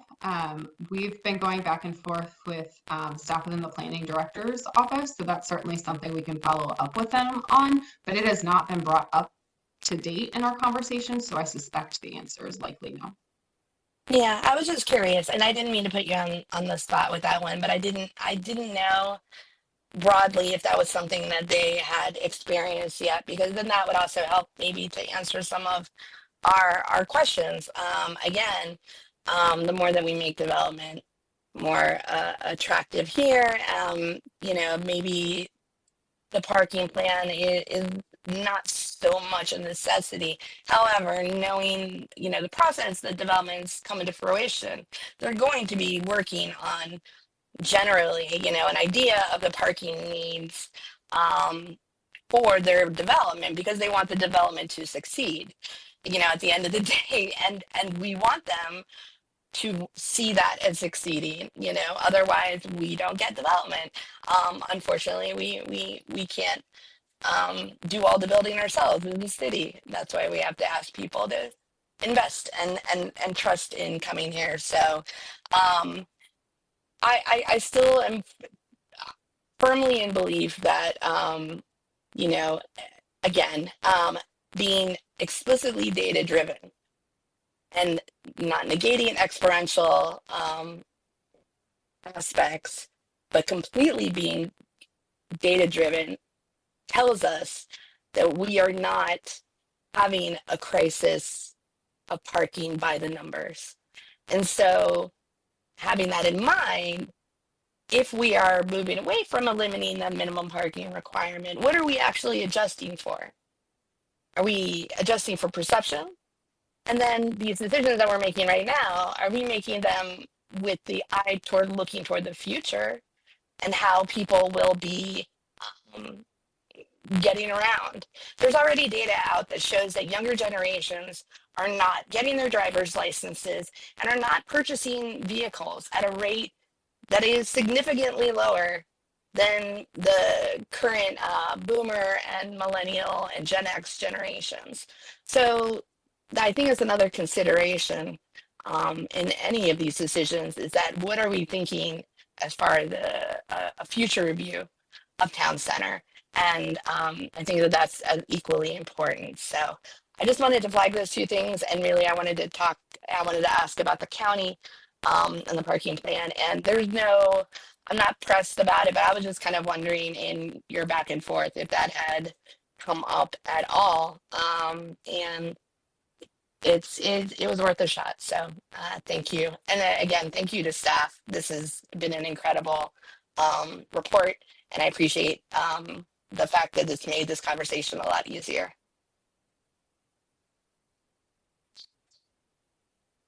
Thank you. I'm just seeing if there are any more hands. Okay, no. All right, so I just wanted to say thank you to staff for providing all of this data, and also just listening to our feedback to be able to make decisions. I think you've done a very clear and articulate job. So I am between option 2 and 3 as well, with the idea that we can always adjust further and make adjustments to allow for either changes in the future as well as parking waivers in the future, but also considering the no parking requirements closest to transit. It's also where we have the greatest amount of parking per the data that you're showing right now. So that's where I am. And so I think that would be the tiebreaker. I think the most people were in option 2 versus 3. So that's where I stand. Councilmember, go ahead. Say, if I may, would you all mind if I pulled up a different slide deck that has a slide that I think might be helpful? It's the map that shows the quarter mile and 1/2 mile radii. Absolutely. Thank you. Might be helpful to review as we have this discussion. Give me just a moment. It'll take a second to pull it up. Thank you. And I'm then seeing Dr. Miles and Councilmember Valeri. Thank you, Madam Mayor. I was just wondering for my own clarification, not to put you on the spot, but what's the roll call on that vote? Like, so we have 3, 4, 1 and 3, 4, 2 with, and then myself. So I had to be the tiebreaker. Tracking. Thank you. Mm-hmm. On that note, Madam Mayor. Go ahead. Sorry. On that note, I am open to shifting my vote to number 3 as an option. Because I do feel that strongly about eliminating the parking minimums. And maybe is that the right approach, knowing that we could always revisit. I mean, this is not, cast in stone, but would that be a better compromise to moving forward? Okay, so let's look at 2 and 3 just to kind of zero in on that. And Ms. Gerbis, if you could help walk us through this. Yes. Can you make this just a little bit bigger? I will try. Oh, is it getting bigger on your side? Yes. Oh, wonderful. I didn't know I could do this in PowerPoint. Okay, excellent. So this is a slide that you all saw on your December 9th meeting that shows kind of the different radii between bus rapid transit stations and the metro. So you can see this bright cherry red that we have here. That's the 1/2 mile radii from the metro station. And then this darker burgundy is the quarter mile from BRT to the north. And then we also have the BRT to the south. So when we're talking about the difference between option 1, which is eliminate everywhere, and option 2, which is eliminate within the 1/2 and 1/4 mile radii, the area that we're talking about where there would be a difference is this area that's not shaded in blue. So this is Martin's Lane. So this is the post office to the north of Martin's Lane. This is a surface parking lot, and then there is a restaurant here south of Martin's Lane. And then we're talking about a little bit of property kind of where North Washington and Hungerford come, as well as a little bit of land on the east side of Hungerford Drive. That's the main difference between those two options. The other thing that was brought up by a few folks on this meeting that I do think is worth kind of noting for consideration is if we do option 1, which is eliminate in the entirety of the planning area, by nature of that being the direction, that only applies here to town center. If we did option 2, which is talking about drawing, geometry from specified points, while this town center master plan is only talking about planning area 1 right now, in theory, the mechanism that is created to implement the town center master plan could be replicated elsewhere in the city. So in theory, that could be replicated at the Twin Brook Metro Station. I know there's been some discussion about potential annexation up near the Shady Grove Metro Station. In theory, that mechanism could also. Now, it's not automatically, right? We would need to go through an effort, and there would need to be an agreement that that is something we might be interested in doing at other transit stations. But if we did option 1, it's really a solution unique to town center that can't easily be replicated elsewhere. That might be okay. That might not be okay. It's just a point for this body to consider. Yeah, that was kind of where I was thinking to try to set some parameters. Can you also just explain, do you have a diagram that shows option 3? Just, I know that was your staff recommendation, so I wanted to pull that up. And then I see Councilmember Valeri and Fulton. I didn't see whose hand went up first. I apologize for that. Let's go. Let's Fulton first and then Valeri. In the interest of sort of getting to resolution, I am somewhat persuaded by the precedential value we talked about, that we could use a half mile in other places. I think it was saying the planning area. I appreciate you mentioning that, Katie. So I think we already landed on scenario 2 as where the count landed anyway, but I just wanted to offer, like, I'm comfortable with that if that's where we land, because of 2 reasons. I think there's a precedential value that could be sort of used, and it's a principle we could apply in other places beyond this, and I think there's value in that. And just being transparent, we discussed that we can always grant waivers, and it's such a small plot that's not covered. As long as that option is always on the table, I'm comfortable with 2. Thank you very much, Councilmember Fulton. I see Ms. Gerbis has pulled up the scenario 2, and can you just describe, how option 3 would apply in here? Yeah, so option 3, we all earlier today agreed on scenario 2 for kind of the different character areas. So the scenario 2 map would be the option 3 map. So as currently in your staff report, the yellow and the purple would have no parking requirements, and then the orange would have some, though they would be reduced from what their current requirements are. Okay. All right, I'm just looking for hands to see if anyone has shifted. Sorry, I put down my I put down my hand inadvertently. Yes, I am in a similar vein to Councilmember Fulton. I too am very much persuaded about the idea that that option 2 presents that could be used in other metro planning areas. So with that, I would support option 2 to go forward with consensus. So I think that brings us to a majority on option 2, unless anyone has shifted. I'm looking for hands, and I'm seeing none. Okay. I also have a count on majority for the add-on option. Can we just get a nod? Great. I think most people said we had majority on add-on. Perfect. Can I also just, I think that I had majority on this, but the inclusion of the state law requirement for parking for people with disabilities or accessible parking would be added into the narrative of the plan.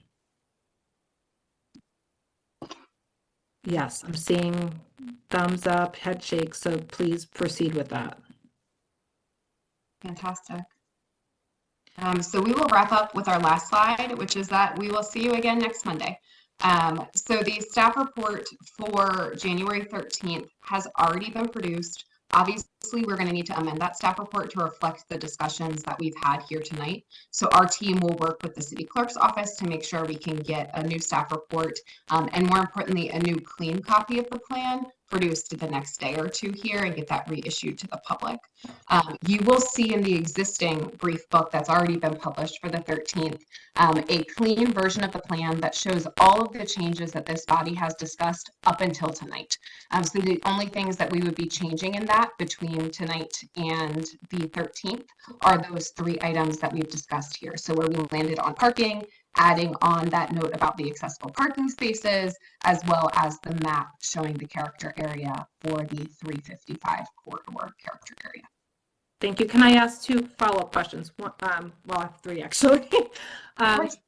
One is, I know that we talked about the overarching plan. I know that some members have sent like typographical edits and things that need to be cleaned up. Will that be done and when? So everything that I have received as of about a week ago has been made in that plan. If you have seen things like smaller clerical edits and stuff since that brief book was released, immediately send those to us and we will go ahead and we will include that in this round of edits. Okay, and then I am interested in seeing a revised plan that we can approve just to make sure that it's all aligned. When is that possible? We will attempt to get this in the next day or 2 here. As quickly as we are able to, we will turn it around. Okay, so that all of our edits will be available and that will be posted before the next meeting. Absolutely, yes. Okay. The other comment I had was, you know, there's a lot to be said about the importance of wayfinding as well. And I know many of us have commented on that.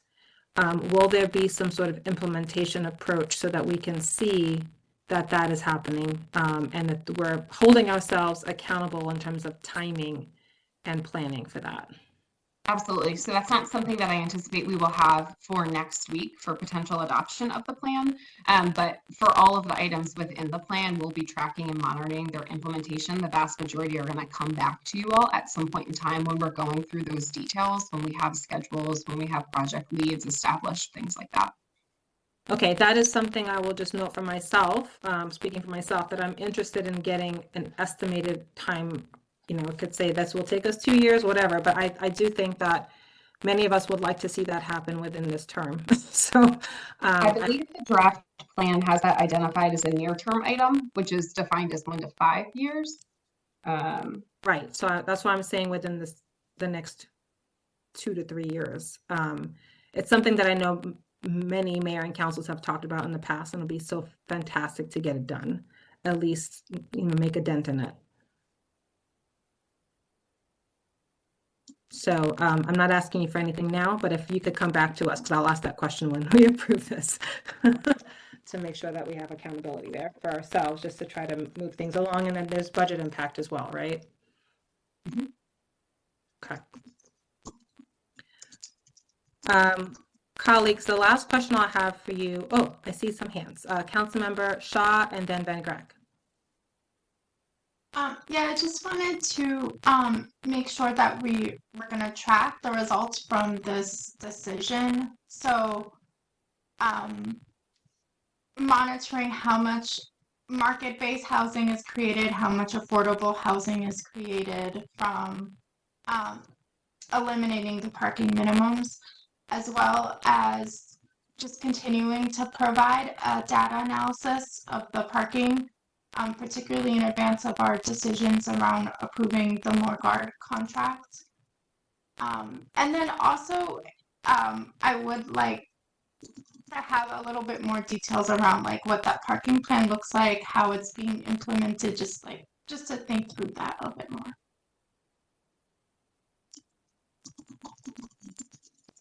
I will echo my colleague. I do think this is a major initiative of the mayor and council, this Rockville Town Center plan, and it's something that would be helpful to have sort of a regular touch base on, like climate action and Vision Zero, because this is an area of a city that needs significant, follow through. And this is a part, if adopted, this will be a part of our comprehensive plan, which we already provide you all with annual reports on that. Certainly we can do that at whatever, frequency is desired. Thank you. I'm going to go to our city manager, and then I'm going to go back to Van Grack. Did I miss somebody? Valeri. And the other hands. Okay, let's go, Mr. Mihalik. Yeah, just really quick. What we're planning to do, and I've talked about this with both community development and also housing, and that is anytime new affordable housing comes online, we're going to identify, what elements of any amendments, new programs, initiative have been made, and how many units we think we got out of it. The challenge is, I don't think a developer is going to make a decision to do a project solely based on one individual incentive. It might be multiple. But when a new development comes in, we'll highlight those areas where developers said I'm coming in because of reductions in parking, setbacks, additional height, etc. So we'll come up with a map and associated spreadsheet with that. And secondarily, we'll come up with a smart sheet that's going to show all the different initiatives as part of the town center master plan and when we think we might get to it, so you guys can track progress on it. Thank you, Mayor. That's fantastic. Thank you. Okay, Councilman Van Grack. Thanks, Mayor. I just wanted to add something that was a continuation from our last work session. And I know, echoing what the mayor was talking about with wayfinding and some of the entry areas to the town center area. And I know you guys did a great job of looking at areas that could be parks. And I know at the last work session, I talked about the Free State gas station at the end. But when I was out walking over the past couple weeks, kind of looking, anticipating this work session, I noticed even more than just that Free State gas station, there's a triangular area that's right at the intersection of Hungerford or 355 and North Washington Street. That's above the Free State gas station. And I believe that's city property. And right now it's just a giant block of cement. And so that's an area, along with what I believe is the tip of the island where Free State is, both of which I think are city properties, which really could be excellent park areas for some type of either beautification, really nice wayfinding areas. That is something that we might want to consider as a parkland area. I noted that area, as well as there's a cement area right in front of the old bank that we've recently adopted as a historic area that has an old, almost like a pagoda that almost isn't utilized, that I believe is also city property, that truly could be used as another park area towards the entrance of the city. So I just want to bring up those areas as an addition park areas that could be utilized, as the mayor talked about, as excellent wayfinding and beautification areas. That was the only points I wanted to bring up. And I don't know if it's too late to add these to what we're talking about, but there's some areas that I really think making it into some nice parkland area along with wayfinding really could enhance the town center. Thank you, Councilman Van Grack.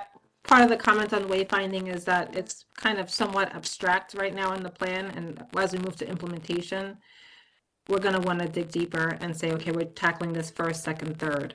And so that's kind of where I'd love to see us get to, and I'm seeing the city manager saying, yes, that will happen. Okay, good. Councilmember Valeri, and thank you all for your comments. I really think you're adding a lot here, and I appreciate the collegiality. So agreed. I know that it's been a while, and we can always circle back to this, but I know that we had a hot second of dashboard for things like the climate action plan and Vision Zero.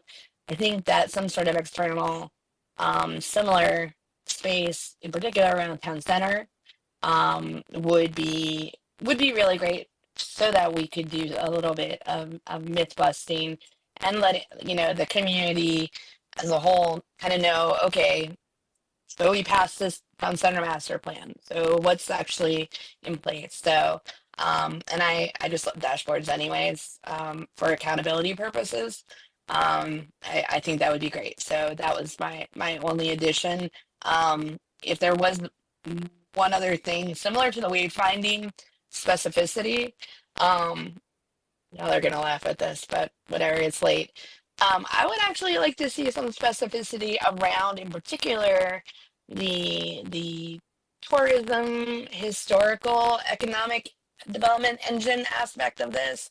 Like it's touched on a little bit in the draft plan, but I would like to actually see that fleshed out. Like, is there an actual plan to, in a complementary way, create that sort of missing piece of the economic development engine, which is the fact that there are these historical places and places that have been deemed historically significant.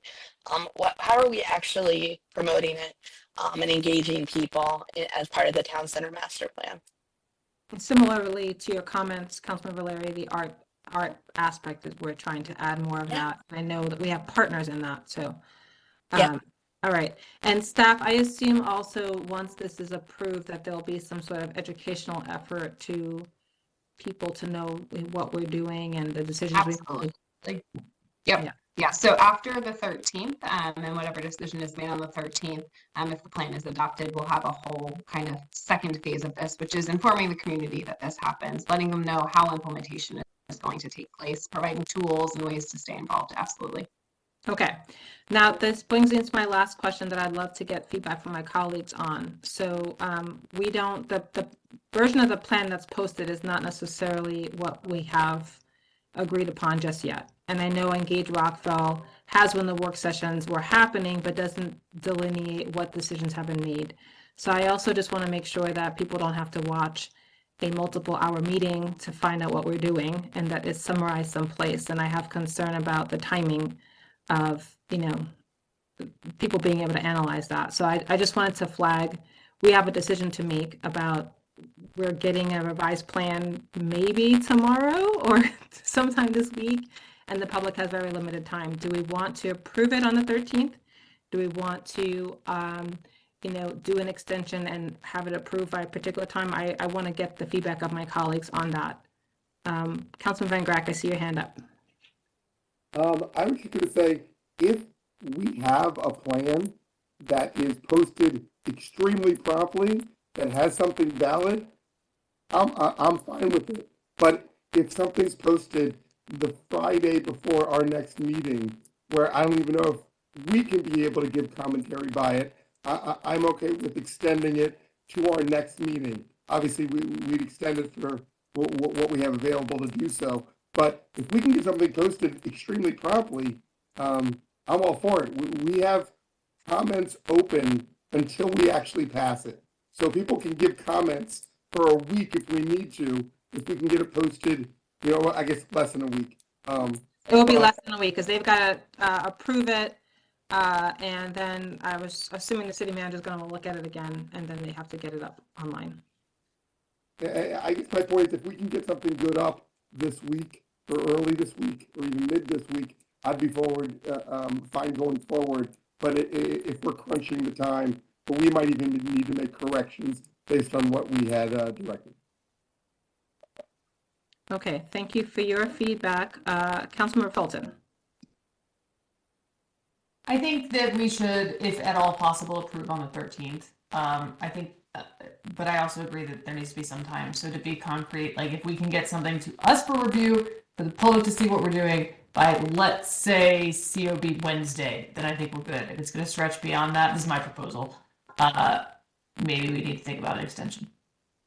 Thank you. I would add, I would support that, but add, because people can't necessarily look at a 130-page plan and compare notes, that there should be some kind of top line. So I just wanted to note that people have day jobs as well. Although as I would love to think that everyone is watching us right now, but I want to also, in the spirit of transparency, want to make sure we're doing right by the public and giving them time to digest this. And I would also ask Ms. Gerbis to see what is technically possible for her, because I know there's a process that has to be done internally. And I know that you're a human as well. So. Can I just clarify what I want to be super clear because you make a good point. I am not pressuring for it to be done by COB Wednesday. I'm just saying that would be the cutoff for an extension or not, to be clear. Perfect. Thank you. I support that. Councilmember Jackson. No, and I'll be brief. I support Councilmember Fulton and Van Graag, and also have the cutoff of Wednesday.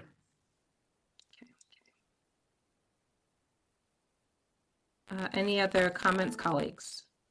Councilmember Valeri, Miles, Shaw. Dr. Miles. Thank you, Madam Mayor. I associate myself with the comments of Councilmember Fulton. Thank you. Thank you. Mr. Mihalik. So we'll go ahead and get everything done and ready to go by Wednesday. If we can't, I'll let you guys know immediately. And then we'll also on Engage Rockville, make sure we highlight what has changed in the plan based on tonight's conversation. That way it'll be crystal clear to people that they don't have to rewrite the whole plan. Katie, you're cool with that? That sounds great. That is super helpful. And you all have a list of people who have been tracking this, right? Like, so you can actually. We have a subscriber list, so we can send a blast out to everyone who's been following the project. It's not a problem. Okay, and then if the top of Engage Rockville continues to say the Planning Commission's approved version, I think that needs to be taken over. Here are the proposed changes, so it's high up on the page, and then we're directing traffic to it. Absolutely. We'll do an overhaul of the Engage Rockville page to reflect the discussions that we've had here today. Okay, thank you. And to associate my comments with my colleagues, I want to make sure the public gets approval. I also understand that you're human, so I'm not pressuring you. We wanted to make sure that it's clear as, what the cutoffs are. And then, if you need more time, then we would take it to the next available meeting. Mayor, we want to get this done. Thank you. All right. Any other comments or questions before we close this agenda item for today? Okay. And the listening public can still send in feedback. The record is still open. We are still listening. I know many of us have read many comments and been very thorough to try to make sure that we're balancing the feedback we're hearing from the community. So thank you to all who have participated in this very extensive process, and thank you to staff. Okay.